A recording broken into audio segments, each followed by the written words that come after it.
Hello, everyone. Welcome back to Lorecast Eternal. Butta, dawg. Oh God. Hey, But no. this is welcome a back bonus. This is a bonus episode, Yeah, right? this is actually our 1-year anniversary episode. And Yeah. a celebration episode too, because 1,000 followers on Spotify.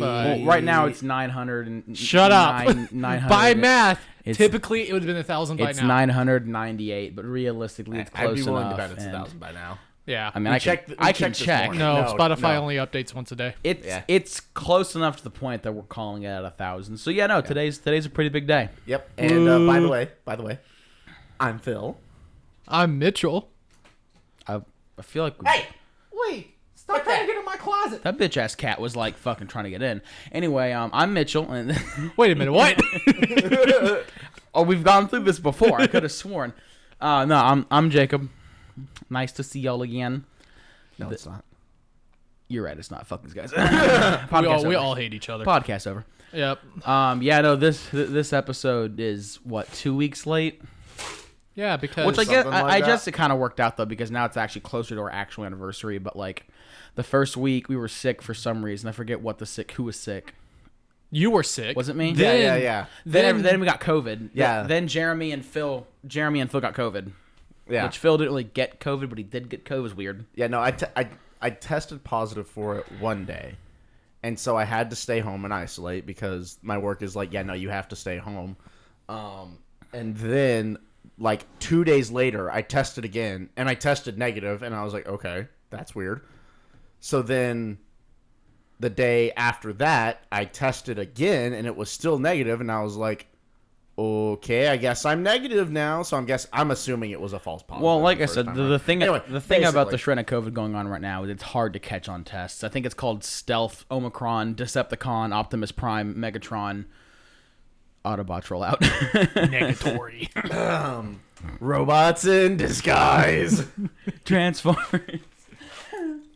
But yeah, so anniversary. Man, you're gonna give them the ASMR of chewing ice, aren't you?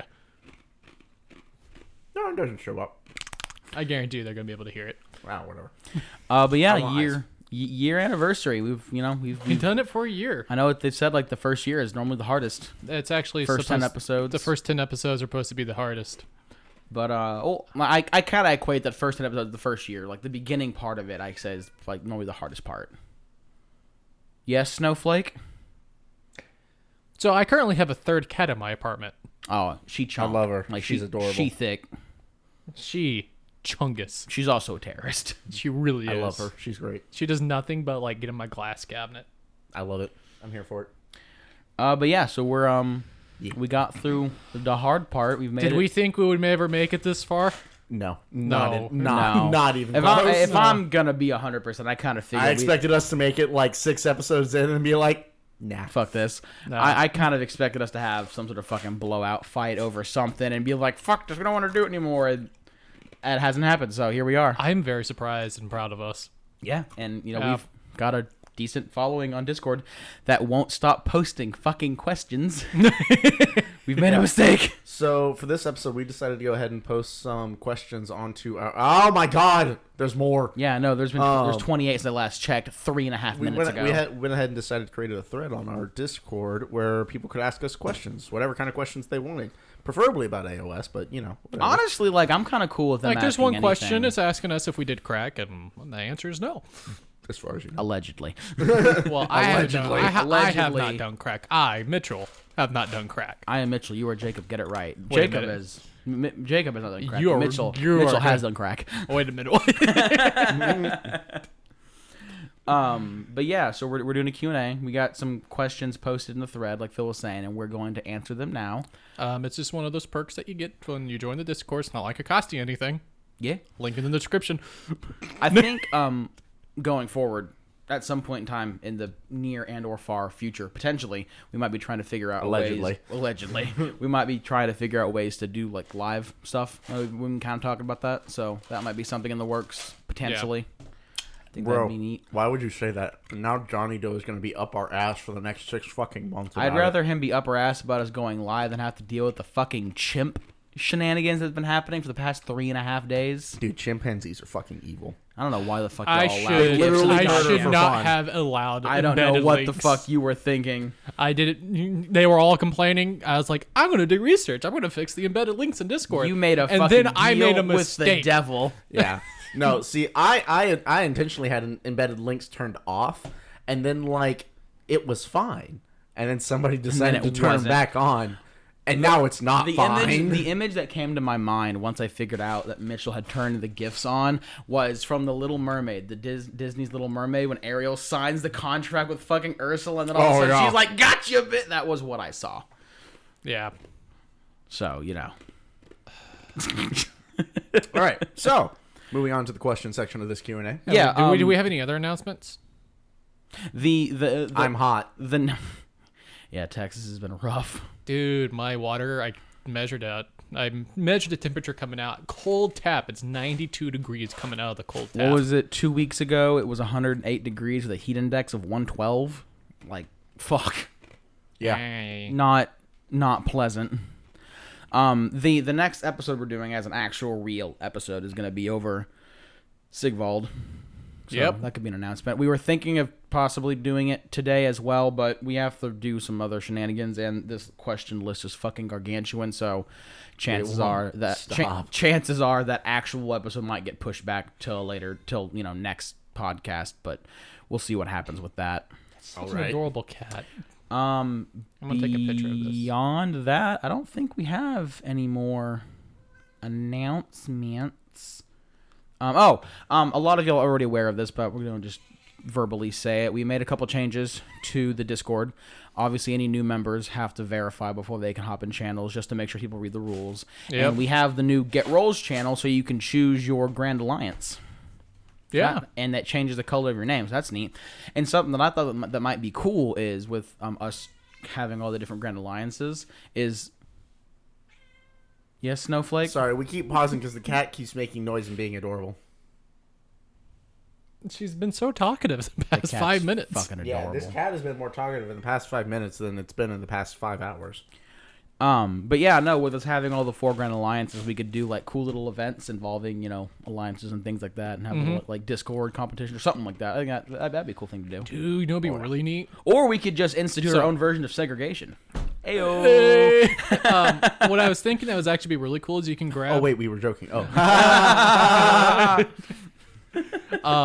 we could that was probably bad. get We here at a. Low Captain do not endorse realm- racism. We can get a realm map and do like a tabletop simulator campaign. Oh, that'd be Oh, cool. God. And like try to take over and kill people out type of That'd thing. be cool.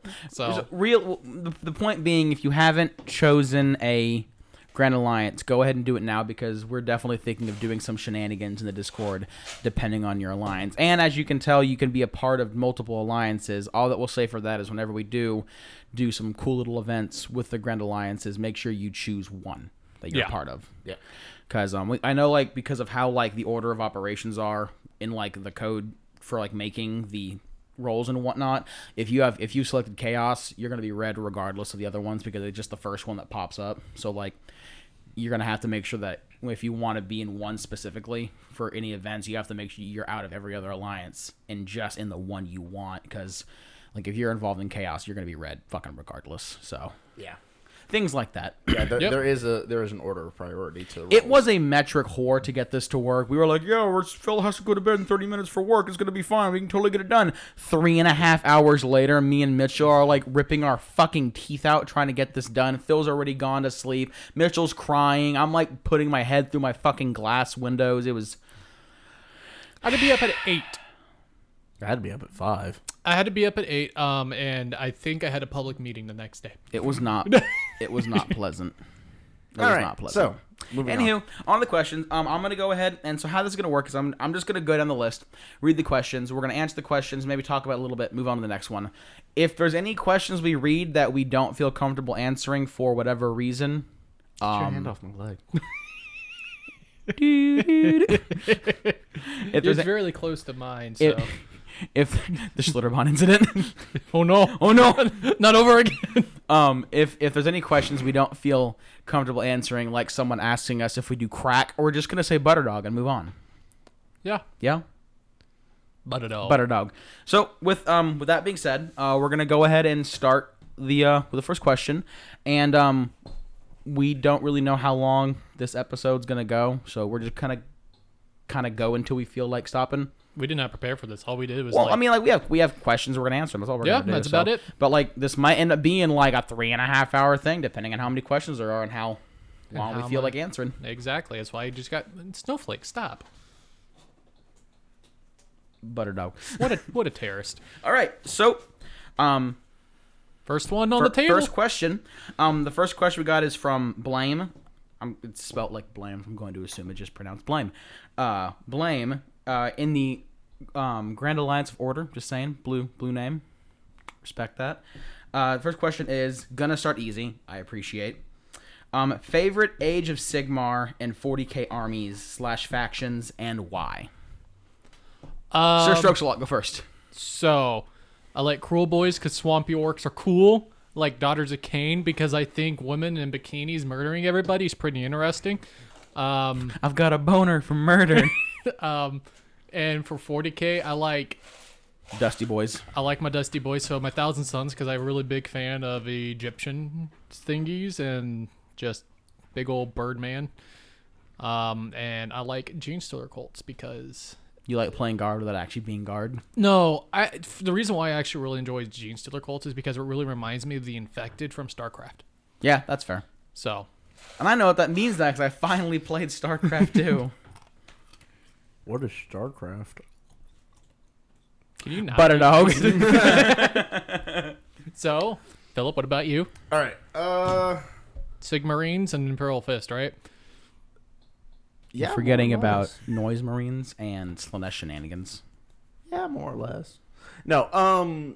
So. Cat, can I help you with something? Yes, Snowflake. Bro, no. Bro, that's gonna turn into another fucking like meme thing. Is just yes, Snowflake. Yeah. You should be gone tomorrow. No. Yeah. No. She's just gonna have to. The sit this baby one out. Gorl. Bye, The fucking Snowflake. gigantic Gorl. Dude, she precious though. She fucking. Dude, huge. she like hopped on my chest and purred and gave me licks, and I was like, yes, I can die happy now. Oh, bro, no. I was like fucking reclining on the couch downstairs, and like she came up and sat in my lap, and I was like, yes. Drugs. Oh, that good brain juice. Oh, Dopamine. Actually, I think it's Serotonin. No, serotonin. No.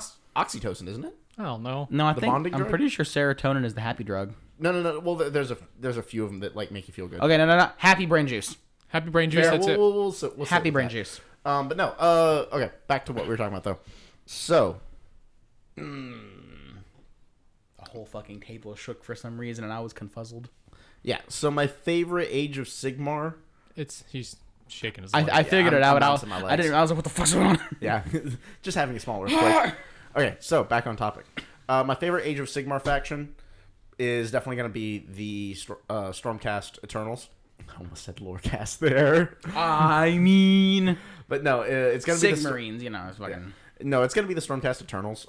Mostly because, so unlike Mitchell and Jacob, I got into Warhammer Age of Sigmar with Age of Sigmar. Like, the only thing I really knew about fantasy was I'd played Warhammer Total War, Warhammer 2, and a little bit of 1. You played 1 too.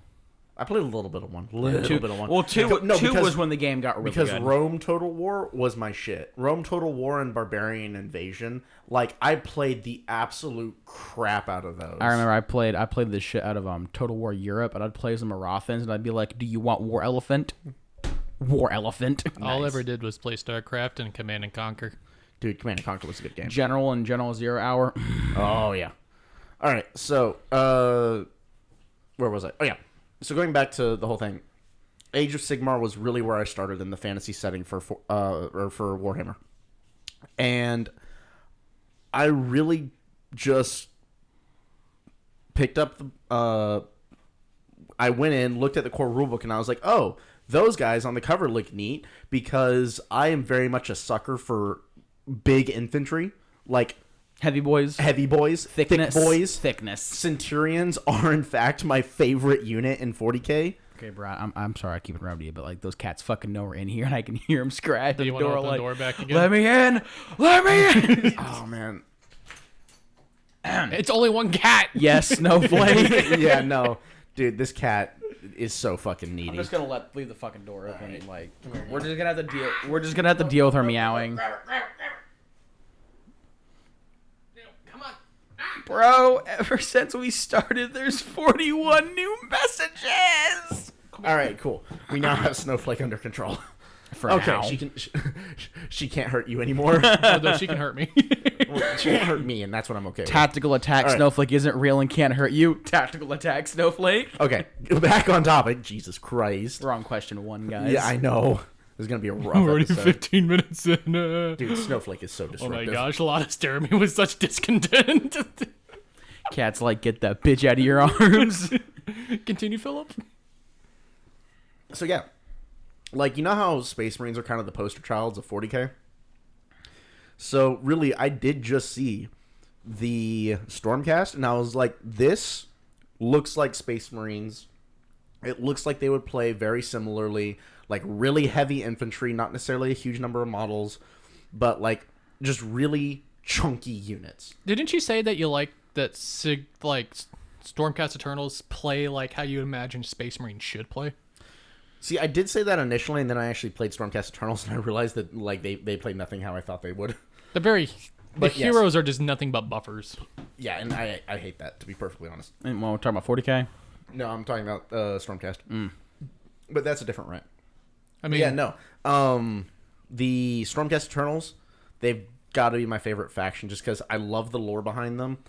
I love that they're basically just like good demons, I guess would be a way to say it. to be honest, a lot of these factions are demons. Yeah, no, they kind of are. Look at my to a snake certain ladies; extent. they're just demons. Yeah, they're just demons of Cain. Look at the Stormcast. They're just demons of Sigmar. Yeah, Cat, I will chunk an empty can at you. The fucking Seraphon are just Head-ass shit. the demons of the Slan. They yeah. really are. But no, so Stormcast Eternals are by far my favorite faction. I just love how a lot of them look. I love how chunky and big they are. I've always had a thing for, like, even since I was a little kid, I've always had a big thing for, like, knights and plate and things like that. For Honor, I never really got into it just because I never had the time for it. I fucking love how the medieval knights in For Honor look. They're just chunky boys, and I fucking love them. So whenever I saw like paladins and things like that, currently I play Hammers of Sigmar just because I love their color pattern. But I almost ended up playing the Knights Excelsior. The white ones. No, the silver ones that are like all paladins. The silver ones are in the Hollow Knights. Not the Hollow Knights. There's another one. These guys are like all exclusively silver. Oh, I Yeah. don't know. I think it's called. It's like the Knights something. And I don't have my book with me, so I can't look it up. But no, and their whole thing is that all paladin units are battle line. Yeah. Yeah, those guys. I love paladin units. That's like the Stormcast super heavy units. Like all 2 or 3 up armor saves. They all do really stupid shit. I love the shit out of them. I ended up playing Hammers of Sigmar though, because right around the time I was really starting to figure out which sub-faction I was going to play, which Stormhost, they came out with dragons, and they were like, hey, so Dracolith are Stormline, and then the dragons, or Stormline, Dracolith are Battle Line, and then, yes, I can see Mitchell, thank you. And then dragons are also Battle Line if you have a dragon as your If we general. only get through 6 questions, blame Philip. He asked why, I'm giving him a fucking explanation. Mitchell, you should have fucking known better. Okay, you know the song, I forget by what band, but I think it's an 80s song called Running Man. It goes, I'm a running man. That one. Replace it with Rambling and look at Philip. You know there is a song called Ramblin' Ramblin' Man, Man. right? Then that one. Yeah. Yeah. Have you met this man's grandma? No, not grandma. Grandpa. Yes. Grandfather. Oh, I know who he gets it from. Yeah. But his grandfather is at least adorable. Yeah. Yeah. Yeah. Yeah, it also doesn't help that we got interrupted like 5 times by fucking Snowball, whatever the fuck her name is. Snowflake. Oh, she seems to be calm. I'm going back to sleep now. But what about 40K? Because we Good. still need to go through your 40K one. Yes, You want to make 40K. this one Okay, so in 40K, honest to God, like, yes, I love Imperial Fists. But also, I just like almost all of the actual Imperial factions. They're all super fucking neat. Yeah, if I had an infinite stack of cash, like, I wouldn't 100,000 points every faction. Oh, yeah. Yeah. Oh, What is that? 37 Warlord Titans? Yeah, no. I fucking love... By the way, this is me saying that Mitchell is once again buying everyone in the Discord a Warlord Titan. For legal reasons, that's a joke. But no, I love the AdMech. I love their models. I really think it's neat how they play, how much integration there is across the units of like, oh yeah, if you have like a big boy tech priest, you can have a little boy tech priest with him that doesn't take up a battle slot and things like that. I fucking love that shit. I love Sisters of Battle. Honestly, like I love the fact that in their lore, the whole reason the Sisters of Battle are a thing is because it was illegal for the church to have men at arms, so they were like, okay, women at arms. Yeah, no, they were literally just like, okay, well, we can't have men at arms, but that doesn't mean we can't have women. The church, you didn't say nothing about titties. Yeah, exactly. And so they were just like, cool, titties. Also, like, we get the coolest fucking nickname, just nuns with guns. Oh yeah. Clearly. And then, like, with the newer models, now we have nundums. Like, bruh. Oh yeah, the puns nundums never end, and I love it. Oh, it's fucking glorious. And then or bolter bitches, like, bruh. Come on. Yeah. No, it's pretty great. good. Shit's lit. But no, and then of course the Goldie boys. Custodes, thank you. The Custodes, I fucking love the Custodes. Like, I honestly, their sculpts look pretty rotted, but I still love them. Bro, if Custodes got glow ups like Primaris did. Oh my god. No. Yeah. But no, well, they'd have to be fucking gigantic too. So, oh yeah, they'd be huge. You've been going on for 5 minutes for this. Yeah. And? We had so many questions. So? Okay. Cool. Okay. Listen, you can't guilt him. You can't guilt him out of rambling. You just have to overpower him by doing this. Grab his mic. No, stop it. Disconnect this shit. No. So Imperial Fists are the faction that I primarily play because I really like Space Marines. Just well, that and you just have a. Hey, you want to play a game tonight? We'll see. Bro, it's better than enough. When does halal close? 12. We're gonna be pushing. We're gonna be pushing that. But no, so it's 4:30. Are you ready to ride, bitch? No, so the Imperial Fists are the faction I play the most because I love Space Marines. I just do. I really enjoy Primaris Marines. I love how I've always really liked Space Marines in concept because of how focused they are on just perfection of combat, which is why in Horus Heresy I play Emperor's Children. Bruh, not bringing up Horus Heresy. Vulcan with his, like, fucking... Bro, 110 AP1. That shit's so retarded. Okay, so this is completely off track, but we were looking at, like, the Primarchs in Horus Heresy. Vulcan's hammer has AP1, which is basically like a gun having AP6. And his hammer is insta-death. Which no matter what he hits, sudden death. No matter what he hits, unless it has a very specific rule saying this model cannot be one shot, Vulcan will kill anything with one singular wound in the entire game. So he could walk up to Horus and go boop and just fucking kill him. Oh yeah. No, we were looking at that, and Fulgrim has sudden death if he gets like a 5-up to wound with a particular weapon, and then there's fucking Vulcan who's just like. Bonk, dead. Like, I'm not very good at hitting things, but if I do hit you, you're gonna die. And then his gun's dumb as fuck, too. Anyway. It was funny. Like, his one thing is he just can't hit for shit. Oh, yeah. Well, no, it's not that he can't hit for shit. It's just that he has a slightly harder time hitting than the rest of the Primarchs. Compared to the other Primarchs, his ability to hit is subpar. But then it comes to, like, once you get hit, it's like, yes, the ban hammer. Yes. But no, so I also just really like the lore behind the Imperial Fists and how they're basically like, oh yes, if we have made a mistake, we must reflect on that mistake and understand what we did wrong and discover how to do better. The Pain Glove. Yeah, that one. Crimson I don't care Fists are also hella cool.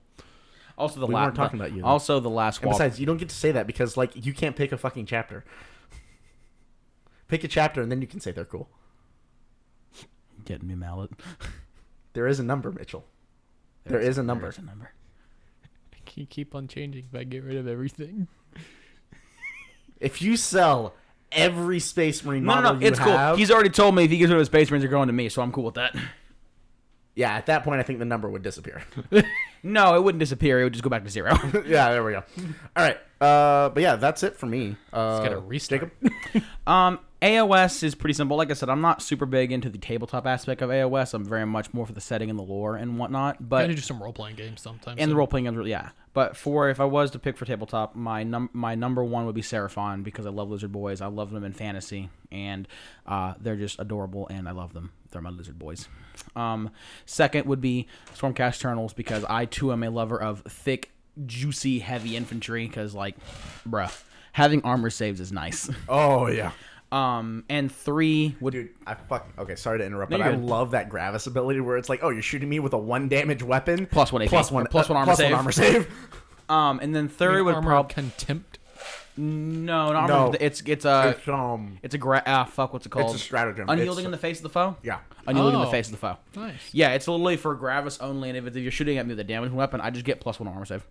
And that and it's like and then that can combine 1 that CP, I can think. that can combine with a It stacks With Armor of Armor of Contempt. Contempt and Cover. No, not cover.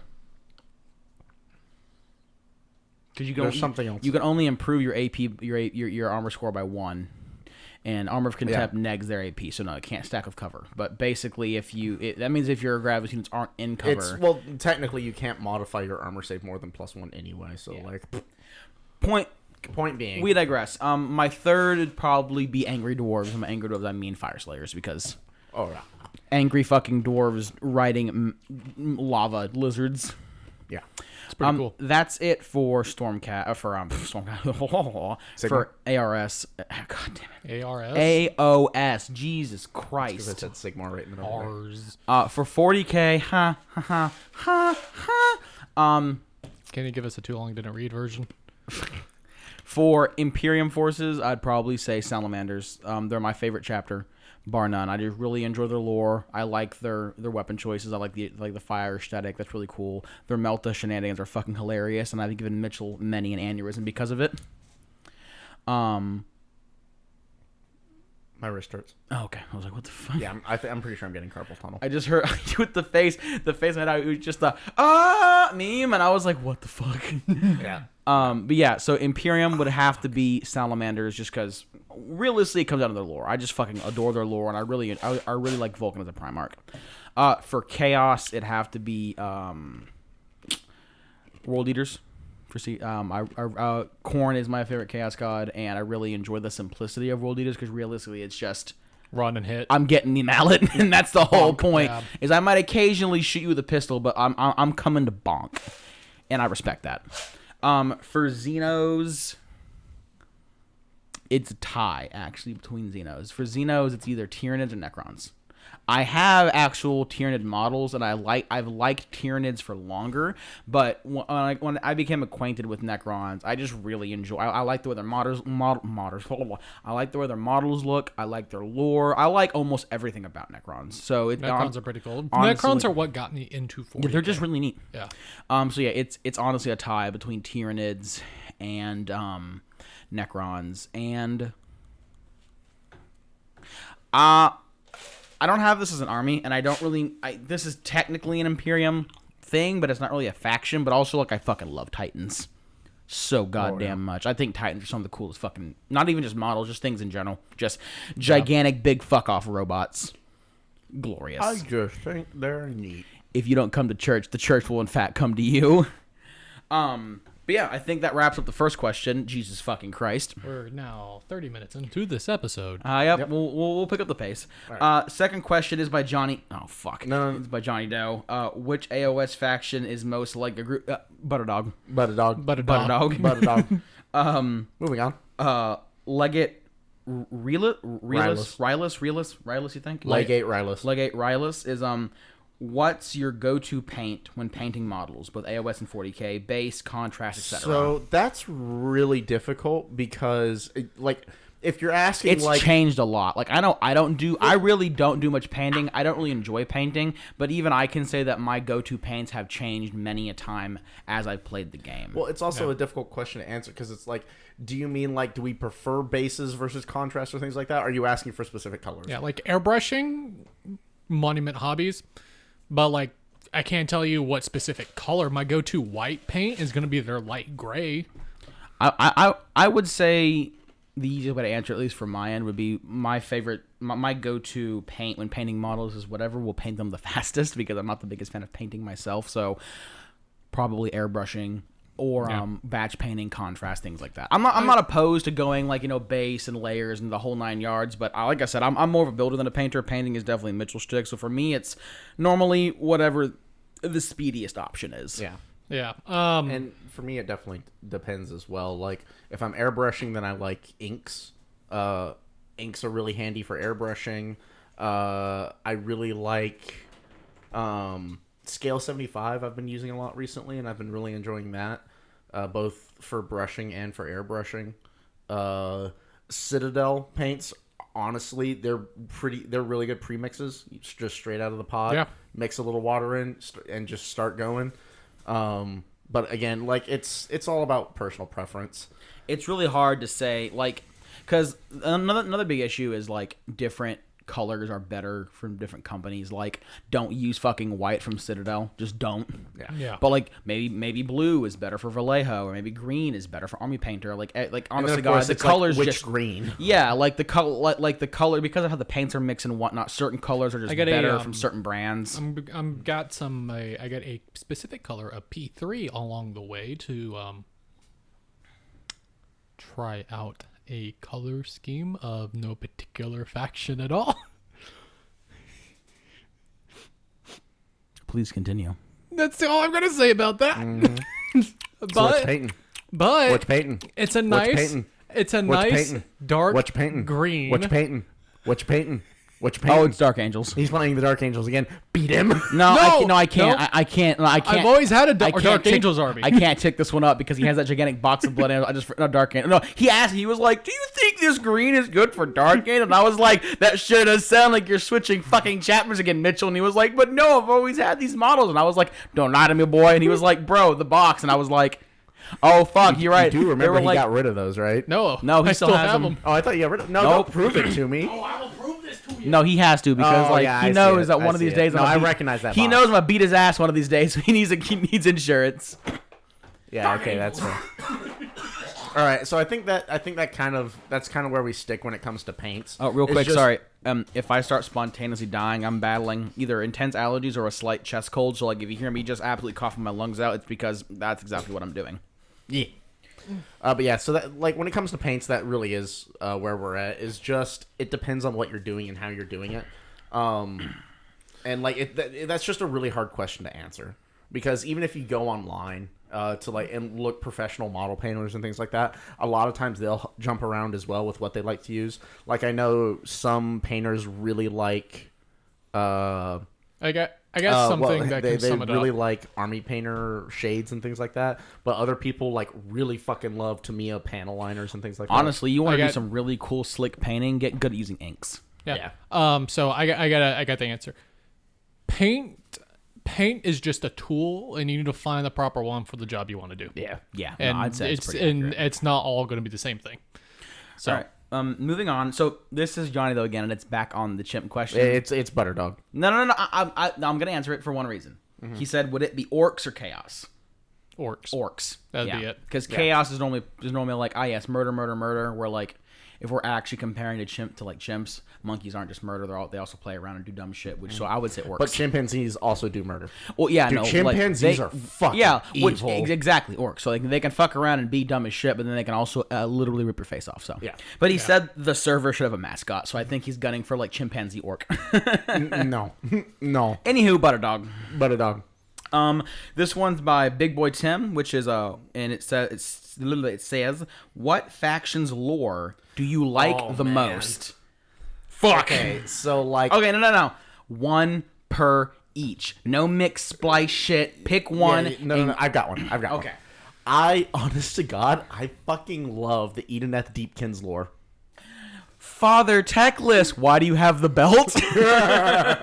But no, also, like, I love their whole, like, how they came into the world and how Techless was like, yes, I've created perfection. Why are my perfect beings practicing BDSM? Wait, what's wrong? Wait, I need to try and fix them. Oh no, I heard them. His perfect creation. Oh man, our dad's trying to like fucking genocide us. Time to run. Yeetus. And Tekla's just like, oh no, I was trying to help. Yeah, no, honestly, I love them. Skaven's a close second, but I fucking love them. I'm gonna have to agree. And Deepkin is probably like some of the coolest lore. So this is gonna be really fucking ironic, considering my favorite army is Seraphon, but Skaven. Yeah. Skaven lore is basically just like big dumbass fucking rat did big dumbass fucking rat shit and created a rift in reality. Dum 37 million people died, and that's like every Skaven lore. Or it's like big dumb rat did fucking big dumb rat shit and made like gigantic hippopotamus rhino dragon rat, and then like 37 million people still fucking died. And I think my favorite bit of Skaven lore, and this is what almost tops it over eating that Deepkin, is when they made Gnawholes into the bottom of the fucking ocean by accident. That was when they were flooded half of fucking Skaven blood. They were trying to dig into Nagash's Black Pyramid, and they were like, wait, this is an ocean. And then it was like, dominate the entire ocean drained into the fucking Skaven tunnels, killed like billions of rats. Yeah, it literally half the population. Funny is there was an Eden a Deepkin like conclave in the bottom of the ocean too, and they were like, and then Nagash was like, what the fuck is that? They were like, ah! Scatter, fucking scatter! What's the line from Lion King 1.5, where all the meerkats are like trying to run away? Y'all know what I'm talking about, right? Yes. I know. Yes, I actually the whole recently musical, watched. yeah. I actually recently watched Lion King 1.5. So yeah, I'm talking about the song. Childhood, right there. Anyway, but yeah, no. For me, it's Skaven just because like in a setting where like realistically just like 40k everything's pretty fucking grimdark and it's pretty fucked up. There's lots of battle and murder and there's not a whole lot of happiness. Skaven lore is just like we're evil, but also fucking retarded, and it's funny. Like it's just funny. It's like you read Skaven lore and you just have a laugh. Yeah. Granted, 37 million people die while you're laughing, but they're all rats, like, so like who gives a shit? Yeah, sometimes it's not Bro, just there rats. was a war where Give it 2 Nagash weeks. basically used a super sucker vacuum attachment and just sucked up Skaven souls. Just hoovered up their souls. He was just like, I'm offended that gigantic rat god doesn't give me disgusting rat souls, and just like got a vacuum and went and just like sucked up rat souls. Like what the fuck kind of lore and then is the great that? horned rat was like, hey, wait a second. What do you mean he can do this? This is illegal. Stop. Fuck. All right, moving on. This is by Leggett Rylus again. If I mispronounce any of your names, I do apologize. I think it's Liget.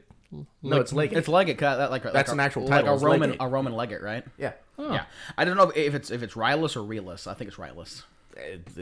I mean, at this point, it's close enough. We're trying our best. Yeah. We were heavily drinking last night. We have already started drinking today. Like, give us a break. Oh, so I'm gonna go get my second Lambics, dude. Yeah. I think this is a continuation of his first question. He says, also, when it comes to tabletop games, what's your main tactic for the faction you play? Like Kill Team, Warcry, regular point games. So, do you mind if I start? Go ahead. As you do that, I'm gonna go grab a beer. Okay, cool. Could you grab me another one of these while you're down there? Yeah. Could you grab me my Lambic? No. To be fair, your lambic requires energy to open. Oh, like it's all down there, and he could do me a solid. Doesn't have to, but he could. He won't. I know. Wow. But no. So, since you specify Kill Team, I'm assuming you want to know both, or Kill Team and Warcry. I'm assuming you want to know both 40k and AOS. No, So, when he just said like, what is your main tactic for the faction you play, be it Kill Team, Warcry, regular point games. So I don't think you have to do both. It's just like I'm gonna do both. All right. So I've been meaning to get into Kill Team and Warcry. I haven't yet. I'm sorry. Money. Well, no. The sad thing is that like I have all the models I need. I just haven't started playing. Yeah. But anyway, sometimes putting those games in is a fucking hassle, me. bro. Like sometimes it's just rough. Yeah, it can be. But anyway, so for 40k, like I said, I play Imperial Fists. I play them a lot. My entire tactic is basically just get heavy units, sit on points, and then get like lighter units and send them beelining towards the nearest fucking objective that isn't in my spawn. I'm thinking, if I remember correctly, when I thought about doing Kill Team, my idea was basically just nothing but Flame Gauntlet aggressors and basically be, I'm gonna catch you on fire or punch the shit out of you. I can do both. Yeah, that sounds about right. But no, so in 40k, I like to have a mixture of heavy infantry, light infantry, and a couple of vehicles. So usually I'll have like heavy intercessors that are my backline point holders because they just have really good long range fire support. And then I'll usually have like a squad of aggressors and a Redemptor Dreadnought, and those guys, they just charge all the way out towards the farthest objective point, and that way, whenever they get there, usually I send a Dreadnought with them, and they will just sit on a point. It's like, yes, please come fight me. Please bitch. Move me off this point, I dare you. Try me, bitch. Just let it be known, I did take my tax. Oh, I figured. Is it nice and sweet? Okay, what were y'all talking about? I'm explaining my 40k tactics. Oh, okay. And then, and yeah, that's basically what I do. And then I usually have some intercessors for like midline ranging, and I fucking love eliminators, and no one can change my mind on this. They are, in fact, the best unit ever made. They actually got a lot better with this new. I don't know if I'd say the best unit ever made, but actually, they're statistically, they are usually in the top 3 most efficient by point value units in the entire Space Marine list. I think that's up there with like the Redemptor, right? Yeah. Yeah. They're usually, for infantry lists, they're considered second best only to infiltrators and incursors. Yeah. So for me, I as you know, I don't play a whole lot of 40k anymore because I don't have anybody to play 40k here with, so I just play a lot of Age of Sigmar. So with Age of Sigmar, I like to go forward and just murder. I don't like to hang back and just wait for them. That's pretty corn of you. That's mighty corn at you. And also just be in the way inconvenient. So last week I was. Oh, so you're very much body horde. Yeah. Except Daughters of Cain is not very much body horde. I'm doing snakes, and I'm going in for the murder. But I played against Beast of Chaos, and their entire tactic is just throw bodies on board and inconvenience you. Make everything suck. Yeah. I was like, that is my play style. I like that. So that's kind of funny because my AOS playstyle is actually pretty similar to the whole just get up and beat face. Because in AOS, I play a very mobile, heavy, low unit count especially army. with your dragons. You have to. Yeah. You're all about that alpha strike. You need to get in, do damage, get the fuck out because alpha strike. It's cycling. You are correct. But what I mean is you have to get in and get out really quickly because if you lose a unit, that's really fucking painful. Yeah. So while you hit like a truck, you do need to kind of pick your engagements wisely because when your guy gets pinned down in a really shitty situation and dies, it's like, oh look. Fuck. Yeah. So my AOS list for Stormcast is dragons and Dracoliths, and so the whole point with the Storm Yes, guards, he's that guy. I love dragons. I'm sorry. I can't say anything. I'm playing fucking Seraphon. I'm gonna have 33 fucking dinosaurs. By the way, they took away the -1 damage to stinks. You mean the coalesce ability where they take -1 damage? Yes. Oh, but only for skinks. So. Yeah. Saurus Warriors to keep it, which, if you think about it, it's more lore. It just makes skinks even squeezier. Yeah. But yeah, anyway. Wait, no. It wouldn't make sense for skinks because is it the one that it's -1 damage to a minimum of 1? Yeah. Well, they only have 1 fucking wound. So that doesn't do a whole lot. So, I'm sorry. Well, no, it's when you have wounds a lot roll over, I understand that. Yeah. But still, it's not if they're a 2-wounder, then yeah, but 1-wounder, it's oh, look at that. It makes a big difference for Kragnos because or fucking Sons of Behemoth. Yes, a 30-man unit of skinks would just sit there and keep Kragnos in place for 2 turns. Yeah. Which for Kragnos is a big fucking deal. He needs to kill shit and then move, then kill shit and then move, then kill shit and then move. Yeah, and that's kind of similar to what my dragons do. Is the whole point of my dragon Draculith combo is that my dragons, once per battle, they can just move in their hero phase, and then if they end that movement within 12 inches of an enemy unit, I can attempt to charge immediately on a 2-up. So I have to roll to see if I can charge, but it's a 2-up, and it's okay, it's a 2-up. Look at that, it's 2-up. Yeah. And 5 out of 6 chances, I'm gonna be good. Yeah. And then my Draculus moves so fast that usually on turn 2, if I can succeed a charge on turn 1, on turn 2, pull my dragons out, and then my Draculus are oh man, it's time for battling. I know. I definitely have a better idea for 40k because I play that a lot more than AOS. But like I said, I do have the one AOS army, which is Seraphon, and I can't remember what the warband's called because I suck. But it's basically oops, all dinos, all big dinos. Thunder lizards. Thunder lizards. Thunder Lizards. So basically the whole point for mine was like, I'm just going to push up with big-ass dinosaurs, inconvenience the shit out of you while I'm both stomping, stabbing, and shooting with a gigantic fuck-off Triceratops. Endless snakes! And then I'm just going to have Croak and a couple skink priests doing magic shit, making you fucking hate your life. Yeah. Like, I know Croak, I forget the name of the spell, but he has one spell where it's like, I'm going to hit you with this, and I'll make a roll. And if I get a 5-up, and you have an artifact on you, that artifact's fucking gone. It just melted. Oh, and I did you D3 mortal wounds. Yeah. Yeah. Like, dumbass shit like that. And then, like, if I have... It's happened to me. It sucks. Yeah, it's not fun. I know I went with, like, the one time I've played you, I tried to do it twice, and I failed both times, but I got the D3 mortal wounds off both times, and yeah, no, it's pretty potent. And he can cast, like, 3 spells a turn, or 4 spells a turn, or something like that. It's fucking retarded. And then if I have a Stegodon with the solar battery, I can fire twice, and when I get, like, 9 shots with it, and they do, like, 2 damage with 2 Ren, like, shit just gets fucking crazy.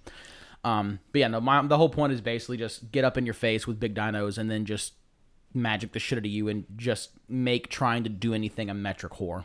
Okay. For 40k, I play salamanders primarily, and that's very much like slowly advance, let you make the first move, and then once you get in the range of Ameltas, make you regret being alive. And then once I get you in the range of my flamers, make you regret being alive. Part 2, Electric Boogaloo. Yep. Oh, yeah. Okay. Next question. Moving on.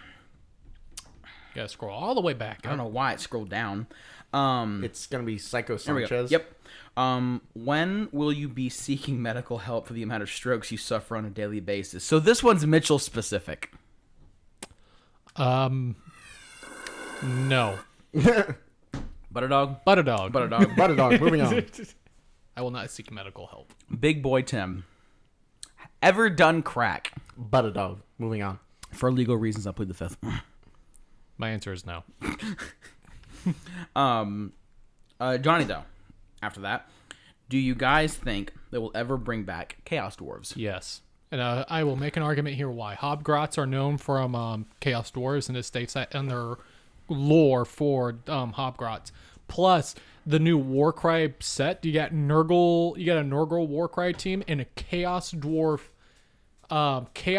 God follower team as well. They're humans, but they follow the Chaos Dwarf God. Listen, all I'm gonna say is, if the more armies they make, the more money they make. Yeah. So, Yeah. like, yes. Also, I love the idea of like demon engines from Chaos Dwarfs. Oh yeah, that'd be super cool. Oh, hell yeah. I think it's just like all the Loyalist and Demon Primarch coming back in 40k. It's kind of an inevitability. They just do the right marketing and timing, and they just start rolling in cash. Yeah. Like, Angron's coming out with the new World Eaters Codex, and like I understand that I'm gonna be a part of it, but like there's gonna be fucking models flying off the goddamn shelves with that shit. You know, it's all money grab. So like, yeah, no, Yeah. 100%. I think there's no logical reason why they shouldn't. Yeah. So, answers that question. Next is by Rejected Raptor, and it is, why are ogres the biggest and best fatties in the mortal realms? Well, you're already wrong, because the Sons of Behemoth exist. He said biggest and bestest. Yeah, Biggest and best fatties. I've seen the Sons of Behemoth play.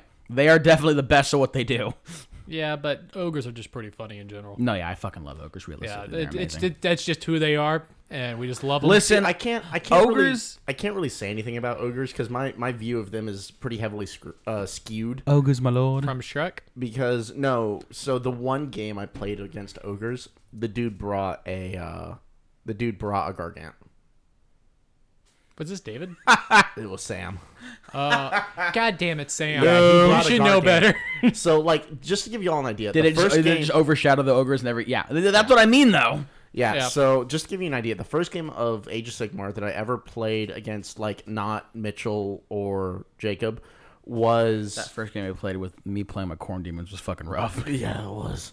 But we were all learning, though. But You and that was kind of thing. yes, you But draws to no. But no, I was playing against our friend David, and he brought just a full team of Gargants. And he just loves Gargants because he thinks they're, like, stupid fun. This is when And- Gargants... Also, they can literally play. They can play FIFA with objectives. And that's fucking Yeah, and that was, like, the amazing. whole reason he brought them. But this then, is also like, when right Gargants were before just, then- like, hella broken. Yeah, right before then, Gargants had got Well, their big update. big that made them creatures- just stupid overpowered. Big creatures are still really powerful in 3rd edition, right? Yes. Well, no, because this was all 3rd edition. It was just they became powerful because they're all considered monsters, and monstrous actions they're just and shit. difficult to deal with. It so was chonky. a 1,000-point game, and you're not gonna be able to have a whole lot of ability to kill everything. Yeah. So like it was a big problem. But I played against ogres that are just pure ogres themselves, and by gosh, they are scary. Because foot soldier ogres, oh my gosh, they just one shot Kragnos. Yep. Like Really? blob a 10 of them, and they're just like fucking gone. Yeah. Yeah, no, but then the second game I played was against Sam, and he brought ogres, which are already a pretty rough army to go against. and a fucking And a gargant. He actually borrowed one of David's. And yeah, he just wrecked me because I also made the mistake of bringing the Celestant Prime. And I have a very strong love-hate Opinion. relationship with the Celestant Prime. Honest to God, I think he's kind of useless. Lore, fucking awesome. Tabletop, kind of garbo. Yeah, kind of. There have been multiple threads I've read on the Celestin Prime tabletop, and everyone's like, "Yeah, he's fucking useless. Yeah, no. He needs to be a lot cheaper or a lot better." Yeah. And that was my mistake, because I brought him, and I was like, yeah, this is going to be great. And I brought him, Yndrasta, and I think I also brought Carthalos. Let's not even fucking Like, I was talk going about super HQ heavy. Let's not even talk about the absolute clusterfuck that is Yndrasta. She's better, though. She's No, at least I'm not better. saying she's bad, but I'm just saying it's like, yes, this model is good at shooting gun. How do I use him? Put him in melee. That's not Yndrasta, but it's the same energy. Yeah, it's Yeah. very same energy. Yeah, her whole thing in lore is like, oh yeah, she's like a fucking melee monster, especially versus monsters. Oh, so how do you play her on tabletop? Don't get her anywhere near melee. She is the dedicated healer. Yeah, she really is. It's like being told that you're going to play like fucking what's his name? Dragon Boy in Overwatch. Green guy with the sword. Oh, Genji? Genji. Yeah, it's like being told that you're going to be playing something that basically plays like Genji, getting into game, and then figuring out, oh, no, I'm playing Mercy. Once again, I haven't played a whole lot of AOS tabletop, but I haven't played against ogres tabletop. But I have played ogres in Total War Warhammer 3, and I love them. They are my sweet, fat, cannibalistic Cinnabons, and if anything happened to them, I would kill myself and everyone in the room. Yeah. Yourself and then everyone, or you would kill everyone else. Everyone in the room and then myself, yes. Moving on, this one is by Bones of Smite.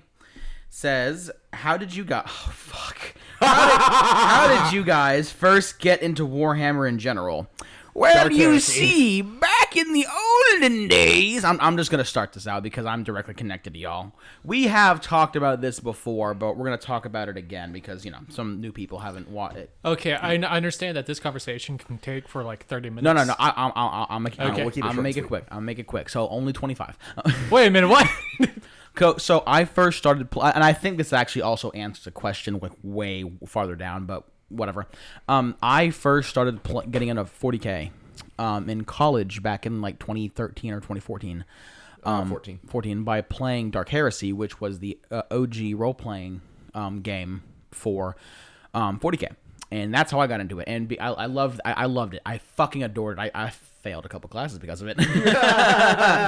And it just took me into this deep dive of Warhammer lore, and then I played like the Dawn of War. And I'd always known of 40K, like just because like the Dawn of War game and things like that, but like I didn't give it too much of a thought. But I played Dawn of War, got really good at it, loved the setting, and then I just started reading more about shit.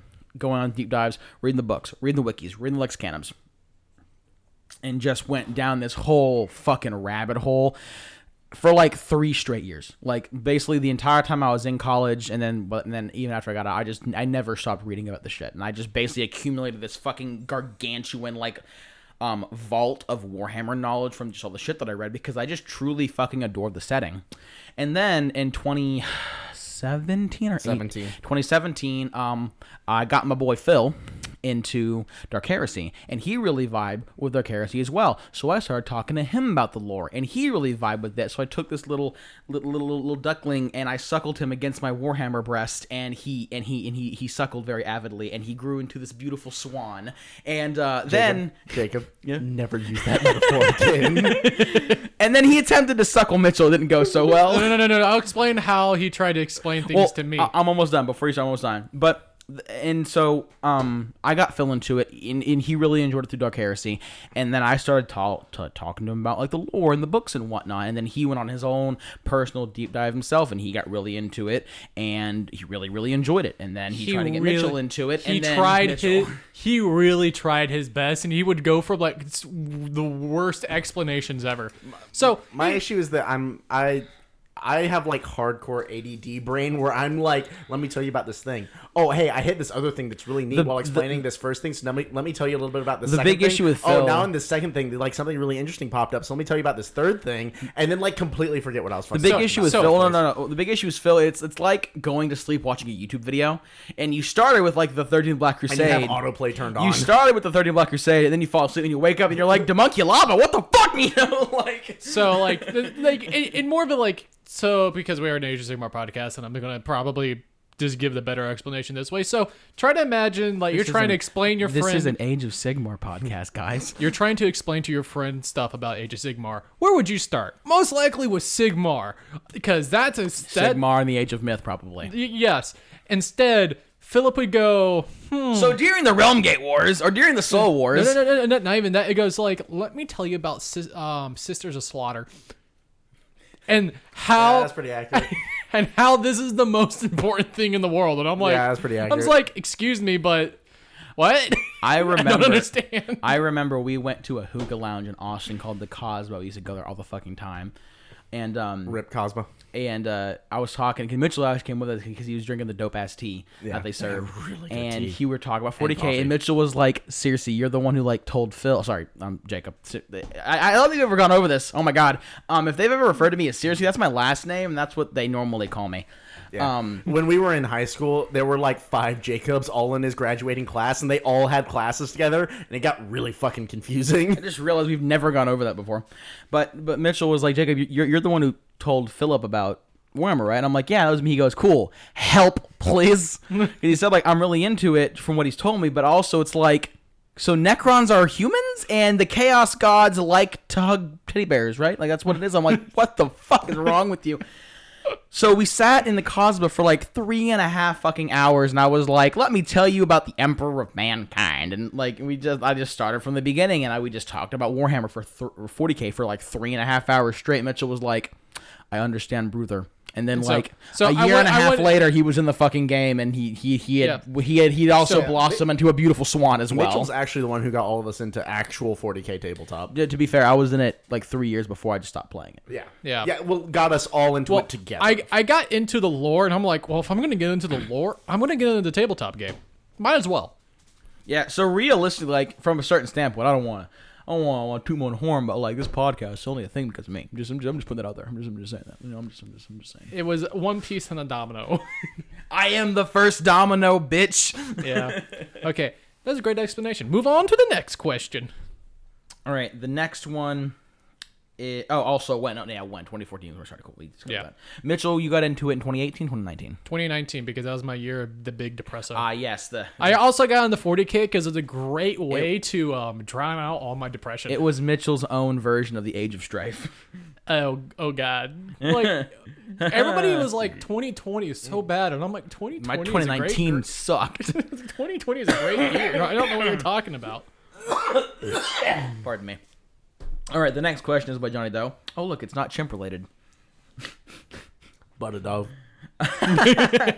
Which faction is in most need of a range refresh? Cities of Sigmar. Yeah. Cities of fucking Sigmar. Which I believe they're about to get, hence why they had that Dawnbringer Crusade tease. Yeah, that would make Warhammer sense. Week, and it was just like Dawnbringer Crusade, blah blah blah blah. Cities of Sigmar, because basically I got really disappointed. I'm sorry, I'm gonna go from a rant. I got really disappointed because they have the Dawnbringer as a character in the book Dominion, and I thought we were gonna get that as a character for like the Stormcast Eternals, and I was about to get really excited, and it was just like Dawnbringer Crusade, and no model, no nothing. It was just words, and I was like, really? So how fucking dare you jive turkey, motherfuckers? I mean, I think we're just gonna have to wait and see, because that doesn't necessarily mean we won't. Yeah. No, but basically every single model, because I don't know if y'all know this, but Cities of Sigmar actually are their own faction. Yeah. And basically every single model in them is fantasy. Except Steam Tanks. Except for Steam Tanks. Well, no, they're fantasy. Steam tanks are still fantasy. But they've had a refresh. They're late fantasy. Yeah, they don't look like fucking Basically, every model in there is like 19s fucking like 90s. Like it's all old as shit. By the way, I've been trying to start. I was trying to convince the entire Age of Sigmar group here to have the team name called More Pressure, because that's what Steam tanks do. Is that they have the ability called More Pressure, and you shoot. It increases their range, right? It increases range and damage, but you take mortal wounds because of it. Oh yeah, no, I remember, because I think that they have that ability. Yeah, it's like overcharging for plasma. It's like gets hot. Yeah, they have. I think they have that in Total War too, because you can actually make it where they have more range and more damage, but they take dot damage over time. Yeah, so I was trying to get that to be the team name. Over time. Yes, fuck you. I was trying to get that to be the team name, but they settled on Deathless Minions, and I'm like, this is so weak. We could have done More Pressure because the Bryan College Station area, the 40K name is Gets Hot. We could have been More Pressure. More pressure. And it could have been More Pressure. Does this community know you have an AOS podcast? Like you're part of an AOS podcast? No. They don't? No, I kept it. I have not advertised it to them. On purpose? Yeah. You want to change that? They will figure out one of these Wait days. until we get big. Yeah. Okay. But yeah, no, that's easy. Just Cities of Sigmar, bar fucking none. And if not Cities of Sigmar, maybe Wars of Chaos. Not Wars They're of Chaos. kind of getting a refresh. But though. yeah, no, Yeah, they're slowly getting the Cities of refresh. Sigmar, And 100%. And like maybe Beasts of Chaos Which too. Cities of Sigmar is the Oh no, fuck y'all. Moving on. This is by Bones of Smite. What faction, in your opinion, needs to be removed? Oh shit. Gargants. Anything involving Archeon. honestly, I'm gonna have to agree with. I'm gonna keep it 100. I'm gonna keep 100% Gargants. I just do not like Gargants. It's just not fun when you're playing someone and they have 3 fucking Gargants that are 36 wounds a pop. It's just like, can I just control fucking escape, please? Yeah. Now, what faction needs to be added back in? Oh, hey, no. Counter argument. Take out Oziark Bone Reapers and Put in bring the back the fucking Tomb Kings. Like, My brother in Christ. But no, going back to the original question though. Honest to God, the other thing I hate about Gargants is Gargants. They're like technically mercenaries, so you can actually field Gargants in every other faction. And no, that's not an exaggeration. No, I know. You can field them in every other faction. And I fucking hate it. I feel what they should do is just make Sons of Behemoth no longer a thing. Just take Gargants out, but keep them as like mercenaries and things like that. Because I think that's nice flavor. No, they need to bring back the ability to one-shot them. Yes. Well, no, I wasn't done. Yeah. Add the ability for them to be mercenaries and bring them where they can be parts of other factions, but make them a little weaker. Yeah. Make them a little cheaper. Or a lot weaker. Make them a little cheaper. Make them a little weaker, because it's like they're cool. They're cool models, and I'm not shitting on anyone who likes to play them. They're 35 wounds. If you want to play Sons of Behemoth and you like to have big ass giants, go for it. More power to you. But as someone who's played against them, they're 35 fucking wounds. They have dumbass range. They can hit like a fucking train. They can't be one shot. They have stupid abilities. They are just not fun to play against. It's to give you an idea. No. The only other way, the best way that I can describe what it's like playing against Sons of Behemoth is something that I did to someone by accident. Yeah. I play salamanders. I am very Melta heavy. I played against a fucking Admech player who brought 3 knights in, and I looked this man dead in the eyes and I was like, I'm sorry for what I'm going to do to you. Because I wiped out all 3 knights in like 2 turns. 2 or 3. Was this you, Philip, or is this Tristan? No, this was Tristan. I felt so bad. I felt so bad. Yeah, I no, wasn't even trying to be sweaty, but it's just like he like ran this fucking melee knight up to this point, and he was like 4 inches away from my 6-man squad of Eradicators with the heavy Melta rifles with fucking Volcanistan, and I was just like, I'm going to do total obliteration. I've hit you with 9 attacks. I'm doing a minimum damage of fucking 5. So without rolling dice, I'm already doing 52 wounds. And he was just like, so I'm dead. I was like, I'm sorry for what I do.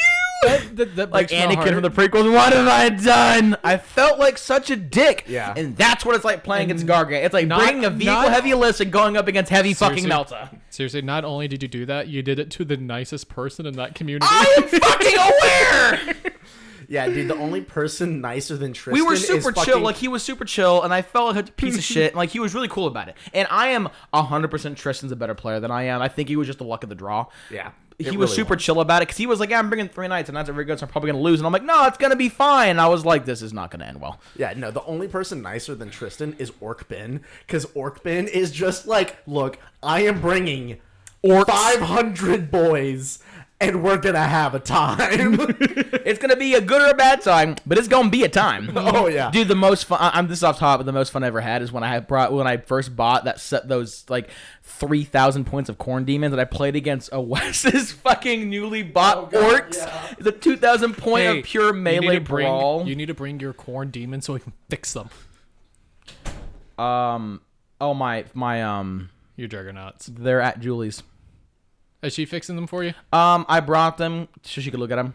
Because Okay. she offered, and I hadn't played them so long. I was like, "Fuck it, if you want to," because like me and Mitchell are so busy, and whenever we do meet, it's to hang out. We want to spend time as friends and also do podcasts. Like, there's not a whole time, and I don't want to just pawn them off on that Mitchell. warms my heart. Well, yeah, like, Even though it's both of our faults, we just kind of sat there and it's like, it was more Mitchell's than mine, but I don't want to be a dick. excuse me. We were both sitting there. We just both wanted to. She offered, and I was like, Yeah. sure. I have trouble fielding them with how I like to play because Bloodletter Bomb is just so fun. Yeah. But she's doing it. If she ends up not wanting to, then I'll take him back, and by all means. But Yeah. like I said, normally like we're doing podcast shit, and I like to come and hang out and just have a good time.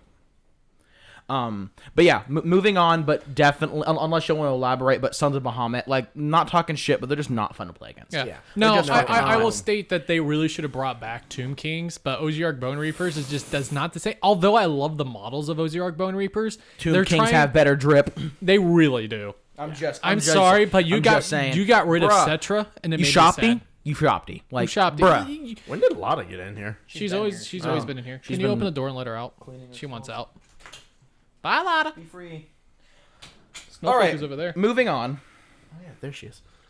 Moving on is going to be another question by Leggett Rylus, and it is, what's your opinion on players doing hordes on tabletop, like a mass amount of cheap units, like just Imperial It's the fun Guard games. infantry? Those are. Bro, I am those are not. the best games. I am not done, motherfuckers. Like just Imperial Guard infantry or Stabba/Shoot a Grots in AOS. Bro, that shit's so fun. It's just fun. Bro, I play Nids. If I said anything besides it is the most fucking fun you'll ever have, I would be the biggest fucking hypocrite. No, one of Because I play one of the premier horde armies. No, one of the like most fun games you can have, in my opinion, is just like super heavy infantry versus just a shitload of weenies. I love that style. One of my play. funnest games to Quality date. versus quantity. I would say my 2 funnest games to date have been, once again, the one with Wes against the Orcs. It was just like a fuckload of Bloodletters versus a fuckload of Orcs, and then it was my game with my Corn Demons against Mitchell's Thousand Sons, and it was just like, I'm bringing 50 Bloodletters, 2 Bloodthirsters, 6 Juggernauts, 15 Hounds of Corn, and 2 Demon Princes and Scarbrand. Let's fucking boogaloo. Oh, that was a fun game. Cowabunga it is, motherfucker. Oh yeah, no. Yeah. And that's the one thing I kind of miss about AdMech is AdMech had some cheaper units. Yeah, no, this guitar Which, by the way, I shenanigans sold, could be like, really all cool. All of my AdMech. You did? To Sean. To Sean. Oh. For like, I gave him the friends and family discount because like he was getting kind of tired of playing Realistically, Necrons over and over again, and I was like, look, realistically, it wasn't the friends and family discount. It was the for the love of God, take this off my hands. So I don't want to have to get a storage unit discount. Yeah. I'm going to be selling my Necrons. I will not sell my Silent King or my Deceiver because I like the Deceiver painted too much and I would get stabbed. I'm going to keep it a buck. Like, I'll give you 2 options. You can sell your Silent King to someone. If you do not want to build it, you can do one of 2 things. No. I want to build it because I love the model. Don't do that. Seriously. Don't give me hope. Seriously. Don't give me I'm not hope. going to sell it. What I was gonna say is, if you end up not wanting it, give it back to me because I'll give it to Sean. Okay. Because he wants it. If you want to build it, fucking phenomenal. That was your Christmas gift 3 years ago. It's still in the box. Johnny, don't make his life hell. But if you ended up just not wanting to build it, or you just ended up, I would prefer, you don't have to. It's your property, but I would prefer you give it back to me so I can give it to Sean. Okay. That's my one thing. But if you want to keep it, go. I would love to see you build and paint it. Honestly, like, if I have one request, I'd love to see you build, paint, and play with it before you sell your shit. But if that doesn't happen, it doesn't happen. I'm not going to be able to... If I play Necrons, it'll be like with Sean's Necrons. Right. It's just like, right now, I just got too much, and there's more games I want to get into. No, I'm going to keep my Thousand Suns. I'm going to keep my Gene Stealer Colts. Have you built Magnus yet? I have built Magnus. I've not played with them yet. Yeah, he's got him painted. You should play with Magnus. I do not have him painted. Oh, I thought you had him painted. No, that's the... No, you borrowed that one. Yeah. Yeah. Okay, so I'm assuming moving on. We all agree that Horde is fun as shit? Yes. Cool. This is by Big Boy Tim. So why don't my parents not love each other anymore? But a dog. But a dog. And then Enoch factions in Wanna Seem. What? Butter dog. Butter dog. Butter dog. Big boy Tim. I'm assuming the top is you being memey. If you were actually trying to ask a question in the second line and just autocorrect fucked you up and you want us to answer it. Oh no, I think if you look about like 5 messages down, it says, "Man, I had a stroke." Okay. If you want us to answer that question, let us know and we'll answer it probably in the next episode, just so you don't feel left out. Okay. Next is Johnny Doe again, and it is, how many kinds of Troggoths are there anyway? I do not know. Unknown. We haven't gotten there yet. Unfucking The known. caves are massive. No. To be determined. Oh yeah, and then Johnny Doe is like stroke detected. Next is by Rejected Raptor, and it is, do you think that a cultist could be devoted to Slanesh and Khorne, like the perfect savage strike? So AOS, fuck no.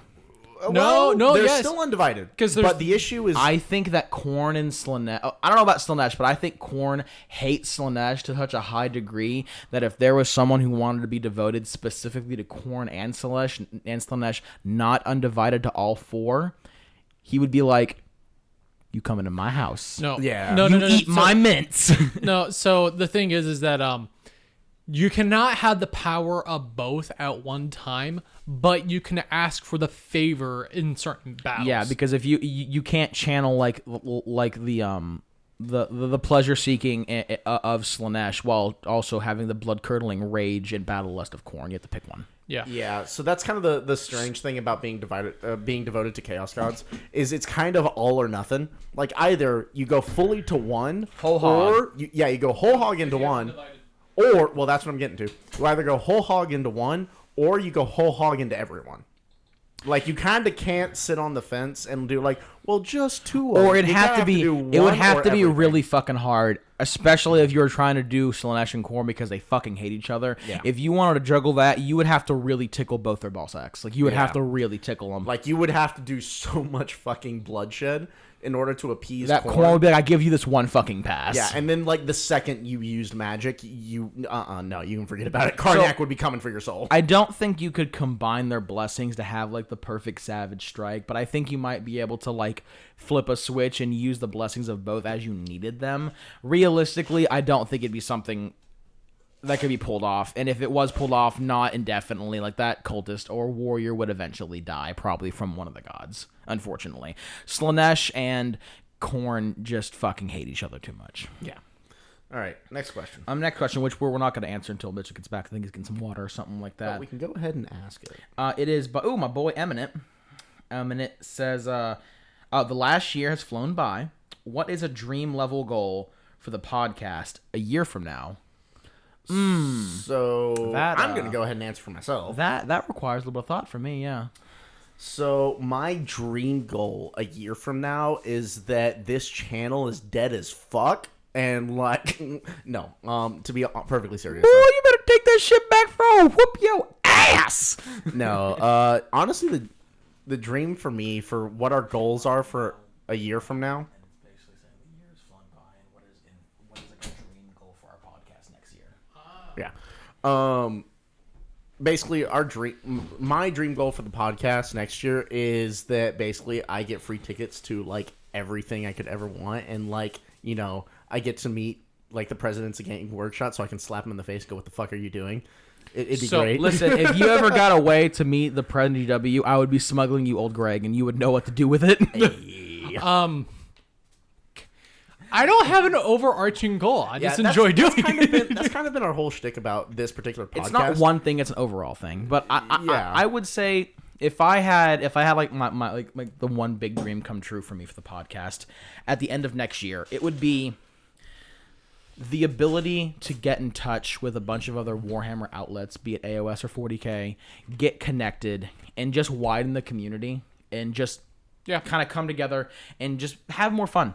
I would love to be able to get revenue going to like set up community events and be able to go to all of the gaming cons and whatnot, and and just have fun and just be able to have lots of reach. And I would love for the community to be bigger, and at the end of the day, just have fun.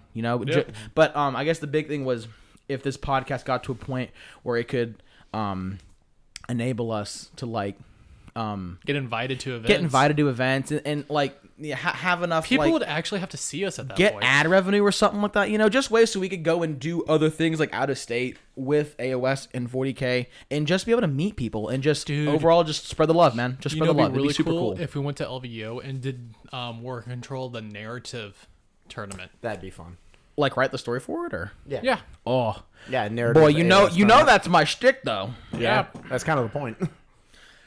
But yeah, I would say at the end of the day, for me personally, my dream for the end of the year would be to somehow blow up big enough to where we could just start doing all kinds of crazy-ass outreaches and just flying to events, meeting big influential people, talking to other podcasts, maybe like interviewing writers and shit like that. And just overall, like get a better setup. Like Age of Reynolds?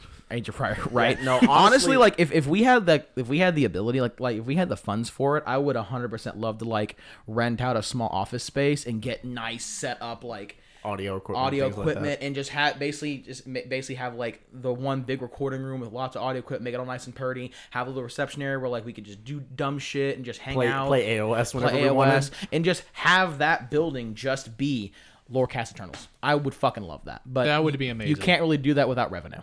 Which, is something to be discussed later. The other issue there is that once we get that big, at that point, Games Workshop steps in and goes, "Hi, how's it going? Listen, you're going to become part of our team or cease and desist." Yeah, basically. No, it wouldn't be become part of our team or cease and it'd just be a cease and desist. And my last thing is also have merch.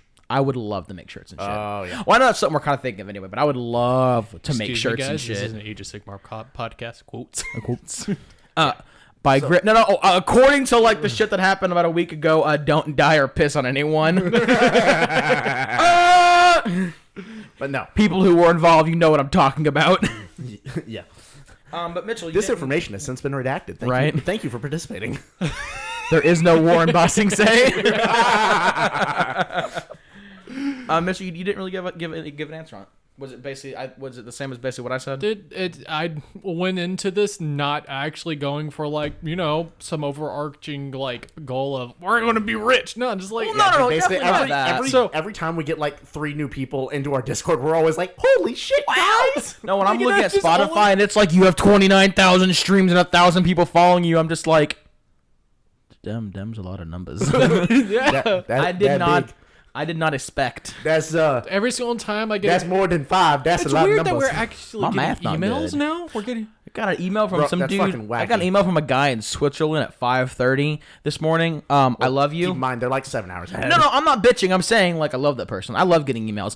Anytime y'all reach out to us besides Discord. Not that I don't love Discord, but like whenever we get an email or a Facebook message, it almost feels like there's more of a personal touch because like it's not just I go on Discord and we're all there and we just do head ass shit. It's like when you give us an email or a text or a Facebook message, it just feels like we gave y'all something that you like so much that resonated with you to such a degree that you just wanted to reach out and give your appreciation. And that's all it ever is. It's always, hey, I watched your shit. It's really fucking cool. I laughed a lot. It had lots of fun. And I just want to tell y'all are fucking killing it. And I'm like, bro, I fucking love you. Yeah. I love all you crazy motherfuckers straight up. It makes my day every day. There's an Aggie that sent me a email. Except that guy. Fuck you. Saw him off my left nut. No, I'm kidding. I love you too, bro, even though your choice and team sucks. I swear that man was actually like my lab partner or something. That name sounds amazing. That name sounds so familiar. And I'm like, Mitchell's been on his like that man was my classmate bullshit for the past like 3 days. It was like I don't know if he was or not, but it sounds super familiar because we also graduated the same year from A&M. That's amazing. Anyway, let's go on to the next one. Moving on. I like this one.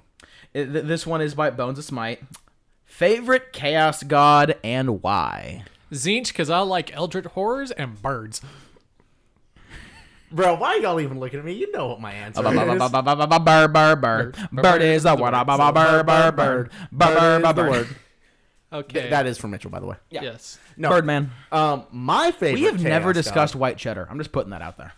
Someone asked the question, what is white cheddar? Delicious. White cheddar is delicious, and my nickname. So is Birdman is my nickname, and birds are delicious too. Depending on the bird. Bro, squab is fantastic. Dove's pretty nice. But no, my favorite Chaos God is Slaanesh, and I refuse to elaborate further. That is my second favorite Chaos God. Is that because you have a couple felonies you're not allowed to talk about? The worst I've ever gotten actually is a ticket. I got a ticket for rear-ending a guy while I was on the job as a bus driver. Fuck does that have to do? Oh, you rear-ended someone. Slaanesh, gotcha. Yeah. Not where I was going with that. Up but the appreciate. tailpipe. But no, I honest to God, I just love Slaanesh because the whole concept of like being obsessed with perfection, like I get that. I get that because I am an inherently lazy person, but I am an inherently lazy person because I know if I actually try, like, oh man, I'm gonna be splitting hairs. Corn. I'm getting the mallet. Yep. Moving on. Moving on. Next is by another one by Big Boy Tim, and it says, how will Slaanesh break out? Ooh, I would love to start on this one actually. I think Slaanesh will break himself out. I think if not himself, I think Slaanesh will orchestrate the event that breaks him out because he's already doing it. Are you saying that the 13-pound brisket is finally settling and being digested? I don't think It's actually been I don't digested for a think. while. I don't think I know. Well, Slaanesh is already causing events to loosen his shackles Yeah. and release him from his bonds. I'm Like, sorry. fucking, he's over here like Calypso, release me from my bonds. Like, fucking, I release you from your mortal bonds. I think that it's gonna be Slaanesh. He's gonna release himself or orchestrate the event because that's currently what's happening right fucking now. Yeah. Yeah, I think that might be a 4th or 5th edition thing. Yeah. Or 5.0, 4.0. I think it's gonna be 4, honestly. Yeah, because 4.0 no, because it was chaos, death, destruction, and we had to go back to chaos. Yeah. Well, we haven't had. I guess Realm Gate Wars would have been order. No, it's chaos. It's chaos. Because order are the good guys. And it's always Stormcast is the order. Okay, so do you think we're gonna get order before we get chaos again? No, we're No, gonna no. get chaos Order next. is order is always one side of it, and order is always fighting someone else. Oh, gotcha. That's what It's we always mean. order So v, first not order edition was itself. order versus So chaos. the Second thing- edition was order versus death. Now it's So the order thing about Age versus of order Sigmar versus- Well, we is- could see order versus order have some head ass shit with Malarion because he has no army and hardly any presence, and we already know that when he gave the fucking Sigmarablium, the fucking gladiatorial pit where the Sigmarines fight, he already has some shit in there so we can see what's happening. So it might be Malarion doing head ass shit. I'd vibe with that. Yeah, maybe. The issue is we'd have to actually get a Cities of Sigmar update first, so he Yeah, actually but has some fucking that models. would also or we could get a Malarian army. He already has like shadow demons and shit. We're supposed to be getting one pretty soon, but I'm also thinking that the next army update is going to be Cities of Sigmar, which I think they're going to be renaming to Dawnbringer Crusades. That would be dope as fuck. That'd be interesting. Yeah. All right, moving on. The next one is by my boy Johnny Doe once again, and it is: did you guys decide if you're going to the Las Vegas Open? Maybe. It's in the works. Mitchell really wants to go because he wants to go to actually be a part of the tournament. I And need to play. see if the tickets are still available, but I need to settle on my army. And what is this? I got It's like Five? the 22nd. 5 months Third. to really get things all settled. What we have decided is Mitchell wants to go because he wants to actually be part of the tournament. Me and Philip want to go because we wanted to go to the con and like spend way too much fucking money and just do head ass shit. Fuck yeah. And just as much as I fucking detest Las Vegas, We can share a room. yeah, no, as much as I fucking detest Las Vegas, it'd be nice to just go out on a trip with the boys and just hang out, have a good time, go to the con, and while Mitchell either kicks ass or gets his ass kicked, me and Phil can. I'm not gonna win at all. Listen, I'm actually going with the plan of Hold losing on. all my 5 games. all that I will say. A perfect score. All that I'll say is the one Magic GP that I went to, I almost went to game 2, to day 2. And that was when I was still more or less a newbie. Yeah. Believe in yourself. Believe in me that believes in you. No, by the way, it's a 3-day tournament. The Magic GP was also a 3-day tournament. And you don't have to be good to get to day 3. It's just at the end they go with like, okay, there's like the top 10 people. They're gonna do their own tournament. But like I plan to go with the perfect score of losing every game. Live your dream. I want to be the Mad Chad that goes 0-6. In conclusion, do we want to go? Yes. Are we going to be able to go? Currently unknown. Ask us in 3 months. Money's a factor. We will. When we figure it out, we'll be the first ones to know. Yeah, me getting my roommate next week is going to allow me to have a lot more spending money. You won't hook me up, boy, because I broke as fuck. I can get you 20% off of American Airline tickets. How about you pay for my ticket because I'm broke? I cry. Moving on. This one is by fuck this name. Falazar, yes. What is the worst experience assembling a model? Oh boy. Oh fuck. Blood Bowl models suck. Mine were fantastic. Blood Bowl Dark Elves were like 15 pieces for one model. The Skaven models were like 3 pieces each. They were great. Druki / Drukari, so AOS and 40k, are a nightmare in general. I have a roommate who's trying to build Druki, and he's like, yeah, I've spent like $400 on Warhammer, and like, I'm never going to fucking play it because putting those models together makes you want to kill myself. Yeah. Back in the olden days. So sorry for constantly touching her leg. And by that I mean like 2 years ago, I think. When I was still relatively new, I got a Redemptor Dreadnought, and that Dreadnought had me so fucking angry. I was damn near crying. Mainly because trying to put the shoulder pads on wasn't working, and then I put one of the shoulder pads on wrong. Had to cut it out, do some green stuff shenanigans to get it to slide on right, and it was still sloppily done. And when I finally got it done, I was so fucking angry about how jank it looked that I damn near threw the thing in the trash. But it was like a 9-hour experience of me just hating myself. I think the Redemptor on tabletop, fun. Redemptor when building, bad. Yeah, it's not a particularly good sculpt for like how the pieces fit together. Yeah. Moving on. But no, my... Oh, Philip needs to answer. Damn, Mitchell, calm the fuck down. Yeah, really. We're like, fuck Philip. My worst model. Sure. I don't think. Sorry, we're talking about turning the fan up. I'm just sweating. My worst model. I feel like there was something AdMech. Belisarius Call. I remember you trying to put them together and like basically going into fits of rage. No, I don't remember that. No, that was painting him. Sorry, that was painting him. Yeah, no, I eventually just paid a guy to paint him. I was like, fuck this shit. No. I'm trying to think. The worst model I ever had.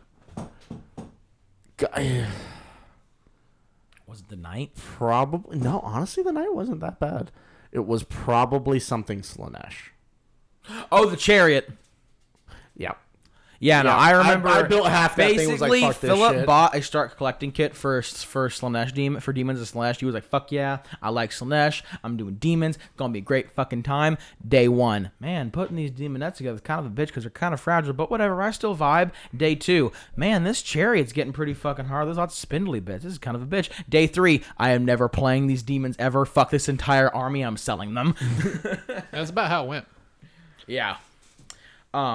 Oh, look at that! Somebody joined the Discord. Hello. Moving on. By the way, that one person, his name was Azathoth. Azathoth? Azathoth. That's a H.P. Lovecraft thing here. I remember correctly. Next question is by Bones of Smite. Once again, it says, if Slanesh was to come back, what direction do you see for the story going? I'm still pulling for the one thing we said in the episode where it was basically Slanesh splitting into 2 and having a Chaos God manifest into the mortal realms physically. Yeah. Yeah. Cool. That's what I want. Yeah, same. All right. Johnny Doe up next. Let's see. As you notice, we have a lot of the same people asking a whole lot of questions. Will you guys do collaborations with other Warhammer creators? That'd be dope as fuck. I would fucking love to. I can't guarantee we will because it depends on, reaching out to people and being big enough to be to warrant it and yada yada yada yada. And but like I would be so fucking down. Like I'm really sad that Lorehammer isn't doing things anymore because we all kind of really wanted to somehow do some sort of a collab with Lorehammer because we fucking love them. Yeah. Yeah, we were like 2 weeks in, and then they were like, "Oh yeah, we're disbanding." We were like, "Oh." Yeah, I told Mitchell that, and he was like, "I'm not watching the last episode. I like ending things. I'm gonna go cry now." And I was like, "Bro," I never watched the last episode of MASH. which really sucks because Okay, but apparently the last episode of MASH was fucking rough. Yeah, that's why I'm not watching. the last episode was actually really cool. I gotta say, it was really cool. But yeah, no, Lorehammer is the reason why we have our setup is because I asked him. I was like, "Hey, Yeah, what we mics? straight contacted him. What mics and soundboard did you use?" And they're like, "Here you go." And I was like, "Thank you. You literally saved me maybe a week's worth of research." We sound as crispy as Lorehammer does. But yeah, no, I think it would be absolutely dope as fuck to collaborate with other Warhammer creators. Yeah. Yeah, so that would be dope. I think you've been in contact with Party at the All Points at one point in time, right? I talk to him on Twitter every once in a while, but yeah. But yeah, no, I would love to do that, but at the same point, like we would have to find a way how to do that because they also live in Canada. We live across. It would have to be like. We would have to be over Discord or something. Yeah, either that or like they're going to LVO. We're going to LVO. Well, what we really want to do, and like I'll watch some videos, is somehow make it where like all three of the mics we have could stream through your one Discord and kind of all be together ourselves, but still stream with other people. Yeah, that'd be dope as fuck. That'd be really cool. But it's also like other two things about it is we get pretty vulgar, and I don't know if that vibes with everyone. I'm not saying it doesn't or it's a problem. It totally vibes with Party at the All Points. But I know for some people it might not vibe, and also like. I remember I did this search a while back, so this might not be accurate by any means currently, but I looked into it and I think we're like if not the only one of the very few podcasts that is solely for AOS lore. Because there's lots of lore channels that do like tabletop and lore and kind of how they connect, and we're like one of the only ones that's just purely lore. Mortal Realms is the only one that does really purely lore, but they do it in such a more. They're almost like a book club. Yes, almost. Yeah. Which there's nothing wrong with that. Don't get me wrong, but it's very different. They just go about it in different ways. They go very much deeper into lore, like via like the book and what the book said. We're just kind of like we break it down for someone who's like would want to be getting into the game themselves or wanted to enter into learning the lore and whatnot. Yeah. We break it down into a more casual manner, and we kind of like that one guy sent us a message just like it just kind of felt like that I was sitting at a table at 3:00 in the morning just playing magic with the guys. Yeah, and that's one thing that like we've definitely had a couple comments on some of our we would like it if it was services. A little more serious put together, but all in all, like this is a really good way to digest the lore. Yeah, and that's definitely a couple of reviews that we've had is like, you know, hey, these guys like in terms of like the kind of details and like lorical jumps they make, like there's nothing super special about them, but they are just like funny.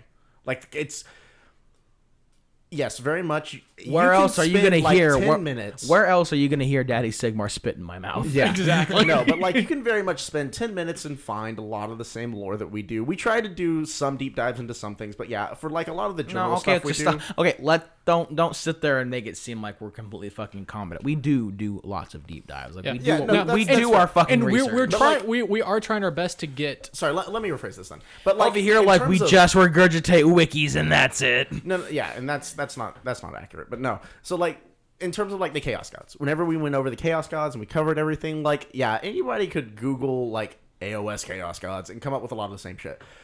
Our whole appeal is that you can do this and listen to us while still doing other things. We allow you to enjoy listening to us and enjoy learning about a subject while also not having to devote like a bunch of time to individually going and researching. The average AOS lore listener, the average Lorecast Eternals enjoyer.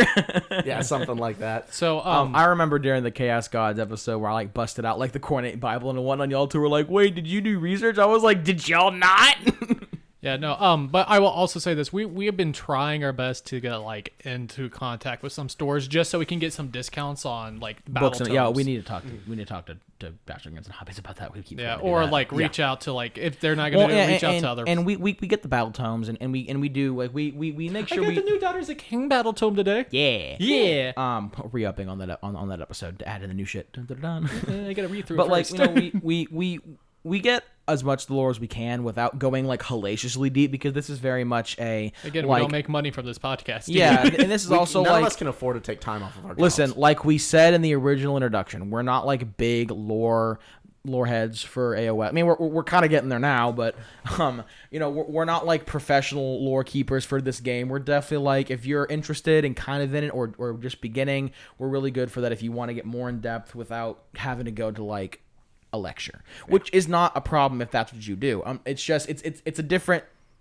way to deliver and unpackage the information. We're Beer Hammer, but for lore, basically. Yeah, exactly. And when we've talked about doing like deeper dives and going hellaciously deep, and there might be times like our next episodes, it's gonna be just particular one guy, and there might be times where we like, hey, let's go over Stormcast Eternals again and go even deeper. Like let's redo the episode and be Lorecat and be Stormcast Eternals Part 2 and do even deeper dives. Like if that's what y'all wanted, we do it without hesitation. Okay. It's just not our main goal. We're also doing the Sigvul rant that he does in Total War in the next episode. Okay, we need to get that sound clip and put it in the beginning, and that's our intro. It's so glorious. Okay, next question. Next question is by Leggett Rylus, and it states, what are your thoughts on Age of Sigmar compared to the old fantasy, as in is it better / worse, or a mix of the two? So I want to answer this. I will let Mitchell go first, because we had a pre-talk about this. So here's the thing about between the difference between Age of Sigmar and fantasy. Fantasy is a more established lore based, and they have more lore, and it's been and within the age, people grew up with it, and they're able to vibe better with it. But with Age of Sigmar being so young, it's not well established, and people have not grown up with it yet. Age of Sigmar, although it has good lore, fantasy battle is just the age of the lore, the amount of the lore, the fact that it's all on one planet. It's like the way that it was constructed allows you to believe that it's just the fantasy world. Yeah. The one thing I will say about that is that to a certain extent, fantasy kind of suffers from some of the same bloating as 40K. Just in the sense that it's so old that, like, when they started writing the lore for it, sometimes they'd do off-the-wall crackhead shit. I mean, listen, all I'm saying is that in original fantasy lore, beastmen made more beastmen by raping women. Yeah. Like, that was the type of shit they would put in old lore. Because, like, back in, like, the 80s, you could do that without people being like, wait a minute, that's like, what the fuck, buddy? You know what I mean? Like, and so, you could have that shit, and it wouldn't be like, okay, cool, like, Banhammer time. Yeah. And so the one thing I will say is that, and of course you'd have like stories where like, oh yeah, this one character died, and then they'd be like, well, no, he didn't really die, he just disappeared, and like now he's coming back in this other story, but he's also a little different. And things like, and like it could get really confusing. Yeah, so that's the one nice thing about AOS lore, and I think it is just better, is they've kind of got their heads on, and like they're really like, okay, this is our ultimate goal, and they've set out established guidelines to say, hey, writers, this is how we want you to approach writing lore for AOS. Stick away from doing specific dates and things like that. Just say it takes place around this time, and like if you want to use a particular character that like maybe he's already dead but has like a bunch of events in the lore, well then you can just write a new story about him. Don't specify cram him time into somewhere else. Yeah, and just don't specify when it happens, or say that like it happens during some weird thing where they got like into the void or like the realm of chaos, and then they like had some wibbly wobbly timey wimey shit happen to him, and then they pop back out. And like in that regard, I think the lore is going to be better. It's not better right now just because there's not very much of it. It needs to mature. Yeah, they're a fine wine. It needs more time. But the grapes that they've picked and the processes that they're using should, if they keep their heads on straight and they don't start doing some serious crackhead shit, we should get a better lore experience out of Age of Sigmar than we did out of fantasy. And that's what I'll say about that. I'm done. Okay. He's ready to go on his rant. CRC's like... I am deeply biased. I'm going to start this by saying that I am deeply biased. I grew up with fantasy. I never played fantasy, but I knew a fuckload about Warhammer Fantasy before I even knew about 40K. I loved the shit of it when I was little. I just did. So I think that... Just out of curiosity, how did you actually discover fantasy initially? Complete and total fucking accident. Oh, nice. I was at a half-price books in San Marcos with my mom, and I was like, oh, Warhammer Fantasy, what's this? And I was like, yes. And that's basically how that I get started. a vampire counts battle tome. Amazing. And also like the computer games and shit, that came out like Warhammer Fantasy Chaos something where you had the badass not Chaos Gate Realm or something. I remember it's the game that had that badass trailer of that priest of Sigmar fighting against the fucking Wars of Chaos in the forest and shit. Oh yeah. So, but I'm deeply biased. I think that fantasy is better, point blank, and this is why. So everything you said about the lore is correct. Yeah. Here is my issue. They fixed that with 40K, or they're in the process of fixing it. They are deep in the process of fixing it. They fixed a lot of it. Yeah. And I feel like they didn't give fantasy the chance because of copyright. Yeah. And I fucking detest what they did to fantasy for copyright. Yeah. Tomb Kings. And not just that, let me preference this with I fucking adore AOS. I fucking adore it. But I feel like they took some of the shittier aspects from fantasy into AOS. I think if they did AOS, they should have done a clean start. If they still wanted to have Sigmar, that's perfectly fine. I think they should have started with Sigmar being a man. And the first edition needed to be like a legacy type of thing of all the OGs becoming gods and shit. And then second edition would have been a hella jump into the future or something like that. But I feel like they brought some of the shittier aspects from fantasy, namely Archaon. I fucking detest Archaon. I do not like Mary Sue's. I am not a fan of them. For that exact reason, I'm not the biggest fan of Sigmar, but we don't have a fucking Sigmar model. Archaon's model is so powerful that you play him and it's your flavor of Archaon. And he is the driving force. That's how strong his model is. Yep. I have issues with that. I feel like it detracts from not only the lore, but the game itself. Any type of Mary Sue I'm not a fan of. To a certain extent, it's why I have issues with, like, Nakai the Wanderer. I fucking love him. But there's times where he was kind of a Mary Sue. I know there's the one time where he fought the big-ass rat ogre and he almost died, and that made it really nice, but there's certain things about the game, about the lore, that I didn't like. And I feel like those got brought over in AOS, and I just feel like it would have been better if they made a clean fucking start and just, if they wanted to separate from fantasy to do for copyright reasons, it should have just been a restart. I feel like that would have been cleaner and it would have been easier for people, because I know what really fucking confused me about AOS before we did the podcast was, like, there were names that I recognized, but I couldn't place when and where. Because I knew, like, Sigmar was there, and Archaon was there, and, like, Grungy and shit was there. I knew the gods were there, but, like, Teclis was there, and so was Tyrion. But they were in fantasy, and they were just elven kings and shit. Where's Malekith? And where's Malekith? and like, I knew these names, but I was like, what the fuck is going on? And if it was just, like, new-ass people, it would have been a lot easier for me to comprehend. Yeah.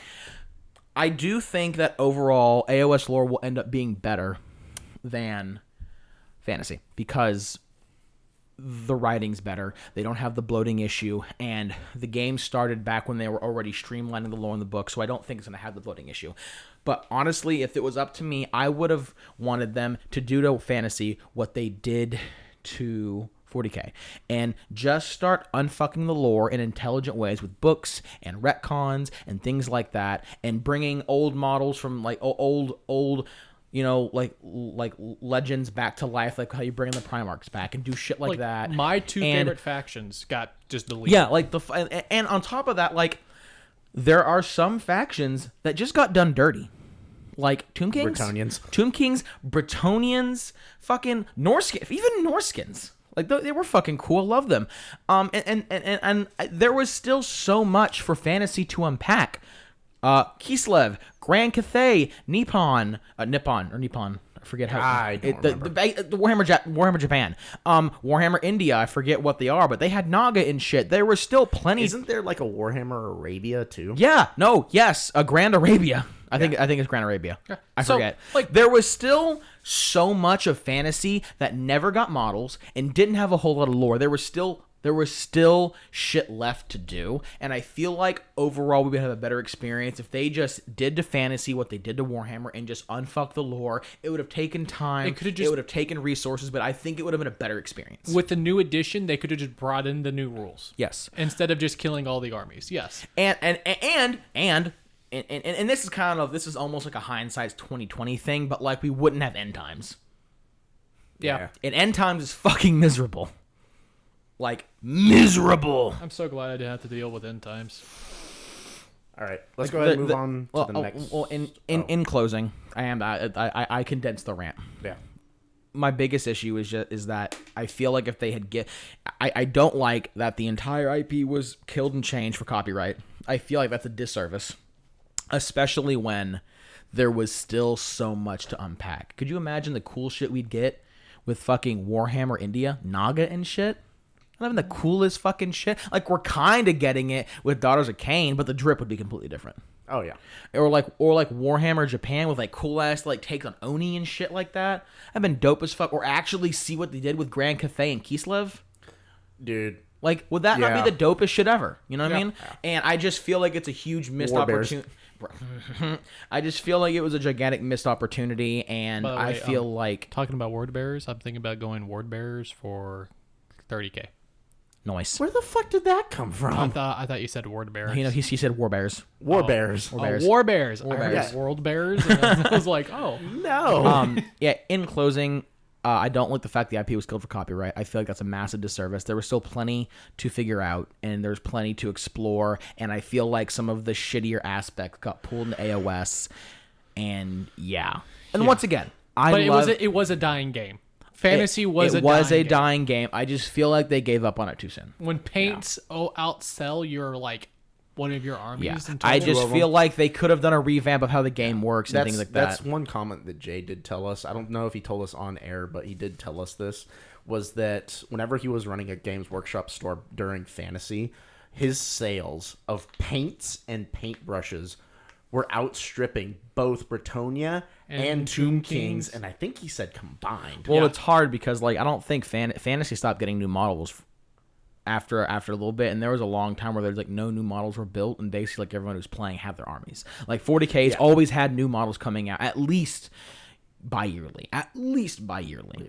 And like they'd also change how the game works and things like that. And Fantasy, it just comes down to I think Fantasy got gave up on too soon. I feel, and there was you're right out the bloating, but there was so much lore. It was just a gigantic missed opportunity. Next question. Sorry about the rant. That's a sore spot for me. Oh my fucking god. Next question by Bones of Smite. If Fantasy was to come back, what do you see GW doing story-wise, model-wise, and game-wise? So it is coming back. It's called the Old World. Yeah, it's called the Old World. They're not doing any new stories. They're literally just bringing back the rules and the models and basically just saying, hey, here's Fantasy tabletop for those who still want to play. Not entirely true. Are they changing the rules? I don't know about the rules, but I do know they're bringing it back. I think it's going to be coming here in the next like 2, 3, 4, 5 years. Yeah, it's going to be a while. It's going to be taking place like 500 years before end times, I think, or something like that. I don't think there's going to be any new stories for it. I think it's going to be during the time of like the 11th or the 12th ever chosen, because our account was the 13th. Yeah. I'm almost positive we're going to be getting new models. I could get such back. I think they did say that they are going to be doing Grand Cathay, aren't they? Well, because like it would. There's a lot of models they can't justify at the time period because like since it's going to be like 300 or 400 or 500 years before the end times, like how the fuck are you going to have Karl Franz or Leon Kerr or you know like or like there's some models. It doesn't matter. I still get Cetra. My boy. Doesn't matter. I still get Masamundi and Croak and shit. Yeah. Anyway. So yeah, basically it is coming back. We might be getting some new models. So, we're almost definitely not getting new story for it. Honestly, we kind of are because it's in the past, but it's not a part of Fantasy that's very well explained. That's fair. So it's older lore, but it's older lore explained in a way we haven't seen it before. So it's kind of new. So it's a bit like having the new Horus Heresy game. Yeah. Okay. Cool. Don't quote me on this. I'm not sure how true this is. This is just from the little bits and pieces that I've read. Yeah. But it will be square bases. Yeah, so you can have the formations. Yeah, which I actually kind of like. Yeah. Moving on. This one is by the Sage Master. The Sage Master. I do want to make a little comment of note that Legate Rylus said they did my boy Skarsnik dirty, and Rejected Raptor said Belagar my boy, and you're both correct. Everyone in Fantasy got done dirty. Yeah. Next question is by Sage Master. It says, if you could delete or heavily alter any faction in AOS, what would it be? So we kind of already answered this, but we didn't talk about heavily altering. Sons of Behemoth, like, honest to God, either delete or heavily alter. Okay, like, so that's kind of point I blank. would- Second verse, same as the first. Then. I would heavily alter Oziark Bone Reapers. Oziark Bone Reapers need to be. They're supposed to be the replacement for Tomb Kings, and they're just not a good replacement for Tomb Kings. They look fantastic. They look Yeah. great. Listen, Dick Skeleton. Thank you, Johnny Doe. But like it's not the same. Yeah.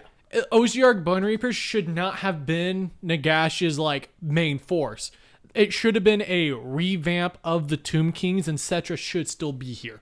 All I'm saying is for a fantasy lore, we're setting up Cetra was still around. Cetra became a Stormcast. quote unquote. Stormcast, but he did now. But his name's now like Surtur or something like that. Yeah, it's not the same. I don't remember that. So Oziark Bone Reapers should have been a better replacement for Tomb Kings. It should have been more Tomb King like. Gotcha. It needs to be more Egyptian-esque, but it's just not. I still love them. They look hella cool. They look fantastic. Moving on. So yeah, if we were to heavily alter one faction, it'd be the Bone Reapers. All right. How do you pronounce the game again? Falazar. Falazar. Falazar says, what was the most dramatic or petty argument ever had over a game? Oh, man. Oh, this is Phil and Mitchell's fucking story. Okay, there's two. I have one, but this is Mitchell and Phil's. Fucking Okay, ballgame. there's two stories. There's Remind two me stories. so I The can first remember- one, so we can the avoid no, this. the first one was Ethan with his flying tank of bullshit. Back when we my first started. tank on this building. Yeah. Oh, we so- never realized like how the rules worked, and we're just Well, like, no, 'cause excuse back- me. No, that's No, back back when the in tank. 8th The tank had edition- fly. The tank Yeah, had fly. it had no, the no, fly no, keyword. that was in 9th edition, but they No, it was 8th. they retconned it very quickly. No, it was 8th. Was it 8th? It was tail into 8th.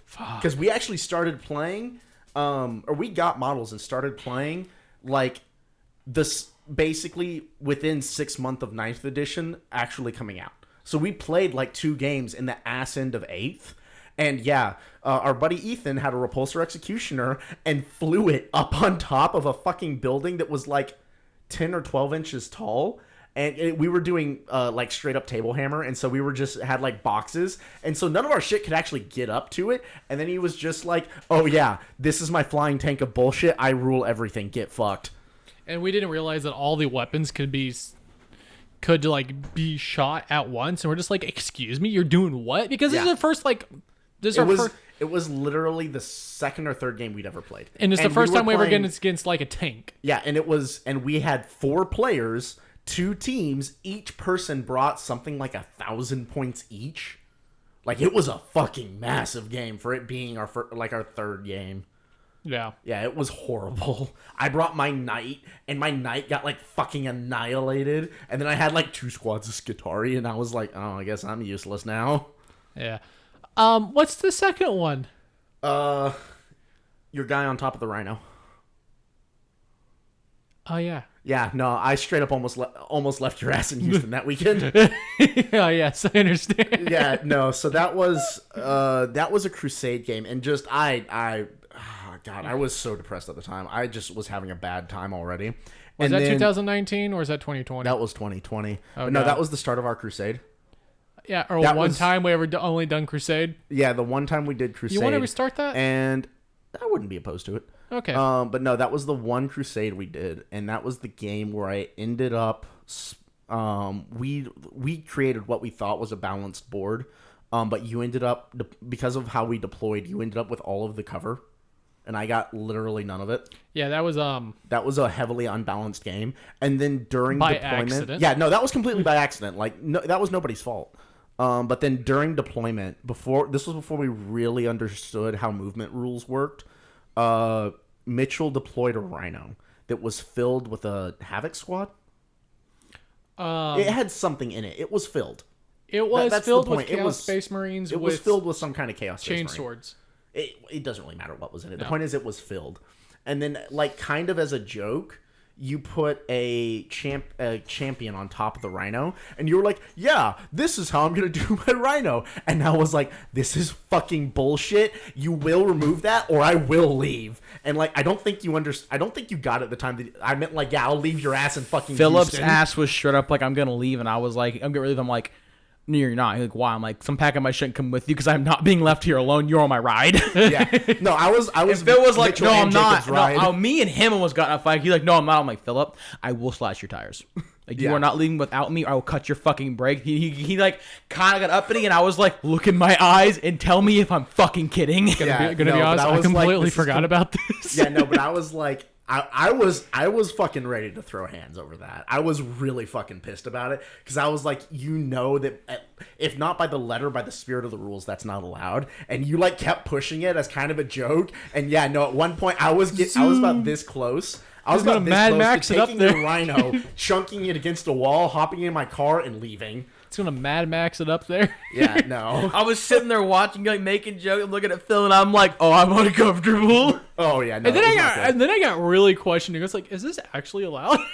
Yeah, no, and that was the thing is you were like, I'm just joking, and then you actually posted the question to like the Discord that we were a part of that like had a bunch of like really knowledgeable players in it, and I was like, I swear to fucking God, Mitchell, you push this, and I'm gonna fucking leave. Not a good time for you. Yeah, no, it was not good. I don't think any of us have really had any fights. Not with me. I know we've gotten snippy a little bit, but I don't think I've ever had like an honest God like I'm ready to like throw fucking hands. That's the closest we've ever gotten to truly being like, I'm gonna just take a sledgehammer to your models. No, I think the absolute worst that I can think of is the first time I played Mitchell. This was the absolute first game of 40K I ever fucking played, and Mitchell played against you with Thousand Suns. And my very first game, I had to deal with a fucking 38-minute psychic phase that wiped half my army, and I was just like, so you don't want me to have fun ever. Like, you don't want me to play. Like, this is what is happening. You don't want me to have fun fucking ever. And I was like, Mitchell, never fucking play this army against me again. I swear to It's the only army you played. I was pretty fucking steamed. It proceeded to be the only army I played against for like 6 months, and me and him have an even win-win. I've kicked his ass, he's kicked my ass. Yeah. But no, that's probably the closest we've ever gotten to like a true blowout fight. I've gotten pretty lucky. I haven't had any like actual fights. Oh my God. And then that weekend was just bad for me. Oh my God. Yeah, then I played Wes again. Because then you absolutely fucking curb stomped me because I just had to cover. Then we woke up at 4 o'clock in the morning and went to Waffle. No.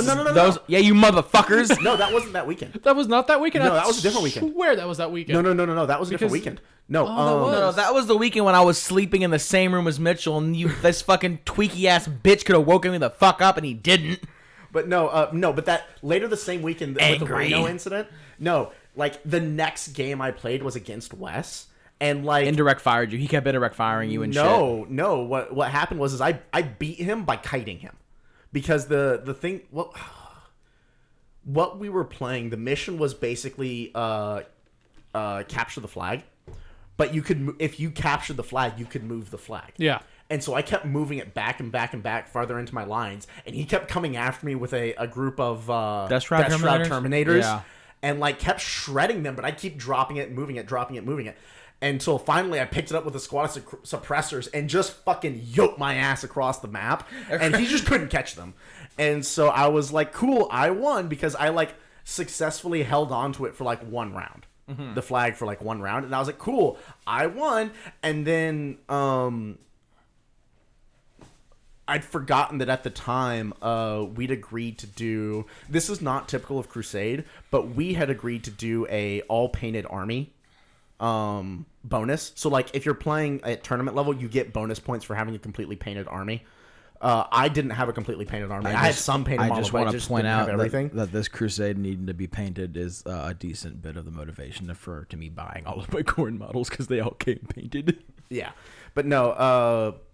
And so I was like, shit, yeah, I won. And this, at the time, this was the first game of 40K I had ever won.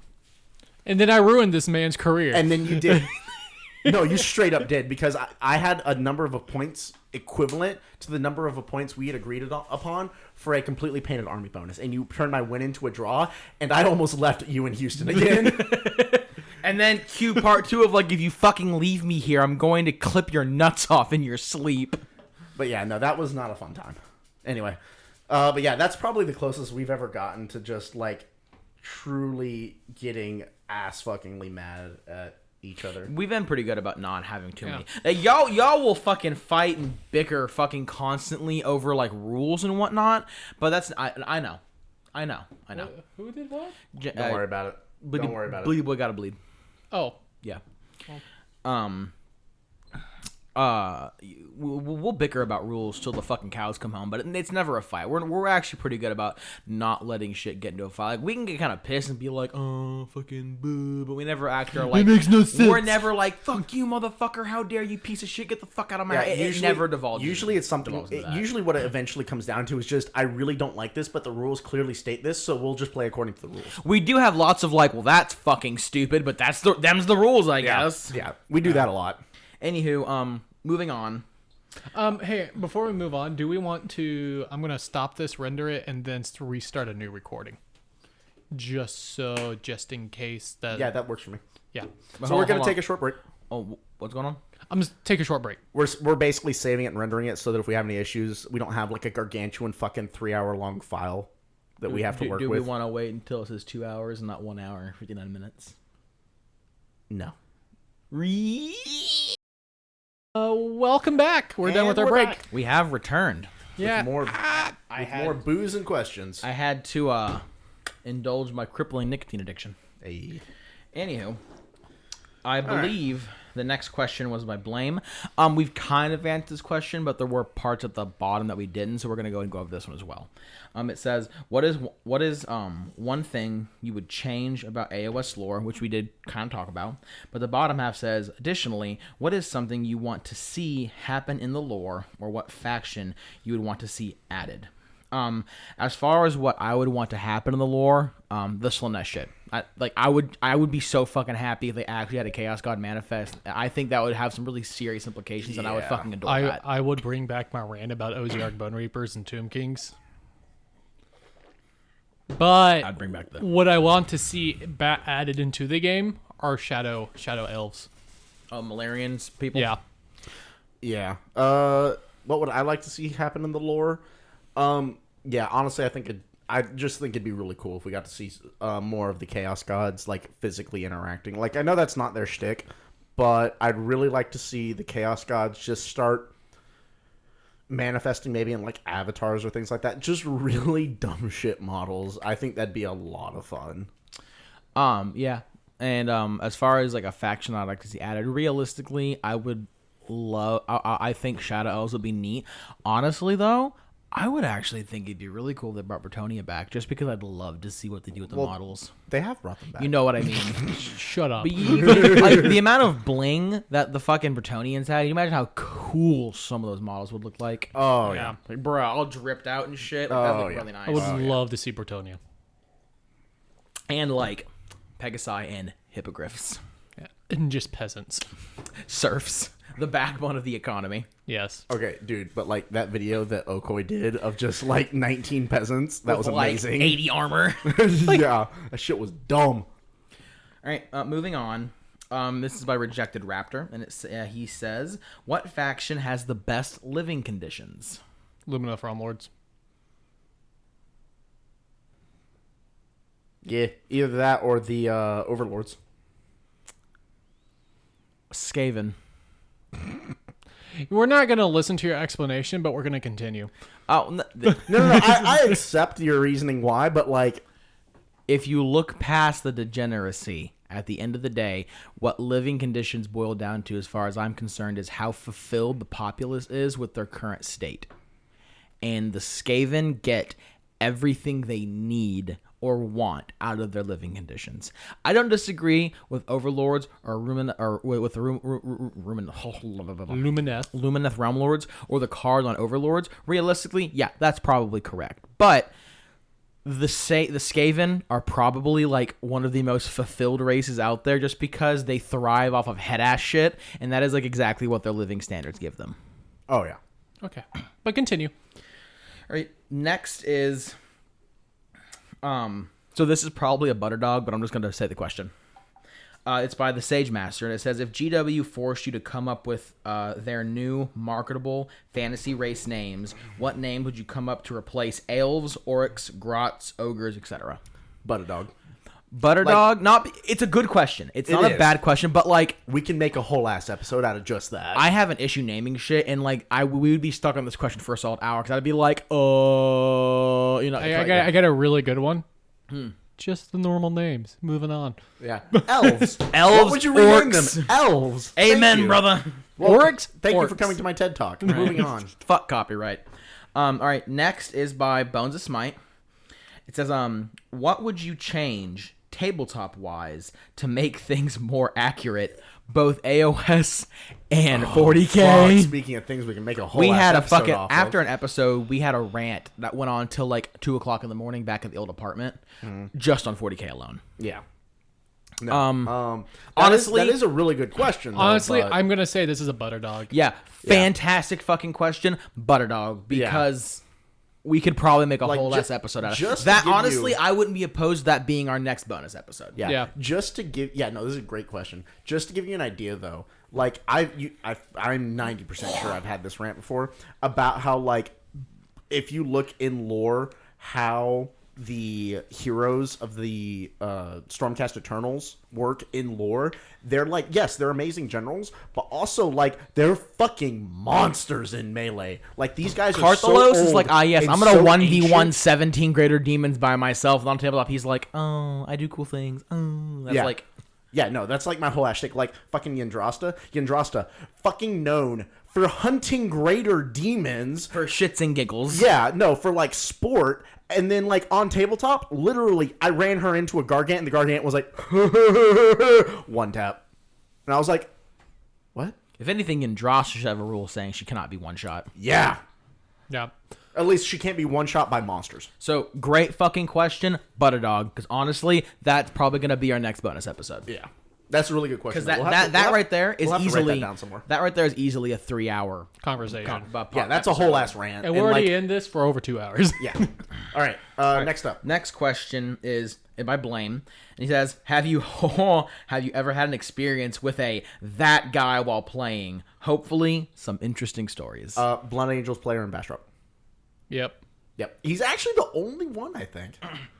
I can't think of anyone else. Because, like, yeah, David's brought a couple of really meta lists. He's just so nice. Not only is he super nice, he's also just like, yeah, I just wanted to try it for shits and giggles. And he teaches you how to play your like army you're while getting your playing. shit absolute fucking rock, but it's in like an education. nicest It's possible a way. nice an educational way, and I respect it. And like, if you forget something, he'll let you go back 4 phases to go Well, yeah, do it. 'cause he'll even, Oh, I remember actually, I no. played him and I was doing something. He was like, it's a mistake, right? And you're probably not gonna win it. I'm like, yeah, I'm doing it for shits and giggles. He's like, all right, cool. I had a guy that was that guy back when I was in college. I can't remember his name, but like it was the reason why I didn't get into You didn't get into I didn't get into 40K at the time because I was learning, and they were like, oh yeah, I'll help you learn. And then like he just fucking annihilated me and taught me nothing, and I was like, fuck this shit. And I felt like he just used me to win and feel good about himself. Yeah, there's a guy at the shop who he's had not a re- dick. He's not a dick about it or anything like that, but he is a very good player who plays at a very high level. And if you ask him to play, he's going to show up and play. And like, he's not malicious or anything like that, but it's very much like Meta chasing. not necessarily meta chasing, but he's definitely going to show up with a strong army, and yeah, he's probably going to kick your ass.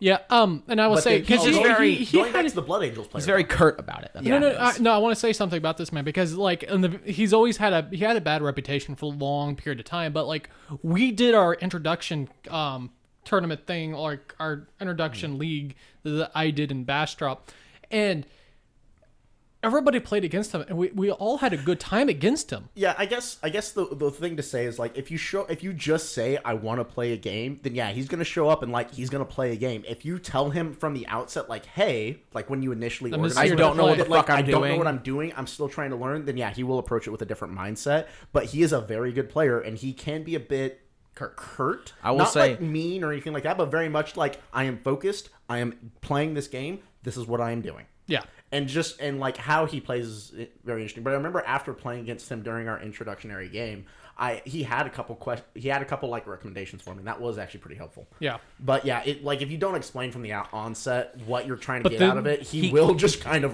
He can stop you. seem like that guy if you don't really dive into it, but if you actually talk to him, he's just a very high level player. Very, Yeah. very nice guy. Now going back to the Blood Angels player though. He's ruined everything for himself. Yeah, no. That guy has a massive reputation for cheating because he played Blood Angels back when their codex first came out, and they were fucking monsters. Yeah, fucking melee. And he would fudge his dice rolls. Melee blenders. Yeah, and he would fudge his dice rolls. Or like he didn't need to. He'd fucking table the shit out of people, and it'd be so like horrendously over the top that it's like, wait, why the fuck did you bother? When he first played like, a why game, do you need? Oh, real quick, and this is how I approach that, especially like cheating and that type of shit in like casual games. And this is something that David told me when I played against him. Yeah, and I was like being there. I was trying to be like, no, I didn't mean to do it with my dice. Like, if you want to see, and he's like, bro, I don't care. If I don't care, you don't have to be super transparent with me, because like if you have to cheat against me to win in a casual game, I've already won. Yeah, and I was like, that's a very intelligent way to go about it. Because So, if you lose via cheating, you've already won. Yeah, but for this Blood Angels player, he played against Brandon first, and he was the first person to play. Brandon was the first person to play against him in our entire community. And just to give you an idea, Brandon was still learning, but Brandon had a very strong salamanders list. But he was tabling people, and he'd been playing for like 2 months. Yeah, and vehicle shenanigans. The problem is, like, in that entire, like, his first game against the Blood Angels player, because this was like Brandon's second time playing the game, told him how to play his game. Yeah. He would try to tell Brandon what Brandon was doing wrong while knowing nothing about how to play salamanders. Yeah, and then almost started just rolling his dice, and Brandon would just sat there and be like, I don't know. I remember kind of talking about it. He was like, yeah. He's like, it really pissed me off because like, don't tell me how to play. Like, I'll make my own mistakes and shit. Yeah, and then tournaments, he was known to be very inconsistent with his dice rolls because he had a dice tray. I'm always like, I make it a point, like, if I'm playing with a dice tray, I say I will roll into the dice tray. If a dice jumps out, I roll it back into. Yeah, always. Yeah, whenever no matter what it is. Whenever I'm playing, like, you're at the 6, I'll be like, oh, but then I'll still re-roll it. Yeah, whenever I'm playing a more like professional, in quotes, like a not so strictly casual game, I will make a point of saying, like, look, this is my dice rolls. I'm rolling in the box. If it comes out of the box, it doesn't matter what it is. I'm re-rolling. But the Blood Angels player would... He would select whether or not he wanted to re-roll the shit that fell out of the box. Yeah. And he just left a bad taste in everybody's mouth, really, when it comes to playing the game. He'd fudge his dice rolls, and also, I watched him play a couple times. I'm pretty sure he was pulling some movement shenanigans, too. And I'm pretty sure he's a, like, really nice guy just outside of 40K, but I don't think... Inside of 40K, it's pretty scummy. Yeah. So there was another. Oh man, I'm not sure if I pause it real quick. I want to run this by everybody before I say anything. Okay, so I had a break because I really wanted to run this by the other two before I said anything about it. But there was another guy who, like, he'd been playing for a little bit, and he didn't quite understand how wound rolls worked in 40K, and like he kept trying to. He wasn't fudging his wound rolls, but basically he was saying, like, oh yeah, if my weapon is stronger than yours, I just wound you on a 2-up. And it was just like, wait, hold up now. No. Yeah, and like once I sat down and really talked to him, he was like, I don't think you're right. And then like we talked to someone else and he was like, oh shit. But it was one of those things where it's like, bruh. But anyway, that's one of those things where it wasn't really that guy, but it was something. We don't have that many that guys. Luckily. Yeah. Thankfully, that's been a really nice thing, is that we don't have that many that guy, because our shop runs a pretty tight ship. Yeah. Honestly, the closest I ever got to a that guy was fucking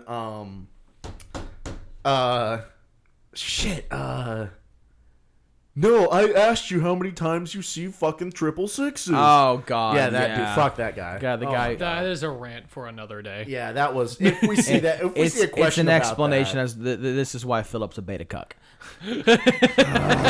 God. No, so basically... Okay, now that you've said it, now we have to explain. No. No. Just leave them questioning. No, fuck no. I'm explaining my this. God.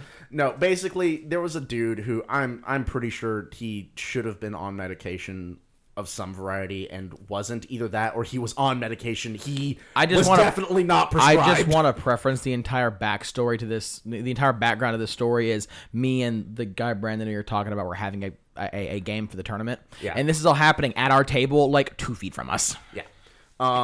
And like this dude came in and he's off his fucking rocker. And like at first he seemed fine, just a little bit of an odd duck, but things progressed quickly. Yeah. And like eventually we're playing the game, or they were playing the game, and I think it was Jacob rolled like triple sixes on something. He rolled triple sixes. I rolled triple sixes, yeah. And the dude like freaked the fuck out, and he was like, "Oh, blah, blah, blah." And he was mostly asking me because they were busy, and I'd like made sure to tell him, "No, you ask me." And he was like, "No, I asked you how many fucking times it happens." And I was like, "It fucking happens, dude. Like, it just happens." And finally, I was like, "Dude, I'm fucking done with the guy." So I wandered away. And, like, 5 minutes later, this dude comes up to me and is like, "Oh, hey. no. I need to preference that if we're telling the whole fucking story." Yeah. So basically, he was like, "How many times did it happen?" Phil was like, "I don't know, happy." He's like, "No, I asked you how many fucking times it happens." And It Phil was like getting aggressive about it, too. Yeah, he was getting quite aggressive. And Phil was like, "It fucking happens sometimes, bro." And he just walks off. And this dude sits back down, and I'm playing with Brandon, and he's like, "Man, what a fucking beta cuck." And me and Brandon stop and look at the guy and look at each other, and then look back at the guy, and then look at each other, and then look back at the guy, and I'm just sitting there, and I'm like, did he just fucking say that? So I looked at him, and I was like, nah, dude, you don't say that. Philip's my friend. I've known Philip for like 6 fucking years or something. A while. I'm like, you don't fucking say that shit. Like, nah, if you want to go fucking say that shit, you go off in the fucking corner where I can't fucking hear you. But you say that shit again, me and you are gonna have fucking problems. And Brandon was like, yeah, bro, that's not fucking acceptable. You don't fucking do that. That's not how you make friends. And he was like, I'm trying to make friends. And I was like, I don't give a fuck. You get the fuck out of here. And then he fucks off because me and Brandon were very much like, yeah, get the fuck out of here. Like, you don't fucking say that shit. Yeah, so he fucks off from their table, comes over to me, and just walks up to me. I'm in the middle of a fucking conversation with store manager. No, with Mitchell's brother and the fucking store manager. Oh god, Matthew was there. Yeah, and he just wanders over, interrupts me in the middle of a fucking sentence, and is like, "Hey man, I just wanted to apologize for calling you a beta cuck." And like, I hadn't heard anything about this. I'd completely missed this conversation because I'd gone into another room. And I'm just sitting there, and I'm just fucking stunned. Like, I can't say anything because I'm like, what? And the dude just fucks off. And I'm just like, what the fuck was that? And yeah, that's probably our most off-the-wall, fucking insane thing. And then, like, it just got weirder. 2 days later, he got picked up by the cops for, like, violating a restraining order or something like that. It just got weirder. Oh, yeah. That guy was wild. I have a story from Abilene. When they go visit Matthew and Abilene. So fuck. So me and Matthew, there's a game store up there that we like to go visit because I have a fair amount of work. Could you stop, Snowflake? Hi, Snowflake. Fucking beam you with this empty plastic cup. And so we're just kind of sitting there looking, and we're talking to some people who are playing the game, and some random guy comes up, and we're just like kind of talking. He's like, "Yeah, I play Thousand Suns." Matthew goes like, "I play Astra Militarum." He doesn't play jack squat. He has like 2 tanks. He has Astra Militarum. He doesn't really play. But this guy Love goes, you, Matthew. This guy before the new Jakari Codex dropped, he goes like, "I play Jakari." We're like, neat. He goes like, "I don't think you understand. I play Jakari. I am better than you." Like, that's the entire vibe we're getting. Oh god. And he's he expects you to fucking bow down. And we're talking about it's like, yeah, this is like warm is expensive. You better kowtow, motherfuckers. He's like, "Do you have any other armies?" He's like, "No, it's too expensive. So I'll only play Drakari." And I was like, bruh, what the hell's wrong with you? Neat. It's like, go move on. You're only focusing on the fact that you play Drakari. Stop. And me and Matthew forever call him the Jakari guy. Like, this conversation's not for you, bud. Yeah. And people are fucking wild, yo. All right. Anyway, let's go ahead and move on. Moving on. This one's a bit of a doozy, but I think it's going to be good. Sorry. This one, my face was away from the mic. This one's a bit of a doozy, but I think it's going to be good. It's by Eminent. He's had some good questions so far. And it says, do you see a world where you ever did a partnership working with GW through their influencer program, or would you rather stay totally independent? Given the state of GW and how they treat their partnered content creators and fan base, do you ever see yourself switching to a different system, or do you try to separate the art from the artist? So let's answer the first part of the question. Yeah, and then can I answer the first part of the question real quick? Well, I mean, we're all going to, but yeah, if you want to start it off. Fuck no. Yeah, no, fuck no. There was a time when GW had a soul, and that time was when they scrapped their game, and they scrapped the game in like the early 90s or the late 90s. They're like, cool, guys who made the game, take our shit, go make the game, because like we're not gonna do it, and that became StarCraft. Yep. Yeah. Like back then, possibly, because like that's really cool to have all this shit for a game and be like, you know what, we've decided to go in a different direction, but like we don't want this to go to waste, so like go do something with it. And then it birthed one of the most popular real-time strategy games on the fucking planet. It set the genre. Yeah. Yeah. So now, answering the second part about like the whole like separate art. Hold on. Second part. And I don't know if Mitchell wants to say anything about it. But Let's put it this way: that fuck no, I'm pretty sure speaks for all of us. Recently, except for Mitchell, because Mitchell doesn't recently it kind of seems like whenever GW, quotations invites you to be a part of their content creating team, it's more of a really nicely gift wrapped cease and desist. Yeah, no, it's basically come work for us or we're going to destroy you. Yeah, if you've read any of their like partnerships or contracts or anything like that, they force you to sign an NDA that is so fucking restrictive that if you say literally anything bad about Games Workshop, not just about the content that you're making or reviewing, but literally anything, they can sue you into oblivion. If literally anything about GW or their product does not end with, and I would totally suck its cock, you basically get destroyed. Yeah, part of their NDA is that not only can you not damage the potential sales of a product, you cannot make the company look bad in any light. Which means you can't actually produce any unbiased review of content. Yeah, you can't actually give reviews. It's all agenda and biased. we talk a lot of crap about GW. Oh yeah, we love Jay on this channel. If GW ever caught wind of us somehow, they would basically instantly fucking detest us because like no, talking shit about GW. If we is ever like get mail or an email from GW, you know what? Just don't open it. I dared them to send a lawyer. I want a lawyer to be at my front door before I stop.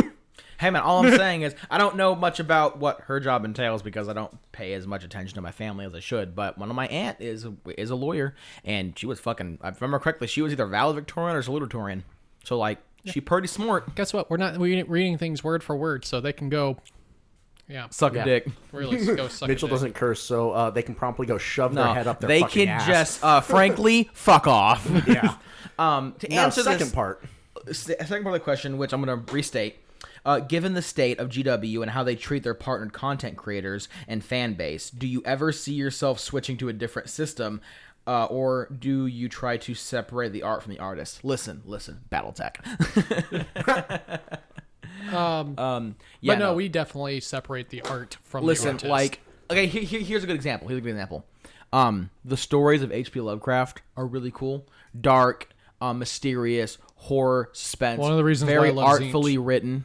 That man was fucking horrible. Oh yeah, he was a massive listen, racist. look up what H.P. Lovecraft named his cat. We will not say that. I'm not gonna say what it is. Oh no, we say that and like no, we Banhammer. will get fucking annihilated by lawyers. Look up what H.P. Lovecraft named his cat, and you'll kind of understand the type of man he was. Like he was a very disturbed individual, and he was not a very good man. But the shit that he wrote, to a certain extent, inspired literature for generations to come. Oh no, it is still inspiring. If you've seen the movie Annihilation. Yeah, it's by Jeff Vandermeer. Yeah, well, the movie, not the book. But the movie Annihilation is based off of a book that is basically just, what if we had Lovecraft in the modern day? If you've ever played Jeff Vandermeer is an amazing writer. If you've ever played the game the game Bloodborne from the company From Software, the director that's of those HP games, Lovecraft, and the Soulsborne games, the Souls games in general, the creator of the game is fucking in love with HP Lovecraft. Yeah, the stories and whatnot, and takes lots of influence from them. So like, separating the art from the creator is 100% something we do. Yeah. Because just to give you an idea. Both Jacob and I really got into 40K. Something that really helped us get into it was If the Emperor Had a Text-to-Speech. That was a fucking massive YouTube series. And they made satirical videos off of Warhammer lore. First, it kind of started off as like a lore channel, kind of like in a really funny way, and then they developed their whole ass stories and whatnot, and just went off the rails and did a bunch of wacky shit. And they had a huge following, and they were geniuses, and they were fucking hilarious, truly. They were great. And then there was that instance a couple years ago, where Games Workshop rewrote their IP rules. As the guy said, they're draconian new IP rules. And they were like, look, we have not yet been hit with a cease and desist.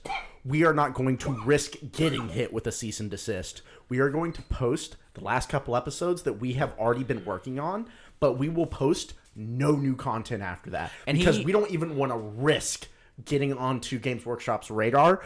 It's been wonderful knowing all of you. Have a nice life. We'll probably never see you again. This man was 100% ready to like basically crash his entire Patreon. He made thousands of dollars off it. To a certain extent, it supported his life. And he was like, we're just doing this because I don't want everything to be destroyed. And the community rallied to him, thank God. And he has a new IP out. It's fucking hilarious. But he even said if Warhammer was to fix their shit, there's a distinct possibility he still wouldn't come back, and if he did come back, it wouldn't be immediately because he's been so burned by this. It's like I cannot risk the safety. Yeah. So, because once you get hit, there's no coming back from that. Yeah. Once you get hit with a cease and desist, it's like you do literally anything, and Games Workshop will have a lawyer so far up your fucking ass that they'll be speaking with your own mouth. And trying to appeal it is such a fucking yeah. No, you don't. Anywho, moving on. Yeah. I'm sorry, I'm looking at this meme, and it says, let it be known that 9th edition broke before the guard did. Mitchell, do you have anything to say on any of that? Just look at meme.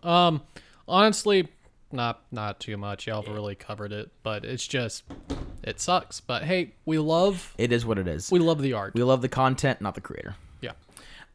Next question. Why do I keep fucking this name up? Fallizer? Fallizer. Fallizer.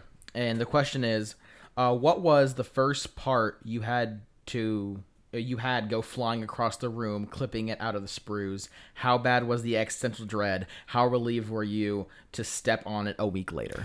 Oh, okay. I've got a great story for this. I'm not going to be a part of this question because every time I had that happen, I basically wouldn't stop until I found it. So I've had a couple existential dread parts about shit flying off, but I've always found it. So do y'all remember that week I spent house sitting for my parents? Yeah. Yes. So we had that game whenever AdMech got the new codex, right? Yeah. So I brought some AdMech with me to build, and I built them, and I took them out back to prime them, and I had a model blow off of the tray I was holding under the wind, hit the concrete ground, and just shatter. I found all but one of the pieces, and the other piece got lost in the grass. I cannot describe the anger that I felt at that. And then I was like, fuck this shit. I went inside, and then like the day before I was gonna stop house sitting and go home, I was like, fuck it. I'll go give it one last look, and I found it in like 5 minutes. Sometimes you just need to go and cool off. Yeah. Mitchell, anything? It's not even a Warhammer. The most thing I remember is I was building a Stewart for the Flames of War, and a Stewart? Stewart. Cool. I heard a stork, and I was like, what? Stewart. So this is recently. Yes, the cupola, or like the top hatch. I clipped it, and it just shot across the room. Or no, it shot up, hit my face, and ricocheted to somewhere else. And Wes's house. Oh, this is at Wes's? You're not finding jack squat when something hits the floor. Yeah, okay. So, yeah. Did you find it? No, I just shoved like some random thing over top. Listen, green stuff. So, that's, and I searched for like 30 minutes, and I was like, I'm never finding this. Lost in the fucking abyss. It was about a half a centimeter wide. Oh, it was small. It was tiny. Fuck, that sucks. So, moving on. Hey guys, my new daughter's a king. Battle Tomb. I'm so happy. I think Phil should be back soon. There he is. Cool. All right. So next question. You're just in time. Next question is by Leggett Rylus. Is there any army that you haven't made yet, but thinking of starting? Sisters of Battle. And want to throw an Age of Sigmar army in there? Yeah, well, Well, the Sisters is just the one that's been on my back plate for a fucking while. Custodians and Stormcast. Yeah. Probably my other one would be... So the Golden Boys. If we want to talk about different games in general, I really want to start playing Titanicus. Dude. Did you know you can buy a Dominion box for $110 on Amazon? Damn, wasn't that like $250 when it first came out? 200. Jesus, that's pretty good. No, the other thing that I would love to get would probably be Oh, I can't think of what they're called right now. It's the Dark Elves for Age of Sigmar. Like Anvil something. Anvil Guard. Anvil Guard. Yeah, that's them. Probably no. Deepkin. Deepkin. Yeah. Enough. Yeah. Yeah, Deepkin. The only army that I really want to start next, but I can't really. I've been trying my best to not start new armies because I have a tendency to just do that. Give in. Gloomspit or Gloomspite. Which is really funny because that's like the first thing he wanted to build for. It was Gloomspite and Nighthaunt, and then it just never happened. Yeah, I'm still waiting for Julie to get back my Nighthaunt. Shoot her a text. See what's. Yeah, you should probably contact her. Because I know she's been working on them. Sorry. But yeah, no. All right. Crap. All right. Going forward, or do you have something else you want to say? No, I got nothing else. All right. Next question. This is a fucking stupid one. It's by Bones of Smite. If the three of you were to fight, who would win? We already had covered this. Did we? Yeah. In podcast? No, we did not. Yeah, not in podcast. Not in podcast. So- basically, it would just depend. But other than that, Butter Dog, because like Situation. we really need to keep going. Yeah. Yeah. We really need to keep going. That's not something we entertain, but like it would just depend, like our guns involved, Yeah. things of that nature. Yeah. Do we have time to prepare? Yeah. But yeah, honestly, Butter Dog. Funny question, but Butter Dog. Butter Dog. Blame. China said yes. Who is biggest? Who is the war boss? Butter Dog. Is that you or me? Because we're the same. We're the same height. No, I think he means like it's in response to the fight thing. Yeah. Well, yeah. I just because I know, but I think actually I think Mitchell's the tallest. Are you? We're all about 6 foot, 6'1". Yeah. Yeah. We are all tall. Yeah, we must know who the war boss is. Blame. Why do I keep spilling my Nuln oil pots? It has been decreed by the gods above. Yeah, because Nuln oil is a cursed object. Yep. All right, moving on. Leggett Rylus, what's the shittiest paint that GW sells in your opinion? Corvax I White. no, White Scar. I have ceramite white. Ceramite White? I have ceramite white. Oh my god, do you remember that? Oh God. It's so shit. Oh my god, it's paint. Citadel Whites in general. It's actually their new layer white isn't bad from what I remember. It's not bad. But no, yeah, like I have ceramite white and that stuff was such ass. Going forward, Johnny Doe, what are your guys' shirt sizes? Why? Butter Dog, moving on. Large. XL. 3X. I'm big. Big boy. Um, Bones of Spite. Next one by Bones of Spite. I'm not taking your job, I just said the name. What paint do you recommend that works just as well as GW paints? Almost everything's better than GW paints. Actually, no. I know. I'm just shitting on Citadel. Army painters really, it's a tool that you have to learn how to use. But Citadel is actually fairly good paint. But if you really want to get a good paint, Vallejo. Well, again, it just boils down to like what you're familiar. Each different paint is a tool. It just depends on how you use it. It kind of blends into the question we answered earlier: is every paint, every set of paint, like whether it be Vallejo, Army Paint, or Citadel, whatever the fuck, they each have their own niche, and it just depends on what you're doing. And some people just prefer Vallejo over Citadel. Some people prefer Citadel over Vallejo. I think like it just more times than not, Citadel is overshadowed, but that doesn't mean that it's necessarily shittier. Well, not even necessarily overshadowed, because one thing they bring to the table is they have a truly gargantuan selection of pre-mixed. Hey, I want to state this. Pre-made colors. I think Citadel has this preconceived notion that it is trash because it's widely the most available, and it's one of those things that like people who use Vallejo, it's like, oh, it's less available, meaning it's way better. But like Citadel is an amazing paint company. Like they know what they're doing, and their new contrasts are really good. Like they have bases, which is meant to do your normal base layer. Their layer paints are specifically meant to do something.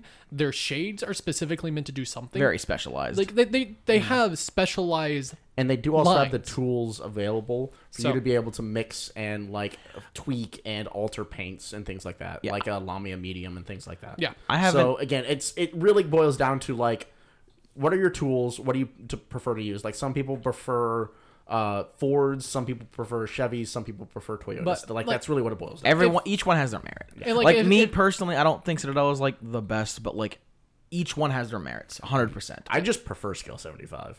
I do not like Scale 75, but I like it for one thing, and that is painting models on a single basis. But if I'm doing army painting, I do not like Scale 75. Like you're trying to batch paint. Yeah.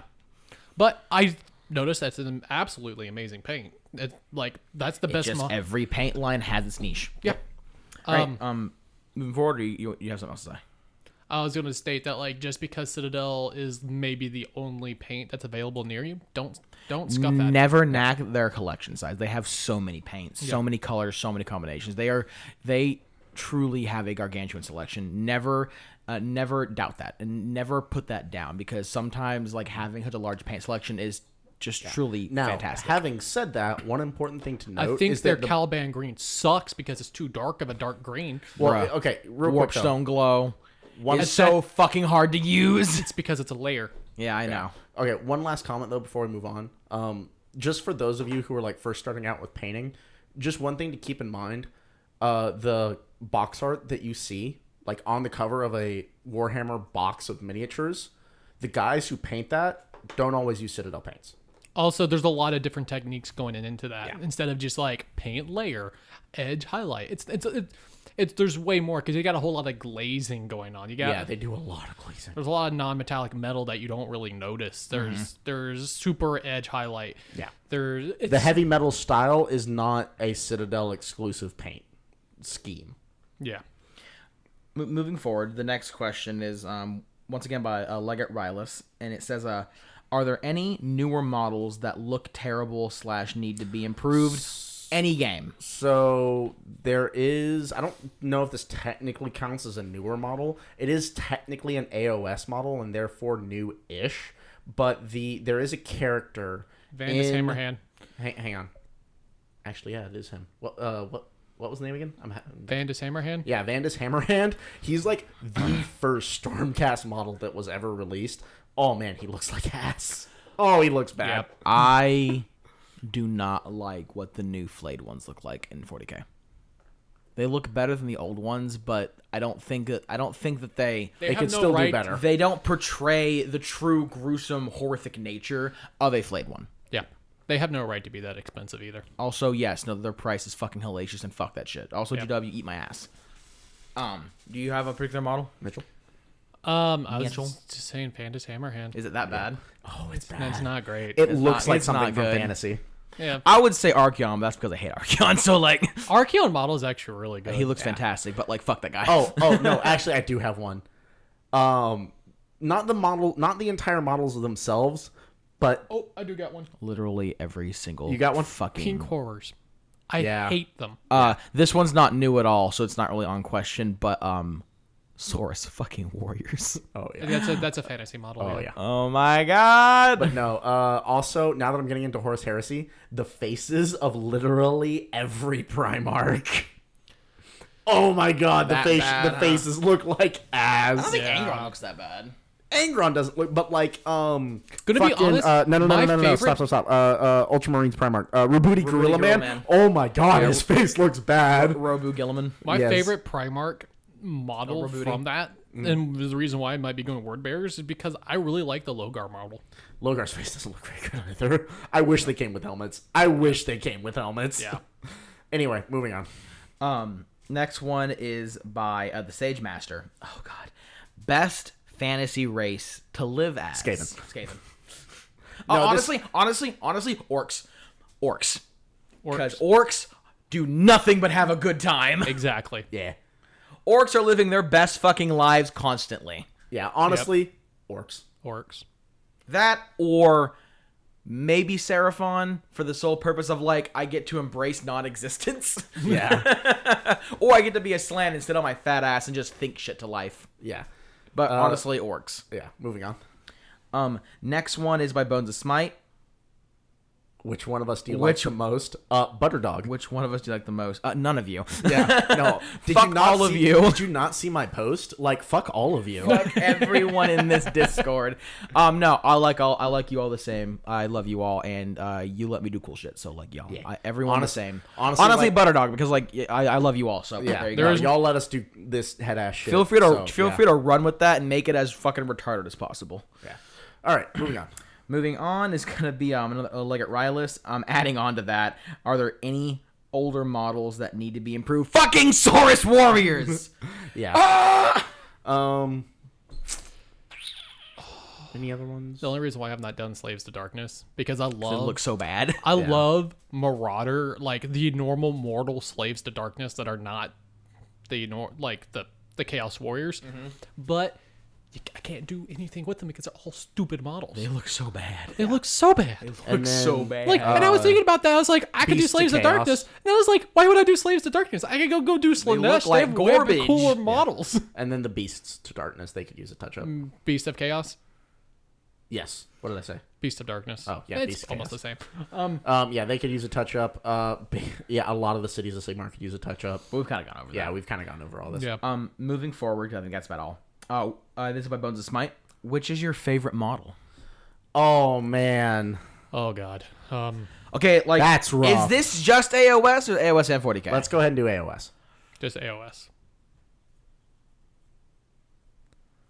Why y'all fuckers looking at me? You look like you're thinking. I want to.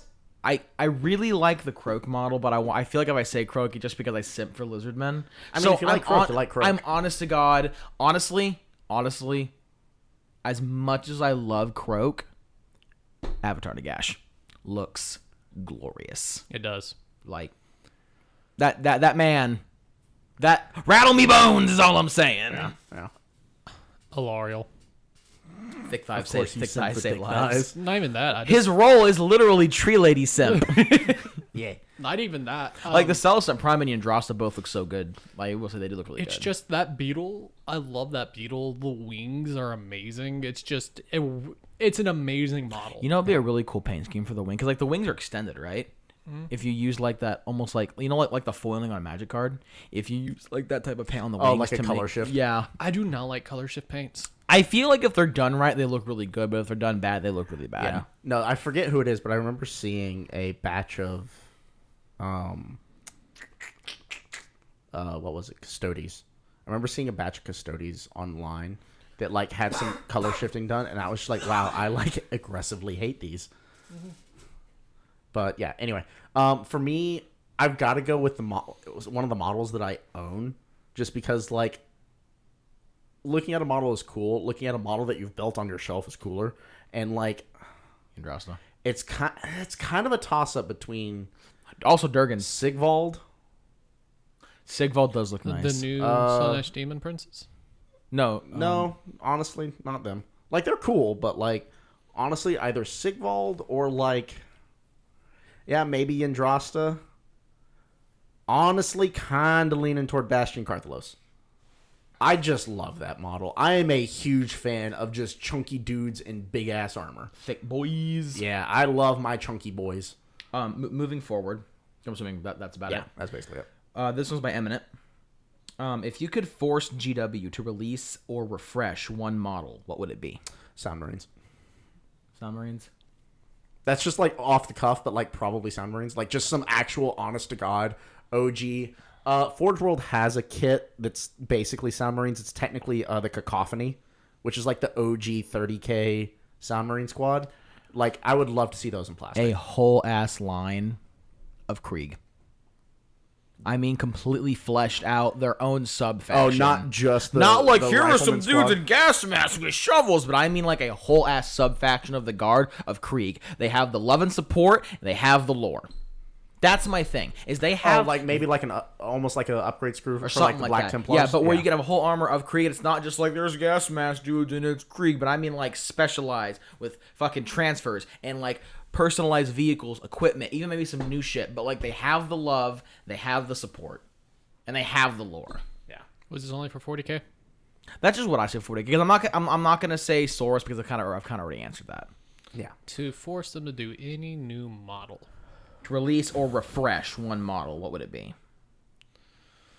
Okay, this is one model. I'll talk more about a line, but okay, yeah. I've If it already was- mentioned no, if no, it no, was no, no, one no. singular model. We've already mentioned Vandus Hammerhand, so like we might want to pick something different at this point. True scale Terminators. Oh my god, yes!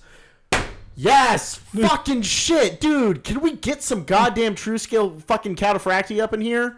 True scaled Grey Knights. Yeah, that too. I love how the And Great Custodies. look, so Yes. I don't give a damn because I think they're hilarious. But I just can't fucking stand squat Marines. But no, I was building my true box. scale Terminators. I was That's all I building my want. box of Age of Darkness for Horus Heresy, and I built some Mark 6 Space Marines. And the Mark 6s are true scaled, and they look fucking awesome. Oh, they do. And then I built some cataphracti, cataphracti. and my cataphracti looked like fucking midgets next to them. And I was like, what the fuck is this bullshit? and just to put it- those cataphracti are true scale. No, they're not. No, they're not. No, they're not. They're supposed to be true not. scale. They're not. No. They're smaller than the Mark 6s. Yeah. What the hell? Yeah. AKA, They're not and true just scale. to They put haven't it updated the line just at to all. put it in perspective, That's a new plastic kit. No, it isn't. They've had cataphracti for a while. Plastic cataphracti for a while. Just to put it in perspective, average Space Marine 7 feet, average Space Marine Terminator 9. Yeah. But yeah, no. The plastic cataphracti have been around for a while. They've just been on Forge World. The difference is that they're now coming to Citadel. Oh. And a lot of the cataphracti upgrades are still Forge World resin.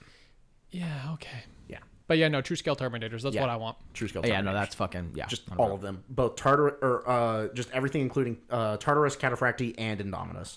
I fucking hate how Indominus Terminators look. Just fucking ice shit. Like, it literally looks like they're taking a shit standing up. I fucking hate it. Terminator Squad. I shitted. Yeah, basically. Like whenever I see Dark Angel's Deathwing Terminator show Fuck up on those board, things. I'm just like, your uniforms are brown to hide your shame. And yes, I realize they're more tan, but like, Still. fuck off. Moving forward, I'm assuming that's about all we gotta say Yeah. on that. Leggett Rylus, what's the worst lore / funniest lore you've read? I will start this off. For me, it's not funniest. It is worst. Demunculaba 40K. Yeah, no. Demunculaba 40K is one of the biggest, just absolute derp hammer I've ever fucking read. Oh yeah. Like You got to give me a moment. Some of the funniest lore, I think, it's actually kind of interesting because it's all wrapped up in one scene in one of the Plague Wars books, and it all kind of works together. But Rabooty Gorilla Man, possible spoilers ahead if you haven't read the books. not really. So this is how they're unfucking the lore. And also, if if you don't catch it, Rabooty Gorilla Man is Rabooty Gilliman. Yeah. We just Rabooty Gorilla Man, Grandpappy Smurf, things like that. Yeah. But no, Reboot Gilliman, he has a new order that's basically the Inquisition, but instead of hiding shit, their entire job is to uncover things, and they're called as historians. Yeah, they're basically the remembrancers, like, brought back, essentially. Is to record shit and, kind like, of. distribute it out to the Imperium. It's really to uncover the true history of the Imperium, because the Inquisition has been fucking that shit up for the better part of 10,000 years. They've been doing a pretty good job. Yeah, they have. But no, so he creates his historians, and this is how they like lorically explain why two Space Marines or one character can be in two different fields of battle at the exact same time. And it's because the Imperium, he basically figures out that the Imperium doesn't have a standardized date or time system and doesn't use one standardized calendar. So whenever they say, yes, this Space Marine was here at this particular time, but also here at this particular time, basically what he figures out is he's like, oh, these are not the same calendar. This shit dates. is whack. Yeah. And so, like, that's one of the funniest bits of lore. And then wrapped up in that same scene is there's 120% one of his historians who is trying to fuck him. And it is adorable and really fucking funny. When she walks up, like, can I call you Robu? And he was like, never say that in my presence again. Yeah, she's like, can I call, because everybody calls him like, because at this point he's been appointed. They call him like Lord Commander of the like Imperium or something like that. Yeah, and so everybody calls him like Lord Commander, and she's like, can I call you Gilliman? And he's like, yeah, you can call me Gilliman. And she's like, can I call you Robbie? And he's like, cease and desist. You have go to horny jail. Yeah, and it's really funny, and it's actually kind of cute. But that's one of my favorite bits of lore, and it's a little funny, but yeah. Real quick before we go to Mitchell, I have a thing for funniest as well, and it's literally anything that has to do with Caiaphas Cain and Ferric Jurgensen, because basically it's just like Caiaphas Cain being a bitch and Ferric being like, oh look, I've accidentally fought God and won. Yep. Like the one, like, do you mind if I do a slight elaboration now that because I just remembered something? Go ahead. They were fighting orcs, right? And Caiaphas was fighting the war boss. and he kills the war boss. Because Ferric is a Valhallan, they can actually read they're slightly literate in orc glyphs. And so, and they just know orcs really well. So I think he kills the war boss, and then Ferric was like, "Don't shoot them." And they're like, "What the fuck do you mean, don't?" She's like, "Do not fucking shoot the orcs behind the dead war boss. Don't fucking do it." And they're like, "Okay, don't shoot the war." He also said, "Don't shoot them while they're fighting, because the orcs won't fuck with the duel if you don't attack them." So they didn't shoot them. So the duel thing, Kaivis Kane won, and like, don't fucking shoot them. And they're sitting there, and Jurgen's like, "What?" And Caiaphas is like, "Why aren't we shooting them?" And Jurgen's like, "Because my father figured out that once you kill an orc leader, if you just leave them the fuck alone, they'll probably erupt into infighting." And sure as shit, not 5 minutes later, one of the knobs was like, "I'm gonna do big boss things," and another knob was like, "But I'm the boss." And then they all fucking killed each other in infighting, and all the IG are just like, "So what are we supposed to do?" They're doing our job for us. Jurgen was like, "All right, we out. This job's done." And they just literally in-fought themselves to death while there was a literal enemy army standing in front of them. That's amazing. Anything that has to do with those two is fucking hilarious. When Nagash slapped Marathi. Oh, when he pimp slapped her? Yep. That's amazing. When he begone thoughted Marathi. It's like gone. Do you have any, like, for shittiest lore?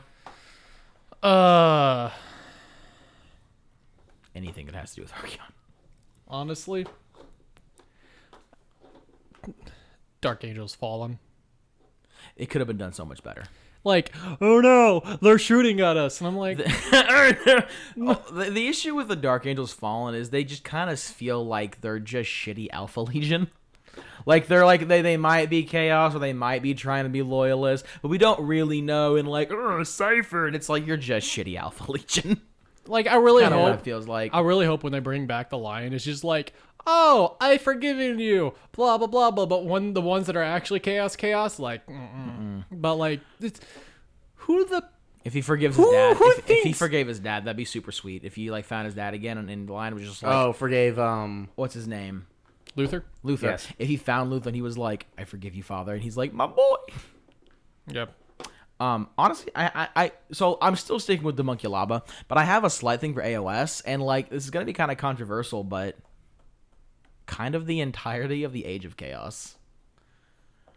It just kind of felt like End Times again. It was basically like, this is my issue with anything that has to do with Chaos, is it sometimes gets a little stagnant where it's like, Chaos is here, everyone's getting annihilated, oh no, and then like the big hero swoops in and like saves the day, and that's basically what happens every single fucking time. And I get why it happened, because the Age of Chaos is what they needed to set up Realm Gate Wars. I understand it. There That are being two said, things it just gets a little stale. There was two things that came good out of the Age of Chaos: Carradon Overlords. Carradon Overlords, Korn smashing an island, punching an island to death. That was pretty funny. Iron Jaws. Iron Jaws were because they were the ones who went on that huge fucking rampage because Chaos was trying to fuck the orcs up, and the one guy that we talked about, the dude who was born from Gorka Morka, was like, "Fuck the Chaos boys." But no, the Iron Jaws were the only race that in the Carradon Overlords to be only perfected.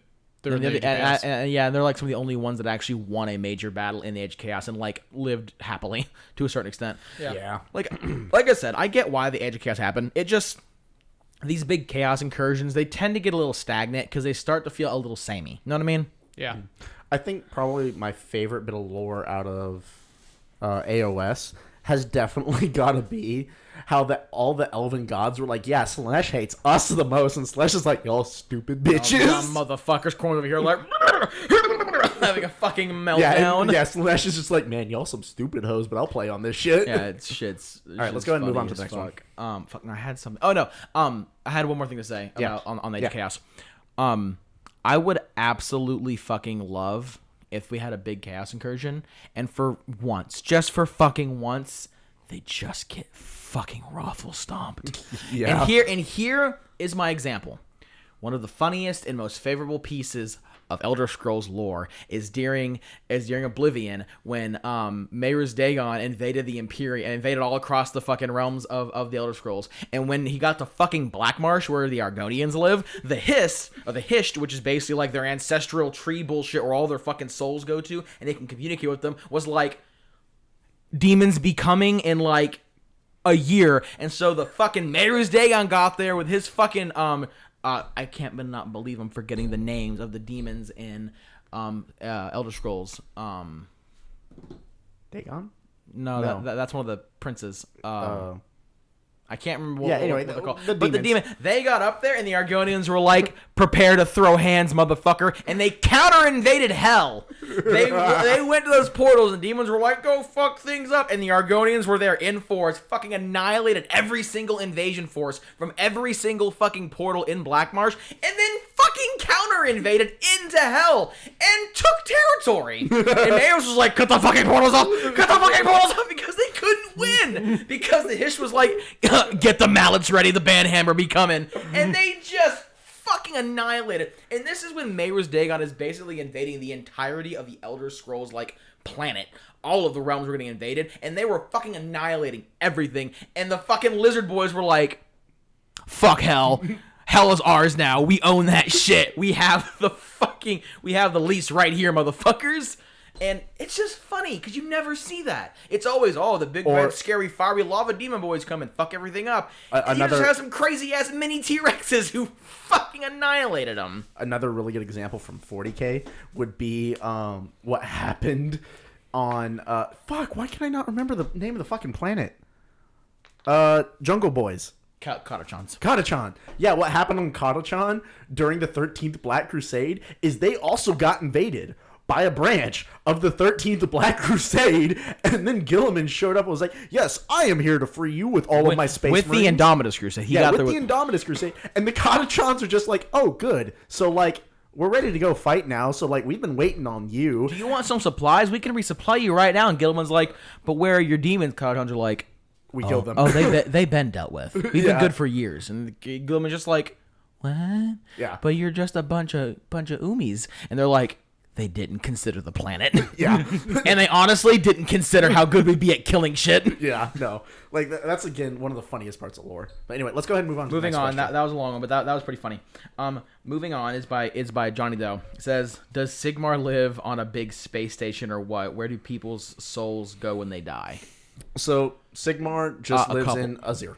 He lives in the heavens of Azir. He probably no. He just lives in the city that's named after him. I'm pretty sure he resides in the heavens. Like he lives in Azir, but he doesn't like physically manifest on the plane. No, he is a physical person. He just lives in the city of whatever the fuck it's called. He like lives in his tower. Sigmar. Yeah, Sigmar. Sigmar does Sigmar things. Sigmar lives where Sigmar lives. As far as where do souls go, Stormcast go back to Azir to be reforged. Everyone else goes to the realm of death. No. We did not properly research for this this question. No, and it's currently outside of our knowledge base. No, not really. Not really. Stormcast go back to be reforged. Skaven go back to the rat. Go back to the Greathorn Rat. Anything that has to do with chaos gets fucking sucked back into the realm of chaos and eaten by the chaos gods. A lot of them go to the Soul Forge. Demons go to the Soul Forge. Yeah. To possibly be turned into soul grinders. Yeah. That's if they want to speed up the recovery. Yeah. And I think basically everything else goes to Nagash. Except for I think Seraphon souls actually like return back to their like collective return to the heavens. Their thought collective. Yeah, they return to the heavens. Basically everything else gets eaten by Nagash. Yeah. And even then some shit still gets eaten by Nagash when it's supposed to go somewhere else. Yeah. That's that question. That's basically that question. Yeah. Next question is by Leggett Rylus, and it's what are your thoughts on when the Gloom Spite happens? The Bad Moon travels to the mortal realm. This is a Mitchell question. Yeah, honestly, I don't. I have no fucking idea. Yeah, I have not looked up Gloom Spite at all. When the Gloom Spite happens? Yeah, when the Bad Moon travels to the mortal realm. Because the Bad Moon was something in fantasy, right? If I remember correctly. I don't remember it being in fantasy or. I think this one might have to be a. We'll come back to that. Yeah, whenever we do a faction. No, because the Gloom Spite is on my list of the things to break down. It is on my, but it's just pure destruction. The entire point of the Bad Moon is it follows destruction. So it's kind of like a WOG almost. It is. It's a WOG that is induced to bring the Bad Moon. Okay. Let's go ahead and call Butter Dog on this one because this is something we want to do a faction breakdown for soon, and we'll go into depth for what it is then. Yeah. So that's kind of the mini answer. The rest is just Butter Dog. The next is by I have lost. There it is. The next is by Big Boy Tim. No, that's I don't know. Oh no, I don't know what that is. No. Are we running out of questions now? No. There was also some other conversation. Another. This one is by another poser. Posier. That one. Yeah. It says is there still a faction that you want brought into AOS from fantasy, or any ideas for a totally new faction? Chaos Dwarves. Tomb Kings. Tomb Kings. Next question. That one's easy. Yeah. Yep. Good question, but easy. Next one is Bones of Spite. If the Emperor or Sigmar had to fight, who would win? Emperor. Yeah, Emperor. Just straight up. It just comes down to, like, when you compare AOS to 40k, it's macro versus micro. Yeah. 40k is just so the big power and scale so is bombastic, so and the power scale is so different. I will say this. On a physical fight, they would be pretty even, but the Emperor has such a... The Emperor is so psychically potent that he can permanently harm a Chaos God. Yes. Yeah. So Sigmar wouldn't you stand a can't chance. not take psychic into a physical fight, because when the Emperor's hitting you with a sword, it's like fucking mind lasers and shit. And we have not seen the full capabilities of a Sigmar when it comes to, like, fighting Chaos Gods. The issue is that... Here is my issue with Sigmar fighting Chaos Gods. Sigmar struggles against Archeon. Yeah. Like hardcore. Now, that doesn't mean he can't kill Archeon, because I truly believe Sigmar can kill Archeon on 1v1 duel if it came down to the nitty gritty. But he would struggle. Well, you could say that the Emperor struggled against Horus. Again, macro versus micro.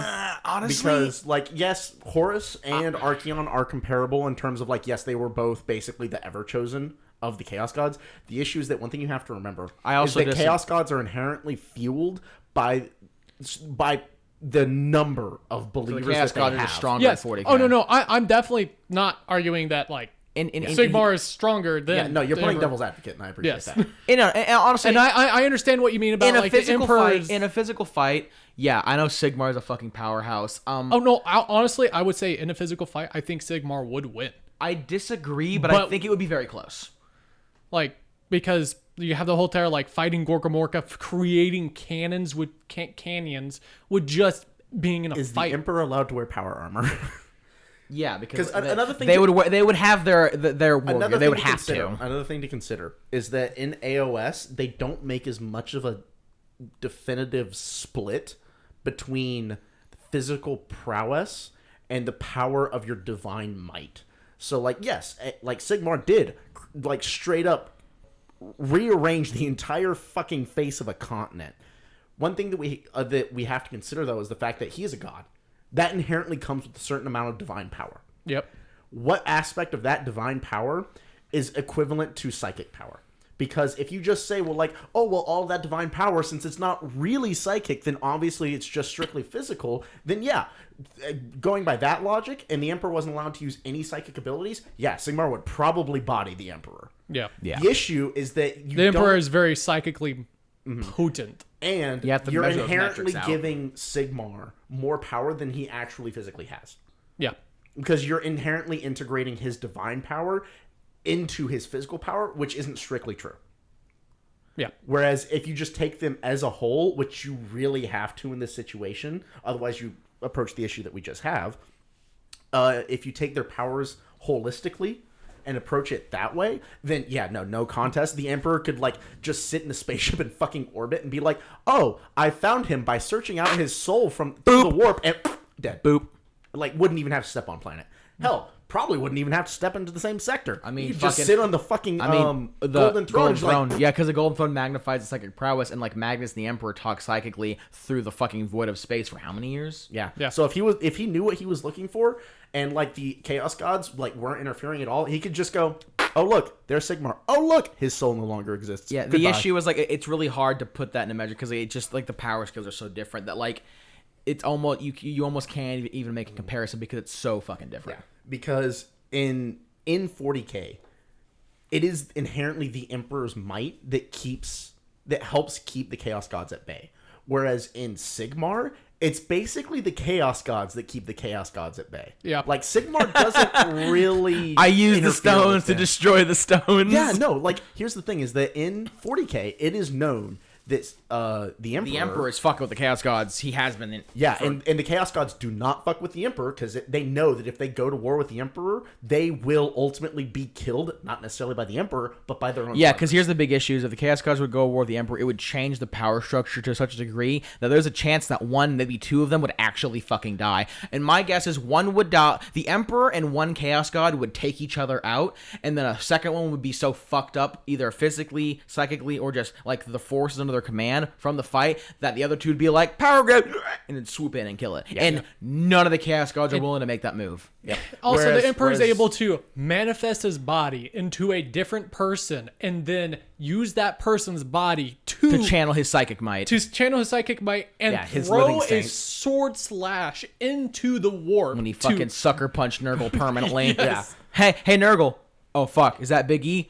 This is for my boy. What? Yeet! Yeah. Whereas Sigmar and AOS, literally, I don't think the Chaos Gods even really, like, consider him very much when they talk about, like, their true might. Because to a certain extent, like, yeah, Sigmar's important in the sense that, like, they have to pay attention to what he's doing because he can fuck with their plans. But I don't think any of them can't affect truly them at all. fear him. Like, I don't think any of them truly have the same level of, like, do not fuck with this man as they do for the Emperor of Mankind. Also, it's like when it comes to AOS, this is going to sound weird, but just let me finish. The Chaos Gods in AOS are such a non-factor to, like, the setting as a whole. Because in 40k, it's like fucking Chaos Gods are like, oogity boogity motherfucker, I'm coming for your ass. Like, I'm gonna corrupt you, I'm gonna mutate you, I'm gonna take you, I'm gonna fuck with you. I have the ability, I have the power, I can do it. In AOS, Chaos Gods are just like, I send demons to the mortal realms to kill shit. Anywho, back to shanking my siblings. Yeah, and that's all they do. Like the mortal realms are such a fucking blip on the radar. And even to the Chaos Gods in 40k, the entirety of the galaxy is a blip on the radar too. But in 40k, they pay a lot more attention than they do in AOS. Because AOS is just like, go do shit. Yeah. Like, that's why you have the Everchosen. If basically Everchosen is like, go take our mortal forces and go fuck shit up. And, like, you'll have demons and shit. And, like, I'm going to focus on, like, trying to beat Slaanesh to death now. The Chaos Gods, going back to your H.P. Lovecraft reference earlier, the Chaos Gods in AOS really are more like Elder Gods.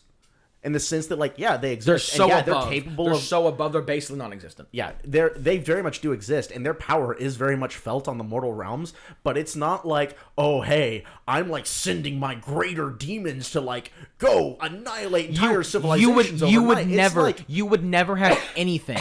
You would never have anything that equates to the siege of Lionsgate in AOS. Yeah. When Khorne sent eight bloodthirsters and 88 cohorts of his demons on fucking Terra, it never happened. Y'all are shaking the things, and my mic keeps on falling. Yeah, I'm sorry. Okay.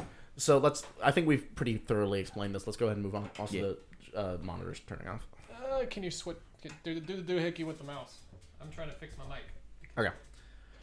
Also, I just want to point out that Legate Rylus makes a very good point about what fantasy factions should come back. Vampire Coast. Like, oh my god, I fucking love Vampire Coast. I keep forgetting about them. Like, I love them, but it's because they didn't exist in fantasy. Oh, they did.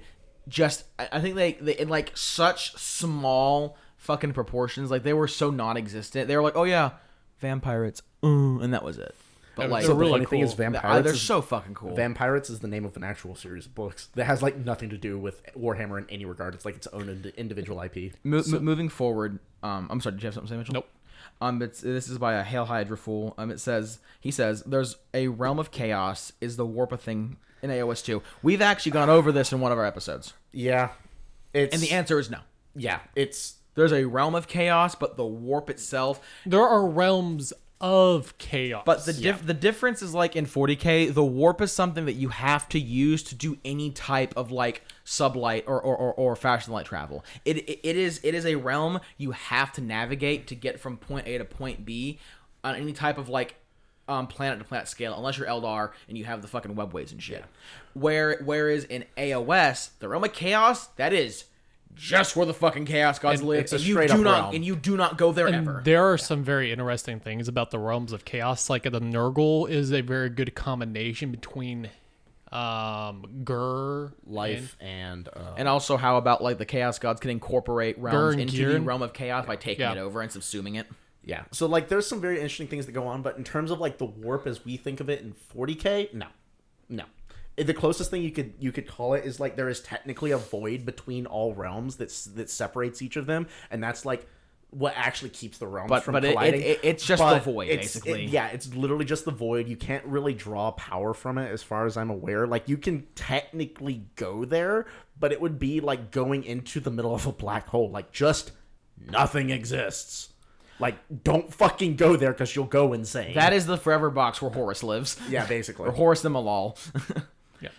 Moving forward, is another question by Hail Hydra Fool, and it is, what do you think of Angron? I'm assuming you mean his new model, and I love him. I think he looks fantastic. It's a really cool model. I think it's a cool model. People are mad that he looks like a bloodthirster, and I'm like, if you've read the lore, you know it's basically he looks like what he looks bloodthirster. like, and and I think it looks fantastic. Yeah.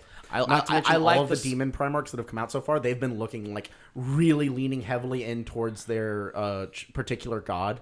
And, like, they really did a good job with Angron. What's ironic is, like, of the 3 demon Primarchs we have, Mortarion looks the most like a Space Marine still. Or like an actual Primarch, where Magnus kind of looks like a good in-between, and then Angron just looks like an honest-to-God fucking bloodthirster. But I also love he has little things of, like, his time on Nuceria, his homeworld. He still has his, like, his fucking shoulder pads and shit. Yeah, he has his OG callbacks. World Eater. You still see the butcher's nails in his head and shit. Yeah, and all the cables that run out of his head. Yeah. Yeah, no, he looks really good. And, yeah. Next question is also by Hail Hydra Fool, and it is, which Primarch, Chaos or Loyal, do you want back next? Okay, Vulcan. Hold up. Let's do it 1 Chaos and 1 Loyalist, just to balance things out. Like, you don't have to explain why, just... Vulcan and Portaraba. Yeah. Okay.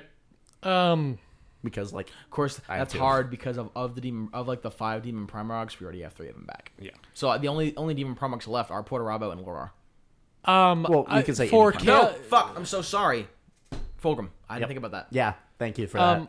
Fuck demon Fulgrim. I'm sorry, but going to be honest, for Chaos, I'd rather have Logar back. I think I just fucking hate Logar. I think it'll just be hilarious. Erebos.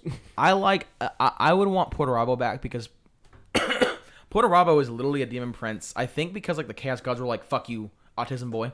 Like, he did not want to become one. He actively hated the thought of being tied to the gods like that. And he actually gave Angron shit about it whenever Horus sent him to go fetch him from Nuceria after he turned. Like, he detested the thought, and I'm pretty sure he was turned into a demon Primarch against his will. So I think him being back would bring forth some really, really interesting lore. And as to why I want Vulcan back, is I think Vulcan is what the Imperium needs next. Like, we have the I'm gonna strongly disagree with you on that one. Okay. I'm going to say that Lion is what the Imperiums needs next. Can I finish? Yeah, you're more than welcome to. I just had to interrupt you because I wanted to. That's fine. So we have Gilliman, and he's the statesman. He's the statesman. He's the one who is running the Imperium, trying to get shit back in order, trying to get the Imperium to be as efficient as possible to get it through this horrifically dark time it is with the what is it, Citrix Maledictum, the warp storm across the Imperium. Cicatrix Maledictum. Maledictum. What the Imperium needs next right now is, in my opinion, a morale boost. I would like to point out that we're over 4 hours in, and we should really, really pick this up. No, we're not. We're only in an hour. You're forgetting. No, that's. We're 3 Oh hours. no, sorry. We're at 3. Yeah. We're over 3 hours in, but we should still pick up the pace a little bit. I mean, okay. I mean, this anniversary episode, I'm cool with it. Okay. I think what the Imperium needs next is a morale boost. And here, in I'll explain why. I was thinking that like the Lion or Lehman Rush need to come back next, because what we need now is a war general. We need someone who is battle proficient, who can go in the thick of it and fuck shit up and really get the ball rolling on that. Because like, as much as I love Gilliman, like when he fought Mortarion, he got his shit rocked twice. And the second time, once again, spoilers, just so you know, he technically died. So like he's a very proficient fighter. I'm not negating his combat prowess at all, but what he excels at is statecraft. That is what he is best at. Yep. Running empire. So him being the leader of the Imperium, I think, is the best place for him. But, you know, the more I thought about it, the more I realized that with Gilliman, being the leader and pushing new technology, new armor, the Primaris, and all these new shit to try to get the Imperium off the ground and at a point where they can actually fight back equally on equal footing with the horrors encroaching on it. I don't think a war leader is as necessary right now as is a shining beacon of hope. Someone who can be on the ground, who can boost the morale and give the people of the Imperium like that beacon that they need to push through the absolute fucking nightmare they're going through. If I had my way, it'd be Sanguinius, but he dead. Like, he dead. Yeah. Sanguinius was the one who was always the most beloved of the Primarchs, and like he was the people's Primarch, and if he was alive, he would be the best hope, the best chance. I say Vulcan because he truly cares. He truly loves the people of the Imperium. He truly wants what's best for them, and he is always willing to put himself on the line to keep them safe. And I think seeing something as great as a Primarch put themselves on the line for something as low as a normal human would be a beacon that the Imperium needed to really get through the nightmare that it's currently going through. It also doesn't hurt that he's a fucking perpetual, so he kind of can't die, at least not easily. And he is one of those Primarchs who is a fucking technological genius who could build dummy thick shit like the Doomsday button that they have on Terra that I think the Emperor had to make, that if Terra ever gets taken over by a hostile force, they press the button and it basically incinerates itself. So I'm not going to be able to word my argument as good as yours, clearly. But I'm going to have to disagree about the beacon of hope. But I feel like a lot of the time that Gorilla Man, like spins is he needs somebody to be his war leader. He needs some milk. He needs to be able to just purely focus on the statecraft and fixing the Imperium. And the Lion, like... That's what he was best at, was being the leader of, like, just war. Well, he is the most martially proficient Primarch out of all of them. Like, and fucking none. During the Horus Heresy, like, he led a crusade to pretty much just deliberately just hinder the traitors, really. Yeah. Because he stopped at... I believe he first stopped at Fulgrim's planet, then went to Mortarian's planet. Fucked it up. The parent fucked it like, up. And he was the reason, like, he tried to keep away as much as the Chaos Force, like the traitor forces from Terra as much as possible. And he is a person that's like, he's a figurehead. Yeah. He's clearly an amazing figurehead. Okay. Why? And I think it's somebody or a Primarch that the people can easily get behind to follow into a war. Those are good points. I think the one, but I'm gonna say, okay, all your points absolutely amazing. No, yeah, there's no right answer. Yours here. Makes sense. This is my one issue about Lionel Johnson being the war leader. Him and Gilliman basically fucking hate each other. Okay. It is said before that when they work together, is basically they have such different ideals and they think so differently. They will not be working together. I think Lion being under the leadership of Gilliman would cause issues. I'm not saying that it would make it impossible, but I think the Lion, because like as much as I hate to admit it, Lion is definitely in that definitely has that Rogal Dorn energy where he's like kind of autistic, and I don't see him making such a radical change as like Gilliman did when he came back. Yep. And I feel like him being under Gilliman's leadership would be really, really hard.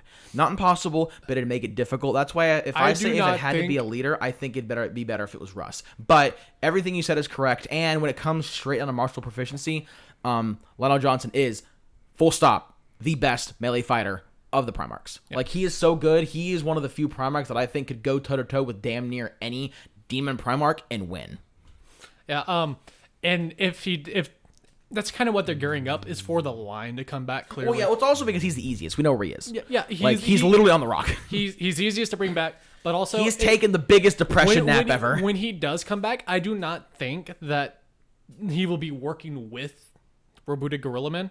It's going to be more of a this is what you're gonna go do because you're the best You're at gonna it. go kill shit. This is what I'm gonna go do because I'm the best at this. Yeah. I think it would work out either way. Yeah. Like I said, my only thing is I think it's because Gilliman is Lord Commander is what would cause the issue. I think he would have issue with that specifically because there was problems whenever Gilliman tried to make the Second Empire, the Second Imperium during the Horse Heresy. I'm also gonna state, and also give Dante a break. That poor fucking man. Dude, if I remember correctly, whenever Dante and Gilliman met, Dante was like, "What was my dad like?" And Gilliman was like, "Oh no!" I'm pretty sure. Didn't he ask what his dad was like what it was like fighting with Sanguinius? I don't remember. I think he did. I might be wrong, but I think he did. Anyway, moving on. I'm assuming. You do realize I haven't actually answered yet, right? Moving on. Wow. What's your favorite Primarch? When you want? Okay. We're over here having this philosophical debate. Philip's like, they'll stop eventually. My second choice. No, straight up. I've just been sitting here cruising on Reddit like, man, eventually they'll stop. My second choice is going to be Jagged Icon. Bro, I fucking love Jagati Khan. Honestly though, Corvus.